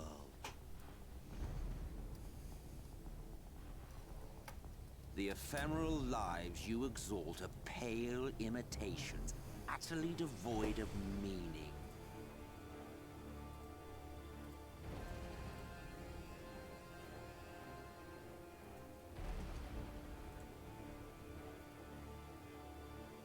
Belittle us all you like, but we will rise again and again, and give the lie to your insults through word and deed. We're We best. define our worth, not the circumstances of our creation. More prattle.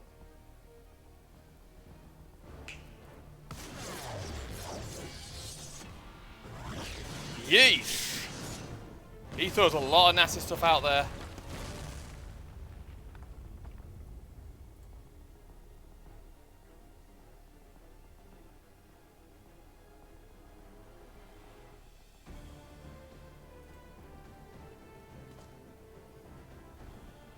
Fool, who are you? No one, nothing. Once I have reclaimed my heritage, my first act will be to expunge your stain from history's weave.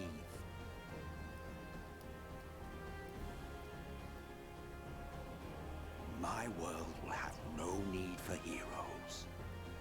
And try and get it and try and take that from us.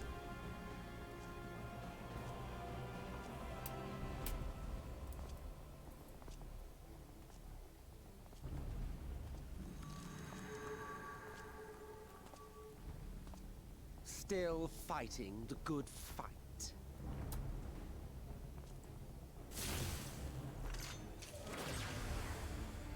Oh, that's gonna piss him off.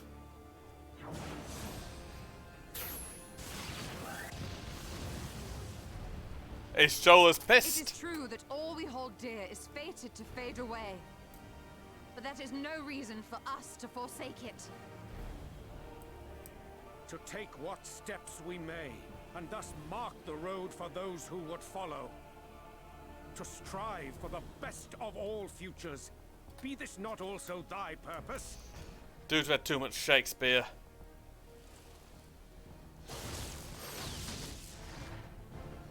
And that knocked Urianger back a bit.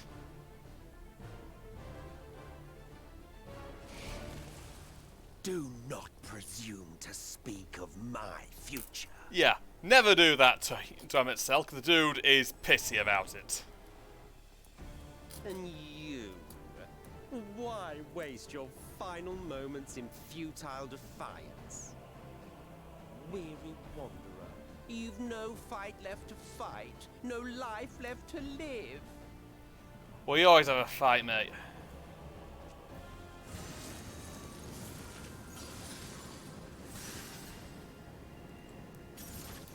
That ain't good.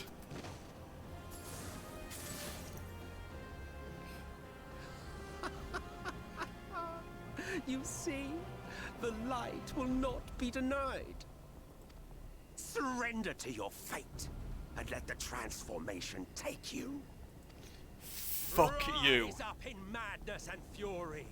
Devour the vermin infesting the land which is rightfully ours.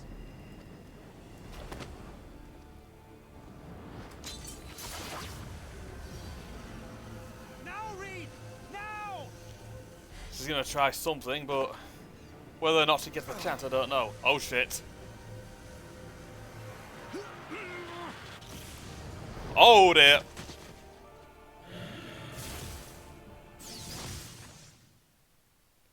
Oh fuck. That ain't good. Fight it. You have to hold on.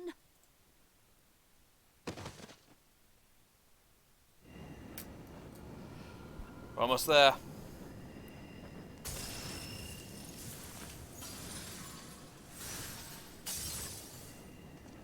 Shit.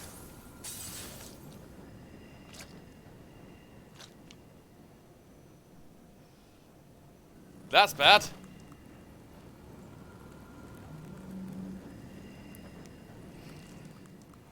Could do with a hand here, Adbert.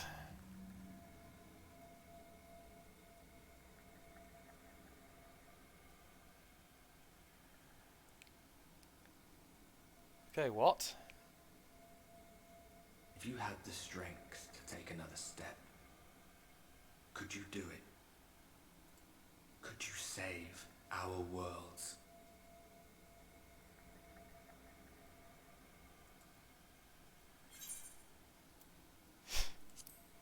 What? All by myself?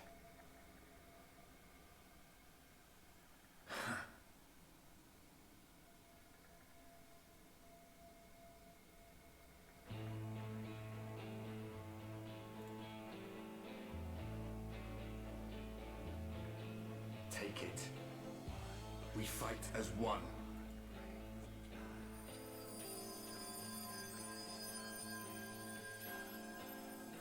And this will piss off MS Telk.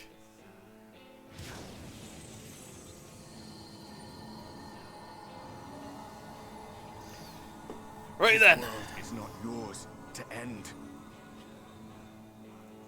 This is our future. Our story.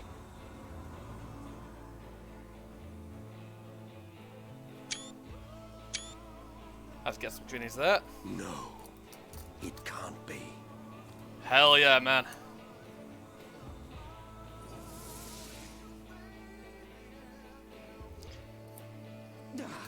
That trick of the light. You are a broken husk, nothing more. How can you hope to stand against me alone? We stand together. Oh, it's about time you got here.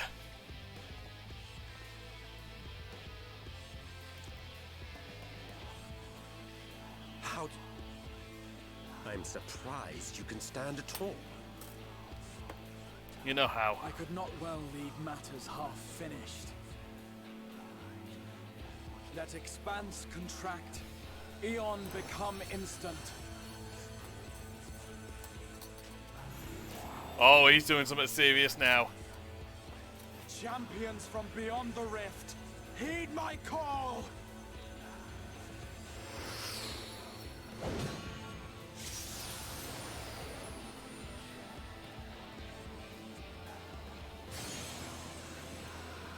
I love this bit. Damn you! Damn you all!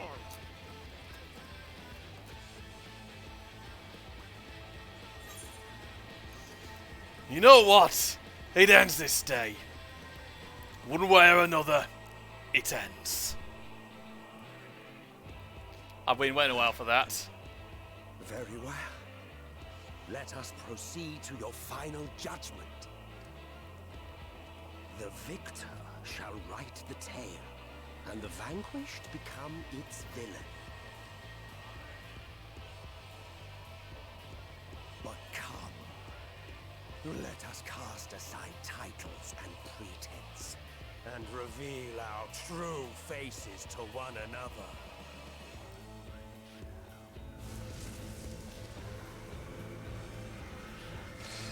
I am Hades, he who shall awaken our brethren from their dark slumber. Oh, he's serious. And that's invoked their true name, they're going all out. Right, best send Yam an invite.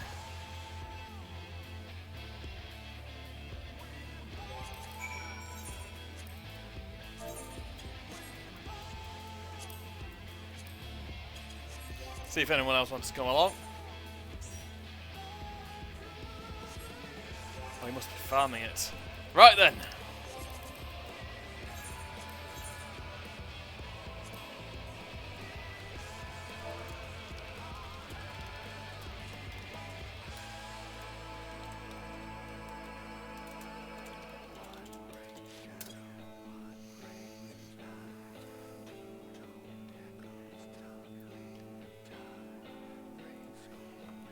Here we are, the dying gasp, and I believe we are on top of one of the tallest tower in Amarot.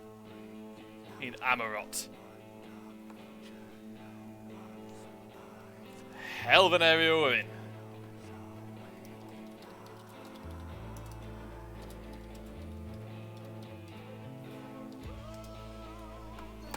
In we go. Controller again. Sorry, this controller's giving me a lot of shit today. It's not the controller, it's the wire. Here we are. The dying gasp.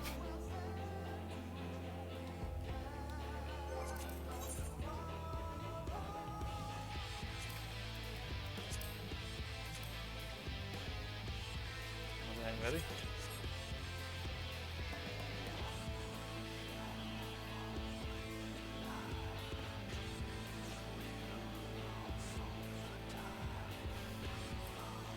Yep, that's the weather. Termination.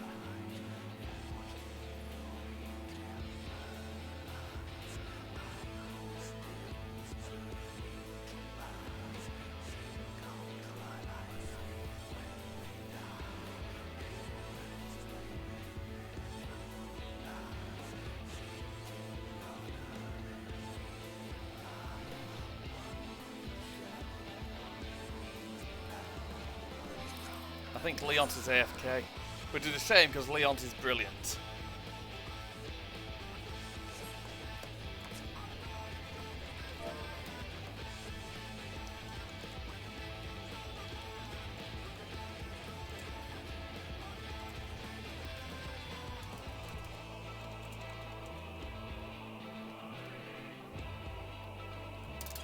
See if anyone else wants to join me. Hopefully they do. Because this is one of my favourite fights in the game. In fact, it probably is my favourite fight in the game.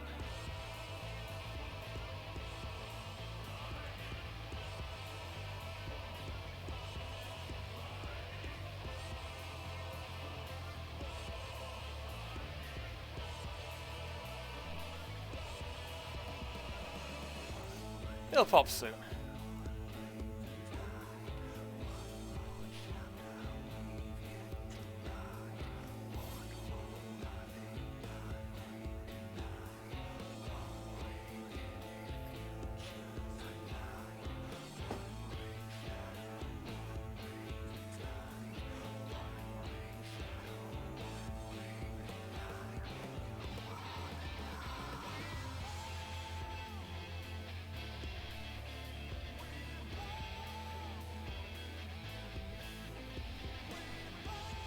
I love this music as well.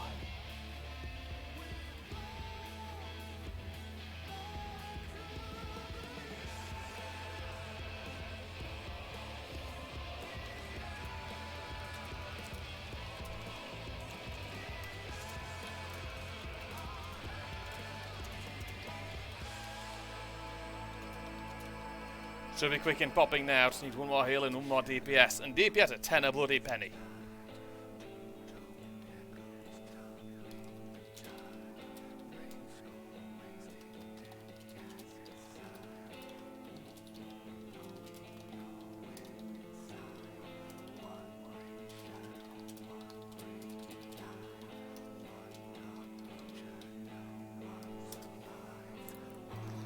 Just one more healer, one more DPS, and then we'll be good to go.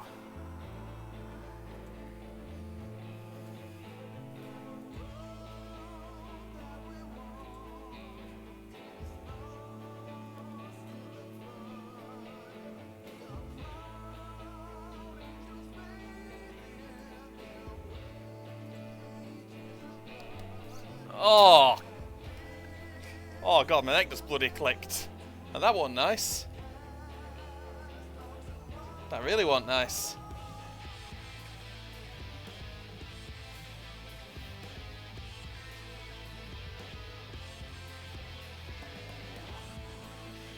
That really bloody hurt.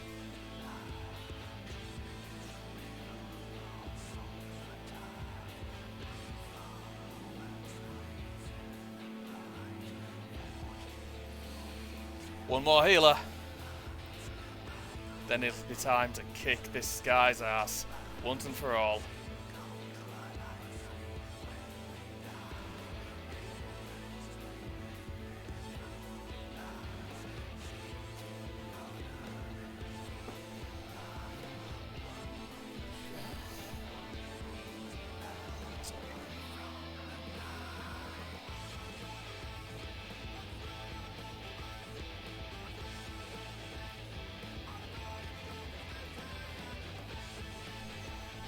So look at a few things on Twitter while I wait.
Or even bloody... Oh great, the other healer fucking dropped out. Which is fucking typical. Yep.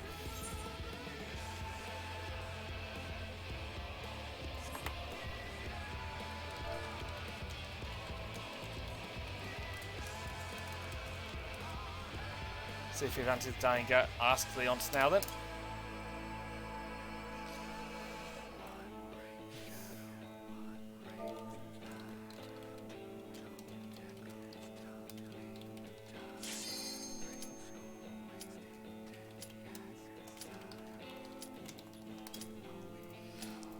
Sometimes I ask you.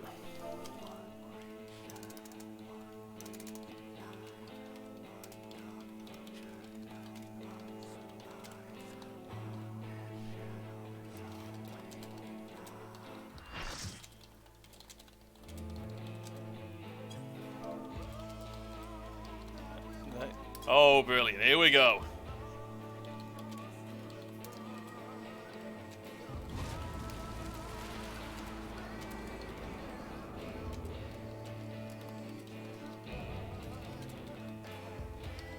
Right then, we got a job to do here then. Your vaunted strength, and I shall expose the lie of your fragmented existence. Good luck with that.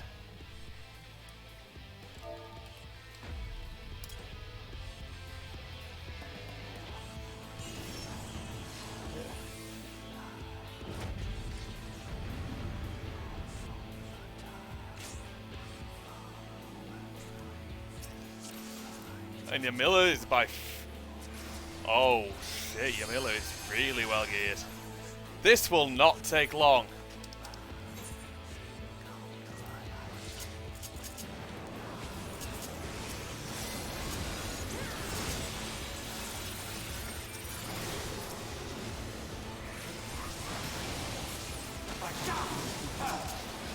That's a cleave, get the fuck out of the way.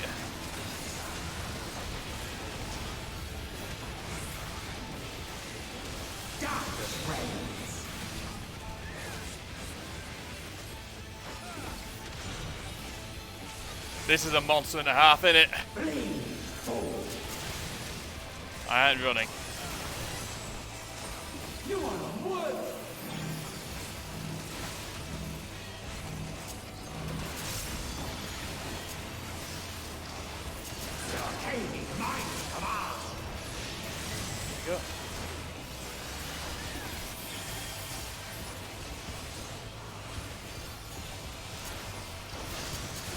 Love AoEs.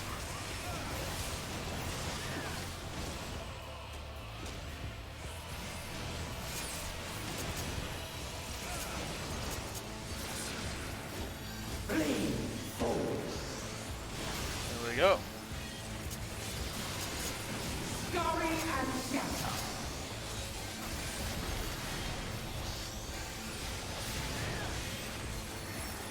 Love AoEs again. But he goes down easy because there's no gear level cap here.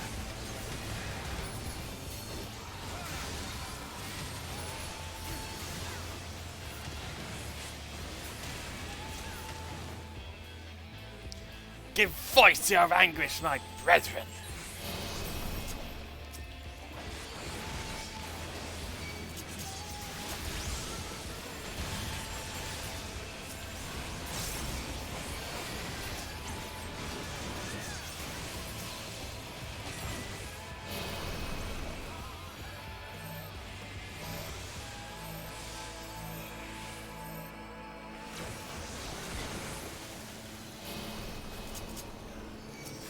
Not gonna voice it, I'll sod it.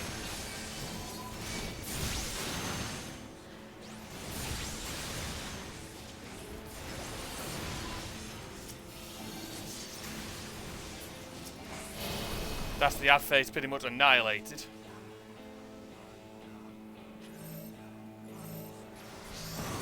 Perfect.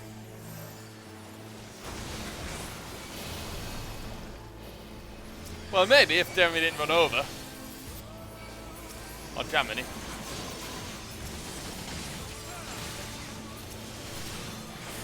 I love this song.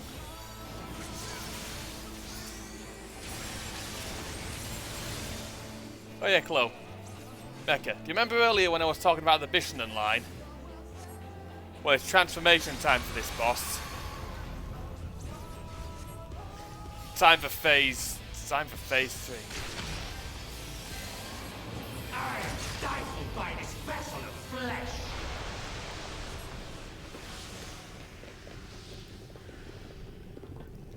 There we go.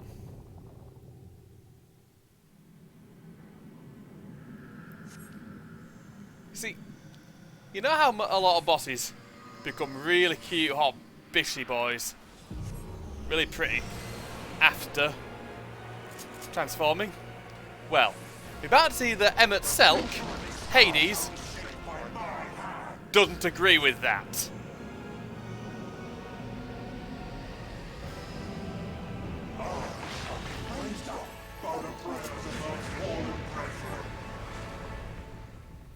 Behold, a sorcerer of air, tremble before their glory.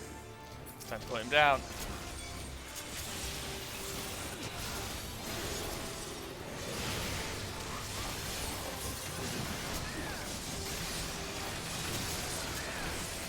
There we go. Fucking controller!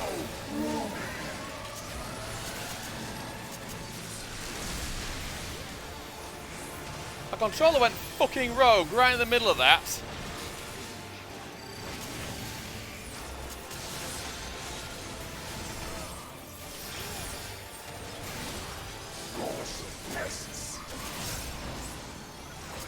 Behind his arm.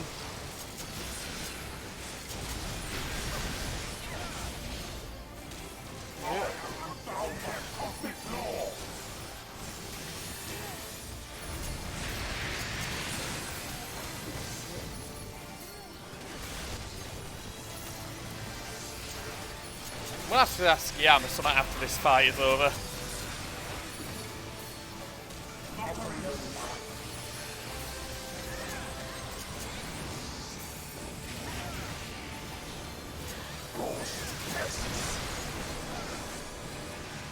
There we go. He's got massive fucking arms.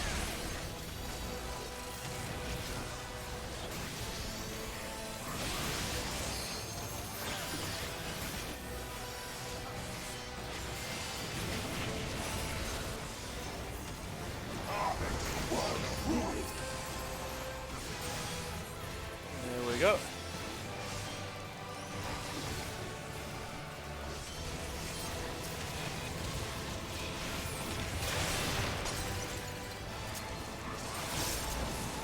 we go.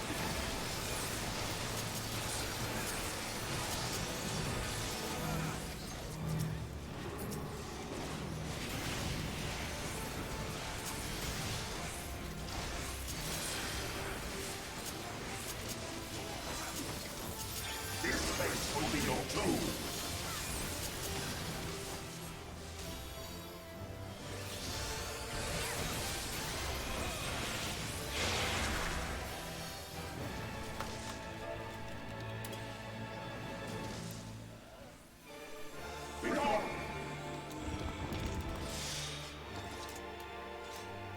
Right!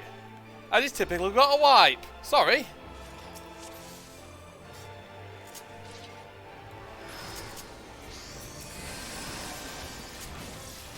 Somebody ignored the doom thing.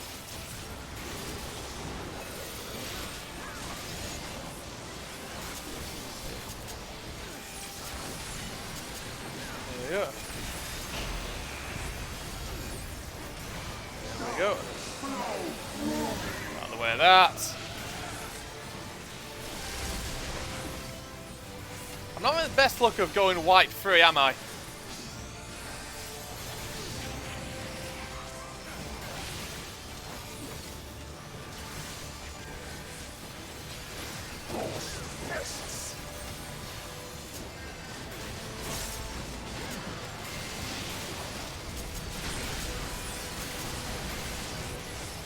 There we go.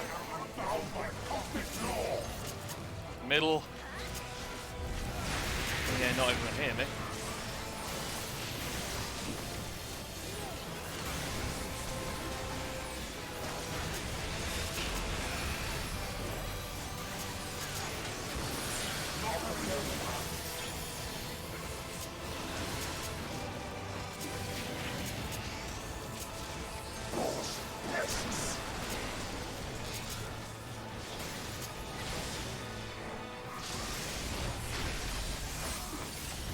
Go.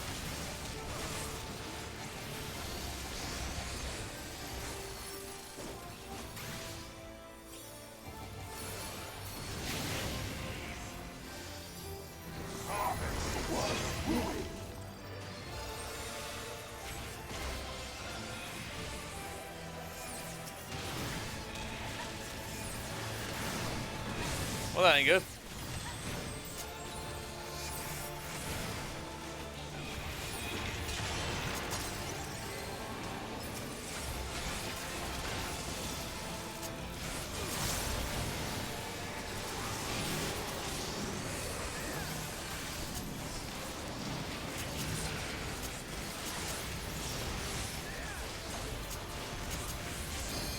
There we go.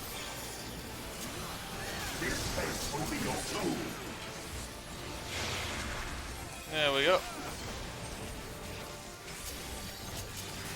Ground is spared. Button mashing time.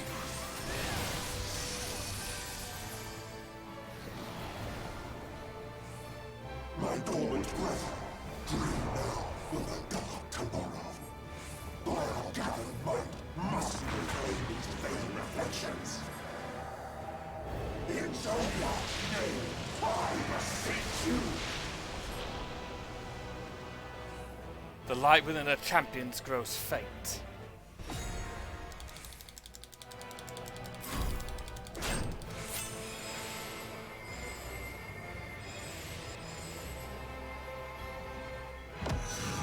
Oh, someone's dead. Was the world like one free? No. Damn you. Damn your wretched blessing.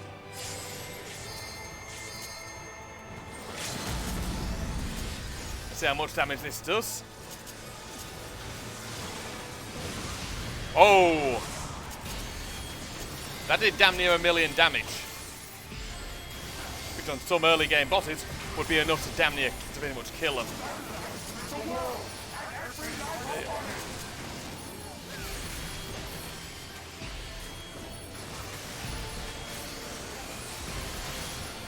Oh!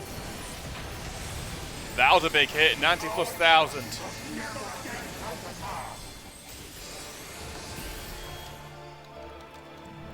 Hey, hold on.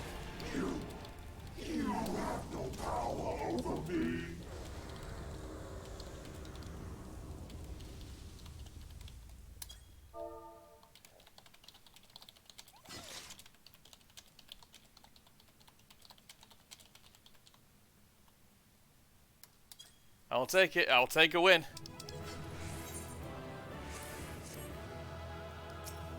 Yeah, he macroed that fucking in. He macroed in a big speech about esteem, which, to be fair, is fair enough.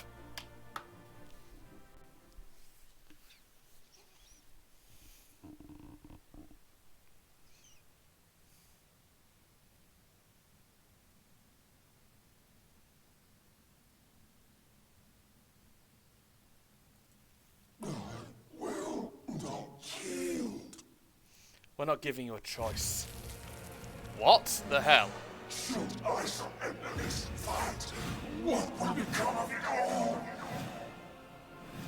What will become of our dreams?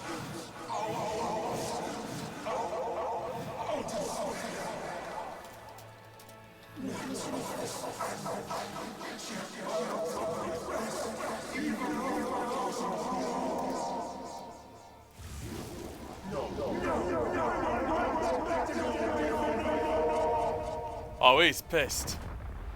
It was a bit too much. Yeah. That was pretty amusing.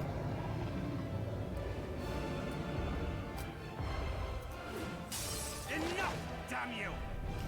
Oh, he's had enough of this shit.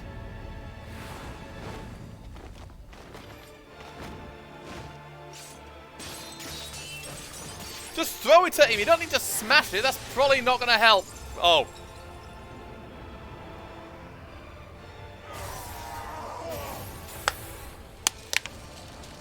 Oh, jeez.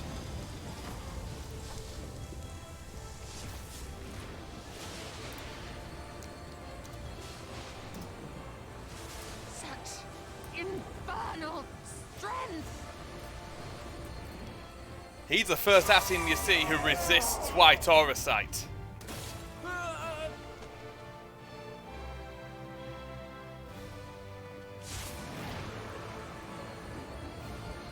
We still see it. There's still a trunk in there. Oh jeez. Strike with all thy might!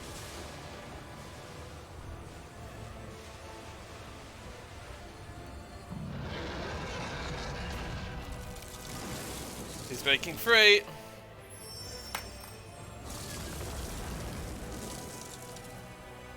But you know what?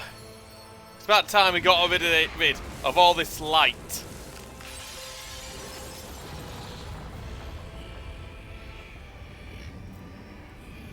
Oh, that ain't good.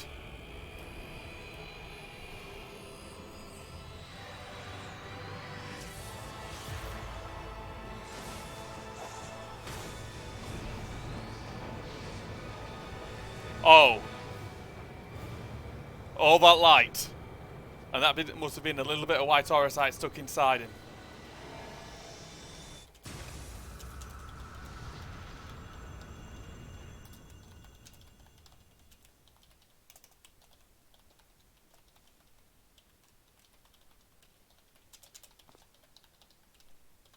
And we got him.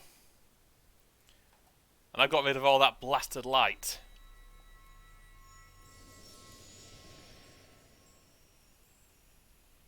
We've got him. It's done.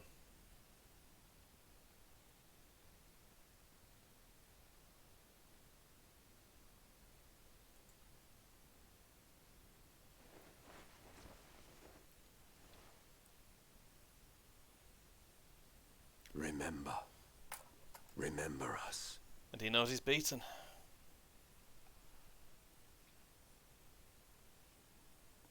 Remember that we once lived.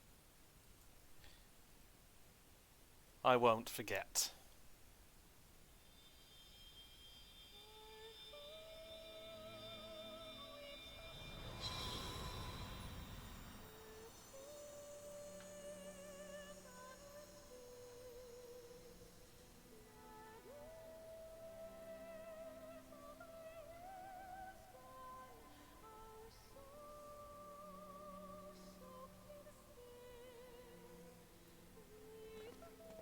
It's over.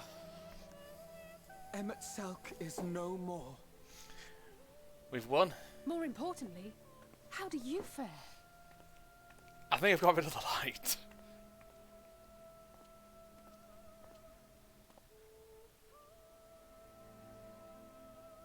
dost thou see? His ether. It is as it used to be. As a disciple of Zodiac, the Ascian was the darkness to your light. Possibly. I can but assume that when you set your strength against his, the light within you was spent. No, it's more than that. Under the strain of that incredible flood of ether, your soul had begun to break apart. Yet now it seems somehow restored. I think I must have used all that light against him. I tried to help you before the battle, but Emmett Selk stopped me. So, how did you... exactly what did you... Can you tell us what happened? Well, I don't exactly know.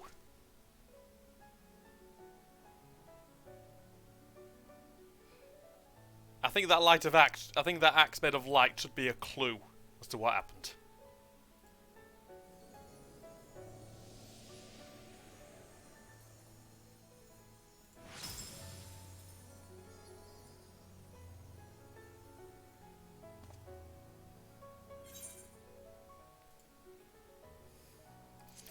I'd help from a hero of this world.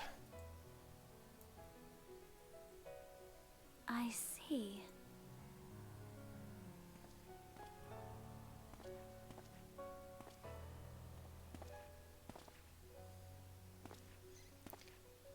You're right there, Exarch.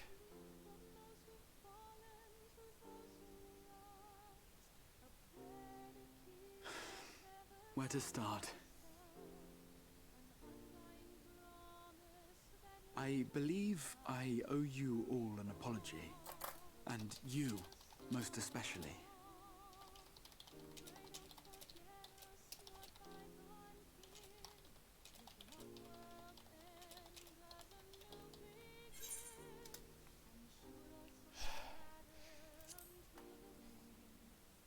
It's good to see you awake, Grahatia. He's basically his...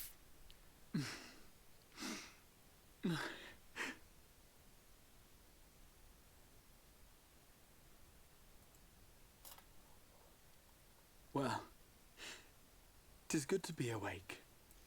Guess it is.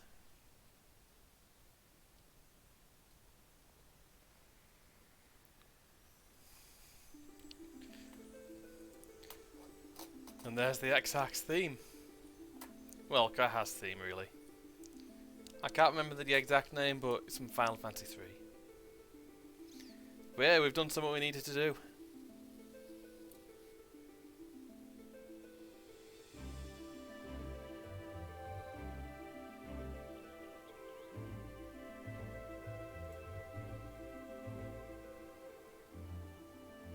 So, those mad souls dove straight into the ocean over there, did they? All I could see from here was the whale, Master Chai. 'Twas surely Alphino and those friends of his. They did something heroic, mark my words. Oh, she knows us too well. You need only look up there for proof of that.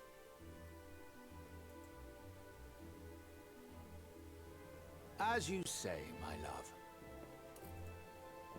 They're sure to be back any moment now. Any moment. Hopefully.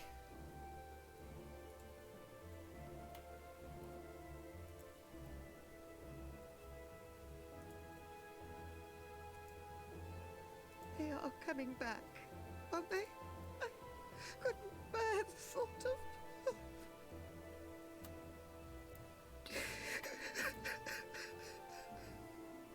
They're there, dear. Everything will be all right.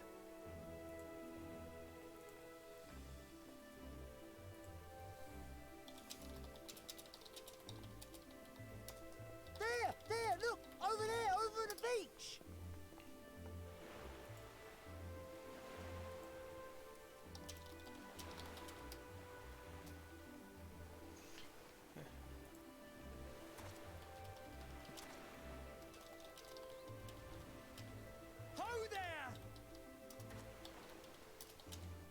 Greetings! You alright?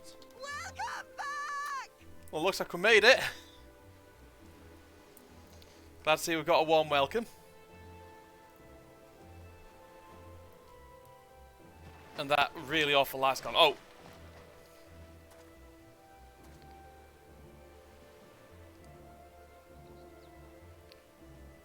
Like we've escaped.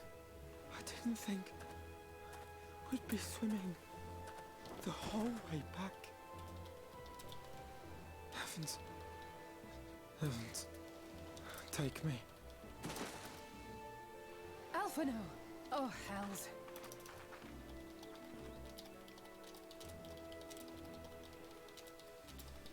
He's out of it now. Wait! Where's Oriange? Oh, hello! Oh, that's another streamer fun thing. He must have fallen behind. But shouldn't we look for him? He'll wash up sooner or later. Hopefully, but we don't want him dead. For the love of Alphino! I think he's passed out. Welcome back, dear ones! And there's Feul. And thus did salvation come to the first.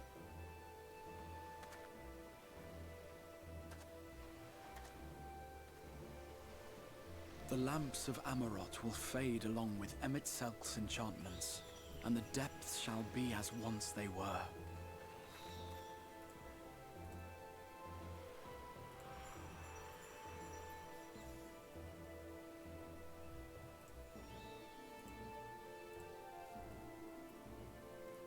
Mount Gulg will one day fall, and the Talos below yield to wind and rain. Personally, I hope I'm not around when it falls, because that's going to cause a fucking earthquake of titanic proportions. This tale, too, will fade with time, passing into legend as the world heals and moves on.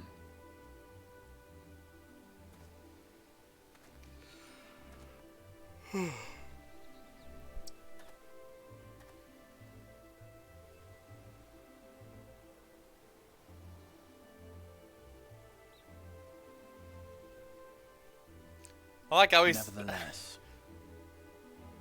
And Oriange's washed up. Oriange's washed up next to him at least.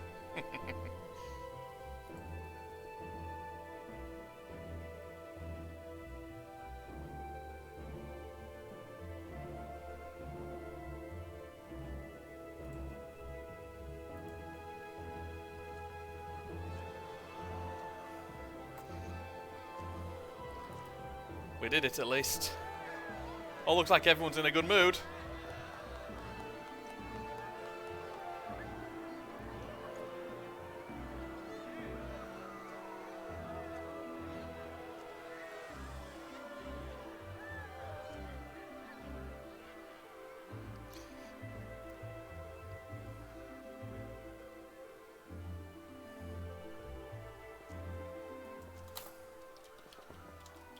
As ether obeys the cycle, as death and decay gives way to new life,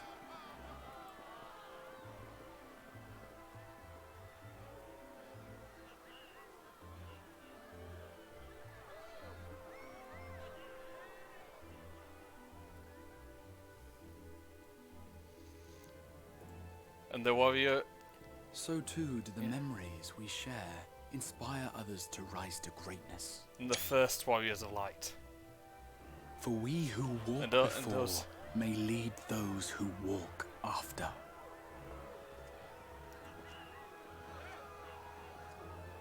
Your road goes ever on, as does your story, as does your legacy.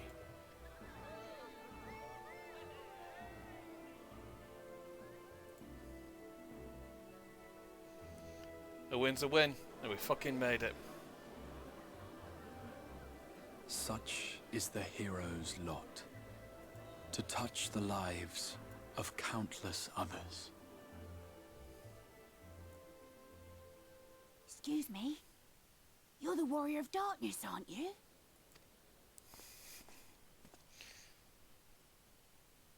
Yep. Where are you from, really? And how did you get to be so strong?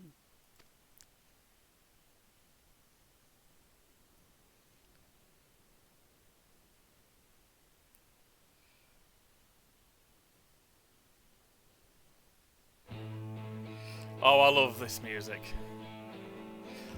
I'm gonna skip the credits though. Ah.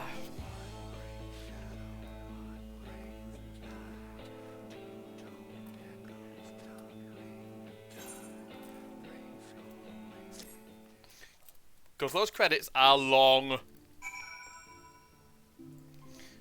Right then, let's talk with everyone.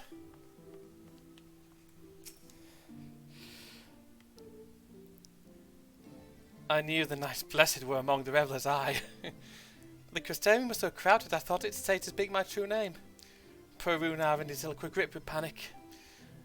As you may recall, 'tis customary not to reveal one's true name outside family and ceremony. Yet when I heard to explain that all present were like family, I was greeted with an outpouring of tears. An emotional people, the blessed. It would seem I don't know my own limits. I had thoughts pushed on till dawn, but my body had other plans. Still, I did enjoy the carousing while it lasted. Even I need to forget my cares every now and then.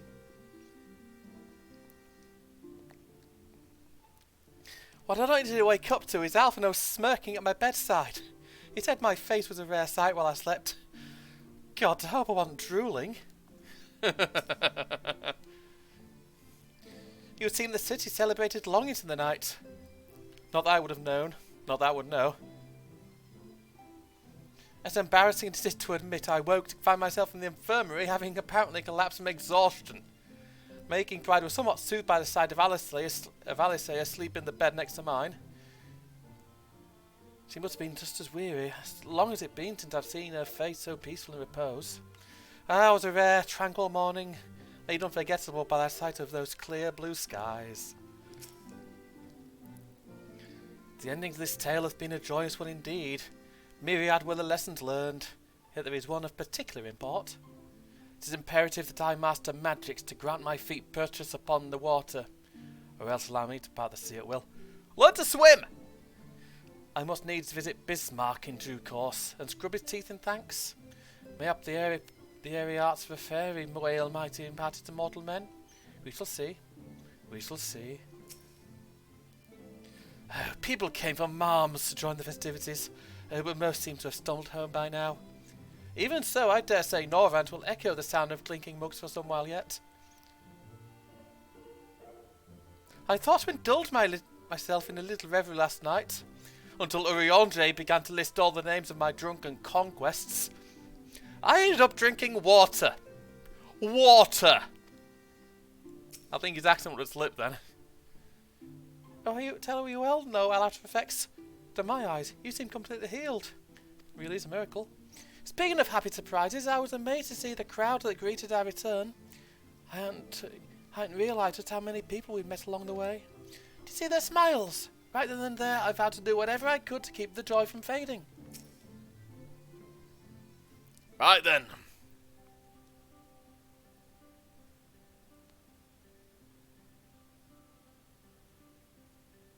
Cutscene time, I guess.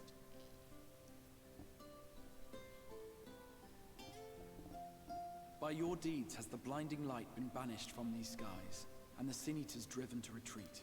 Can I just say you're welcome? Although our many hurts will be years in the mending, I have faith that this world and her people will one day be whole once more. With no rejoining in prospect, the Source need no longer fear the coming of an 8th umbral calamity. Brilliant. Go we save the world then.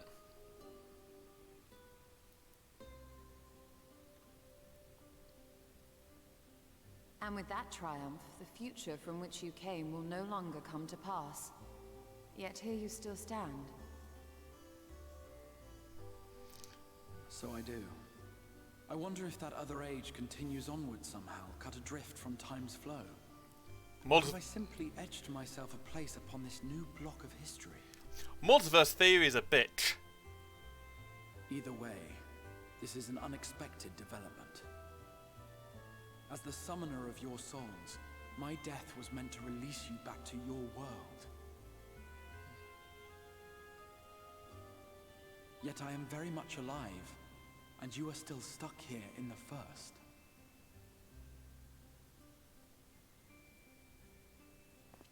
Guess so.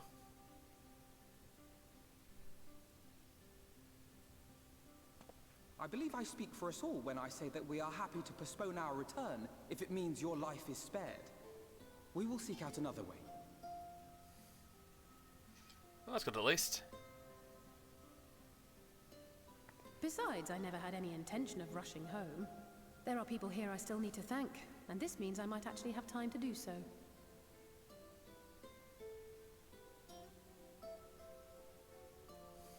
Yet we dare not neglect our comrades in the Source. Well, that's what I'm here for, mate. Mistress Tataru, to name but one, will be most anxious to know how things stand with us.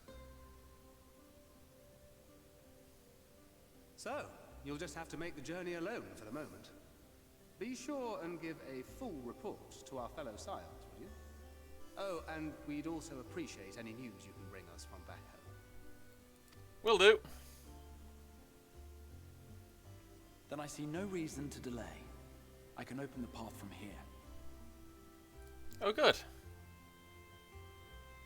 Save me a bit of fucking I imagine money. we each have matters demanding our attention, so let this be a farewell for us all.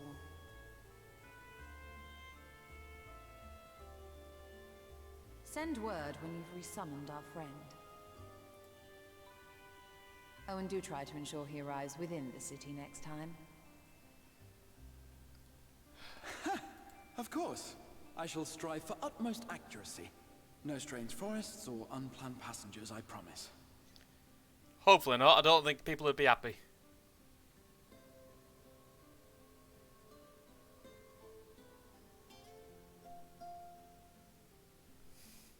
On it.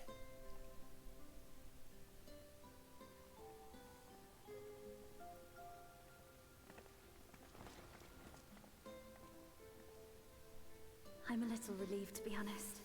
I would have been terribly lonely if everyone had suddenly disappeared. Well, we're going to keep it a bit busy now. But I understand that you have to go. Safe journey, warrior of darkness. I hope to see you again soon. You will. I'll bring back you some sauce.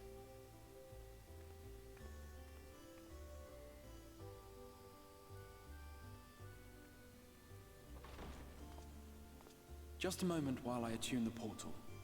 Then you can be on your way.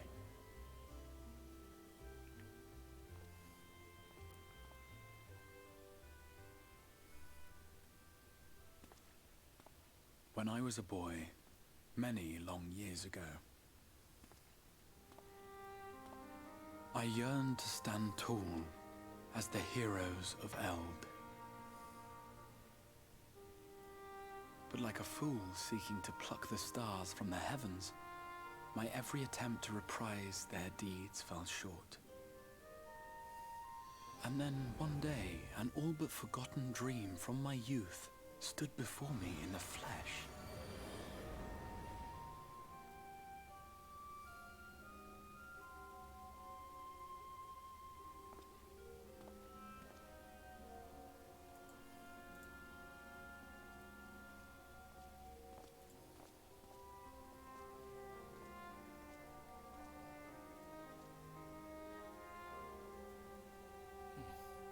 A hero who looked at the horizon and beyond and saw I knew not what.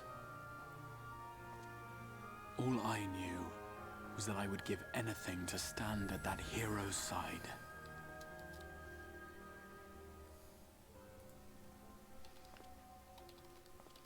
One day, maybe. One day.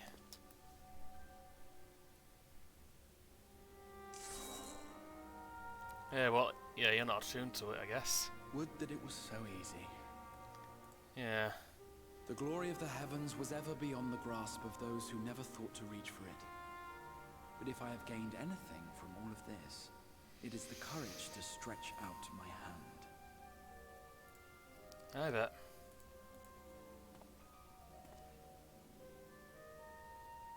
Do you hear me, Grahatia? This is no time for sleeping.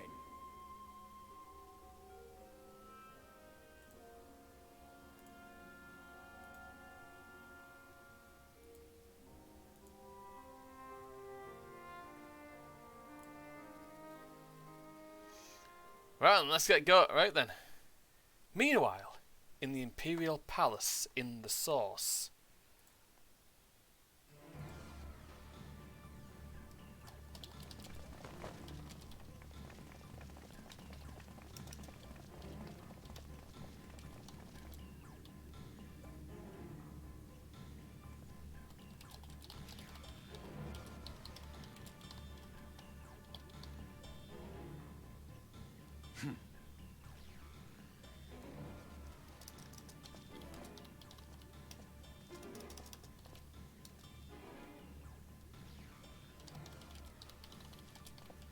To the west gate. I want to know what's happening there.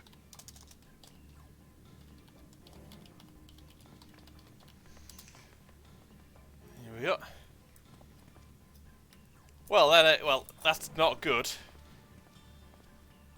Same as the others. Struck down with a single blow. An unfortunate day to draw guard duty. You don't fucking say!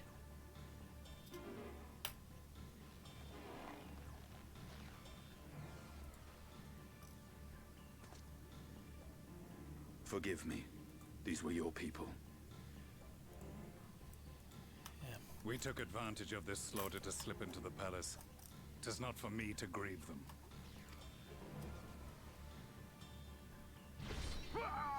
Oh dear!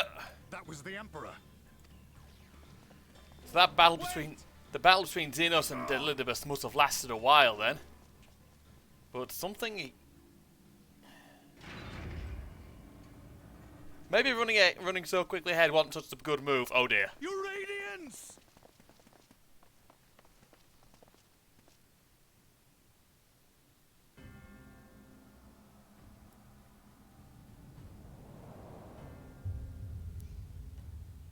Well. Gaius, you've missed your part in this, I'm afraid.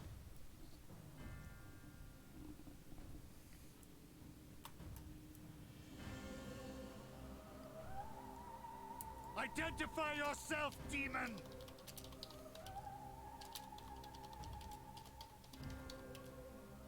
You were hoping for the Ascian? The Craven shed this skin and fled, rather than face me. A pity. I was looking forward to crossing blades with myself. That's not brilliant.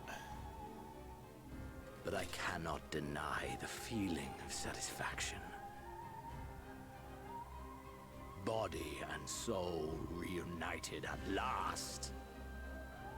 Oh, he's potent. What now? The game continues, but the pieces have changed.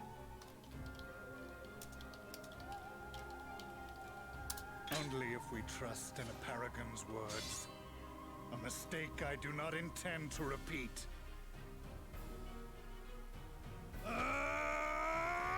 Gaius! He speaks the truth. Elidibus is gone. Tore a hole into the rift. Yep. Xenos, my foolish, greedy son. Was a second life not enough? Was the Empire too rich a prize to ignore? It's Emmett. I don't think he cares.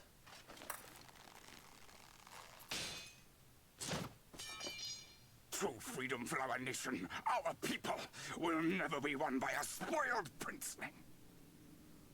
The burden of this throne is beyond you.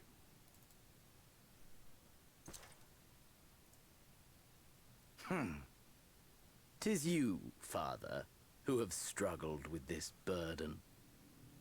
Simply holding the Empire together has occupied your limited faculties. But you may take comfort in knowing that I have no intention of pursuing your tedious agenda. nor am I interested in ruling over the Empire's lands. I came only to remove that which ruins my sport. I will not have my prey stolen by your petty wars and cowardly weapons. I think that sums it up nicely. He doesn't care for the Empire's goals. You would kill me just for that. And the Emperor just kind of shot himself before he died. I need no other reason. Any and all who interfere with my hunt will not do so twice!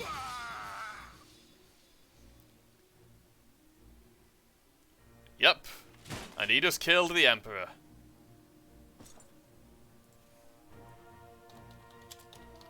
I heard the Ascians speak of Zodiac, an Eidolon.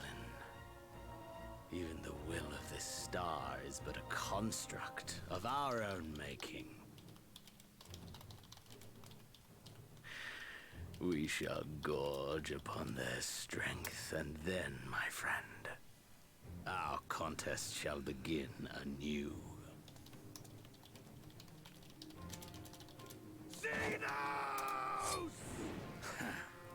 And he's like, well...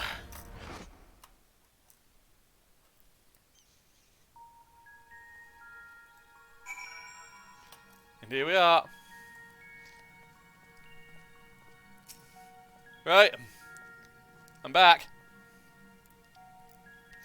Oh, you've returned. Was there a lull in the fighting over there, or...?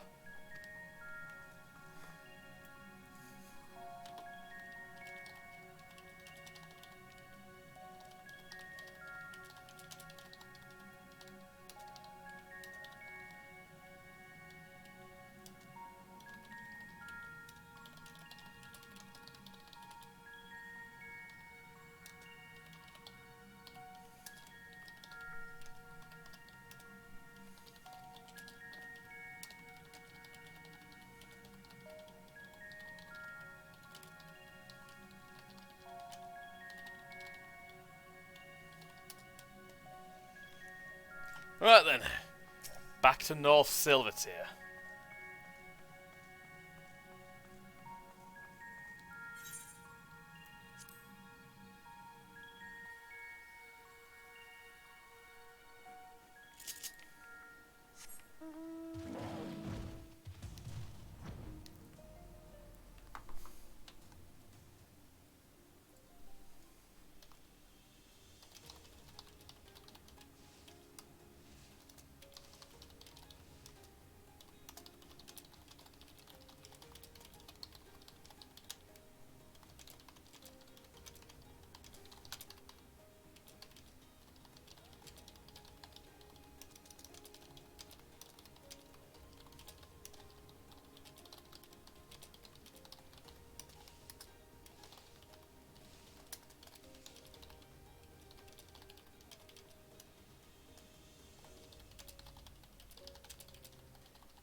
Hang on a sec.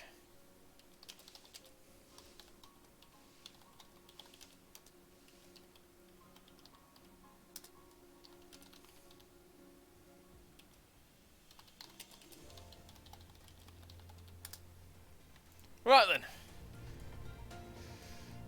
From termination to somewhere a bit more gloomy. Well, a bit less explodey for a start. Mordona. They sell fucking chunks of the Agrius.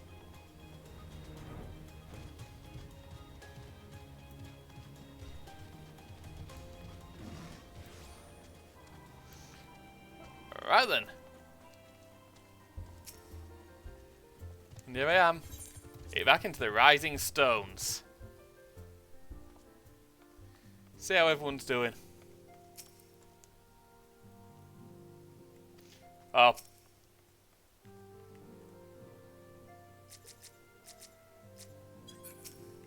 all saying exactly the same thing.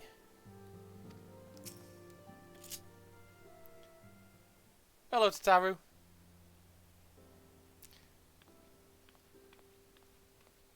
He's like, I need some wine. But, Taylor? Is it really you? Hello? But, how, when? We didn't think you'd be back for ages. Would you rather I went again? Oh, don't be daft. Just can't believe you're actually back. You heard the good news from your pixie friend, but nothing compared to seeing you in the flesh. As for the situation on this side, the Imperials are still eyeing our forces from afar. From what I'm told, the Gallian armies have been slow to react and seem reluctant to commit to any large-scale engagements. It's not a sort of stalemate. Otherwise, we've yet to see any sign of that awful black rose weapon we were warned about. Oh, but I suppose we did call in an old friend to help on that count. Go on.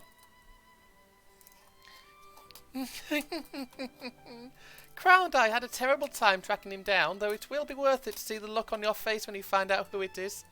Anyway, I was just about to make contact with this helper of ours and then confirm the latest news from the front.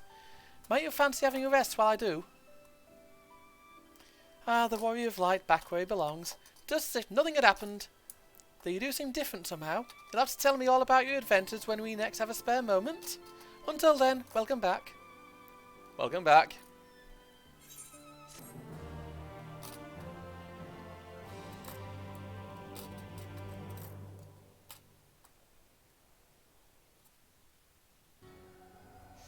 And he looks pissed.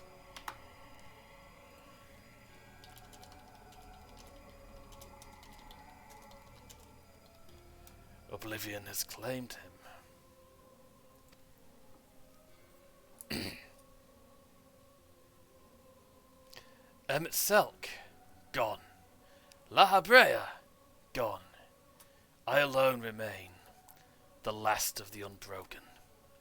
Once more, I am moved to reevaluate the potential of these tattered souls. Ah, Xenos.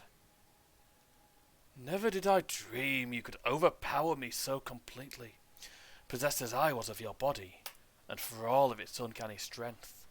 Teaches you for pulling a Captain Ginyu and using a body you didn't know how to fucking use, you bloody maniac!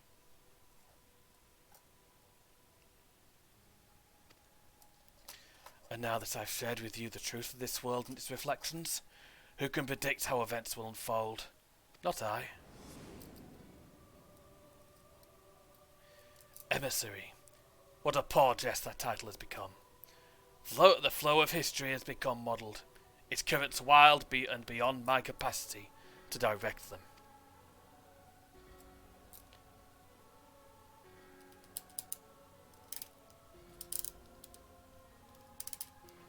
You have wrestled the advantage, Heidelin.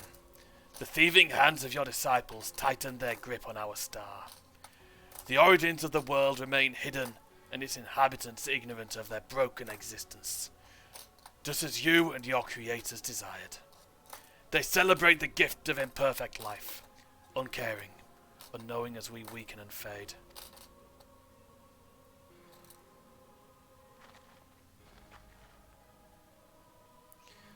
But do not imagine yourself rid of us. Though your champion has indeed proven the most egregious obstacle to our ascendance, a barbed thorn in my side, he may yet be removed and cast into the abyss. Oh yes, it can be done. I'll keep these heroes mired in the first, and victory will be ours at the last.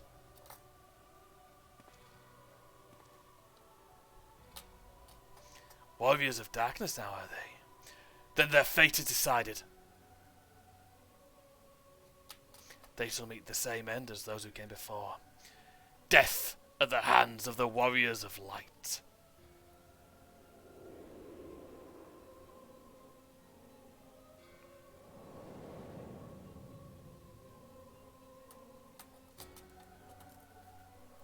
You know what? I'll be able to polish off the last couple of the last few patches before Shadowbringers comes, before Endwalker comes out, I think.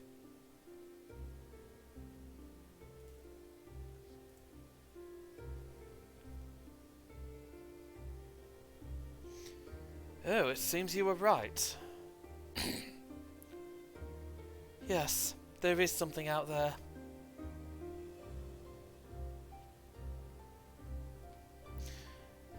But would it mean causing marms and marms of this infernal emptiness? Which is rather unhealthy for living creatures as I understand it. Even were we to restrict ourselves to brief forays, I don't like to imagine the effect it would have on our ether. But you still want to go, don't you? We may have saved the world, but we haven't reclaimed it.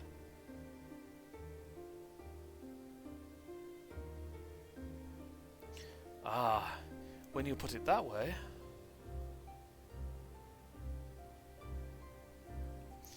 What choice do we have?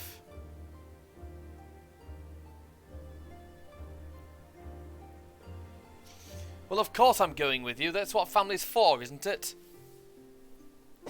Come, let's head back and prepare for this mad journey of yours. Thank you, Thancred.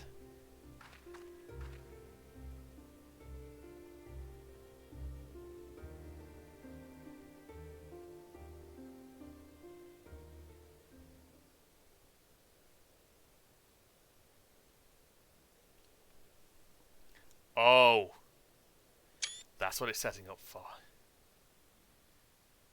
Eden. Though blazing skies give way to the gentle night, what hand can end the war of dark and light?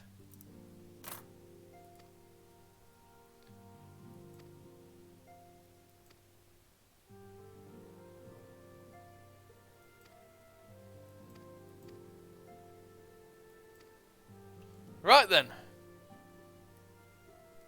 In that case, what I'm going to do, I was aiming to do some patch content tonight, but no.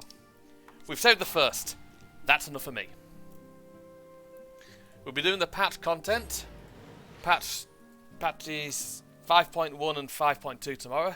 5.3 and 5.4 on Tuesday. And 5.5. And the arse end of it, and the final setup to Endwalker on Wednesday. Right then.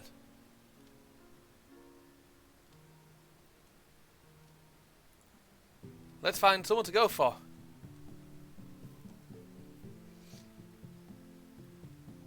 Akami, I think.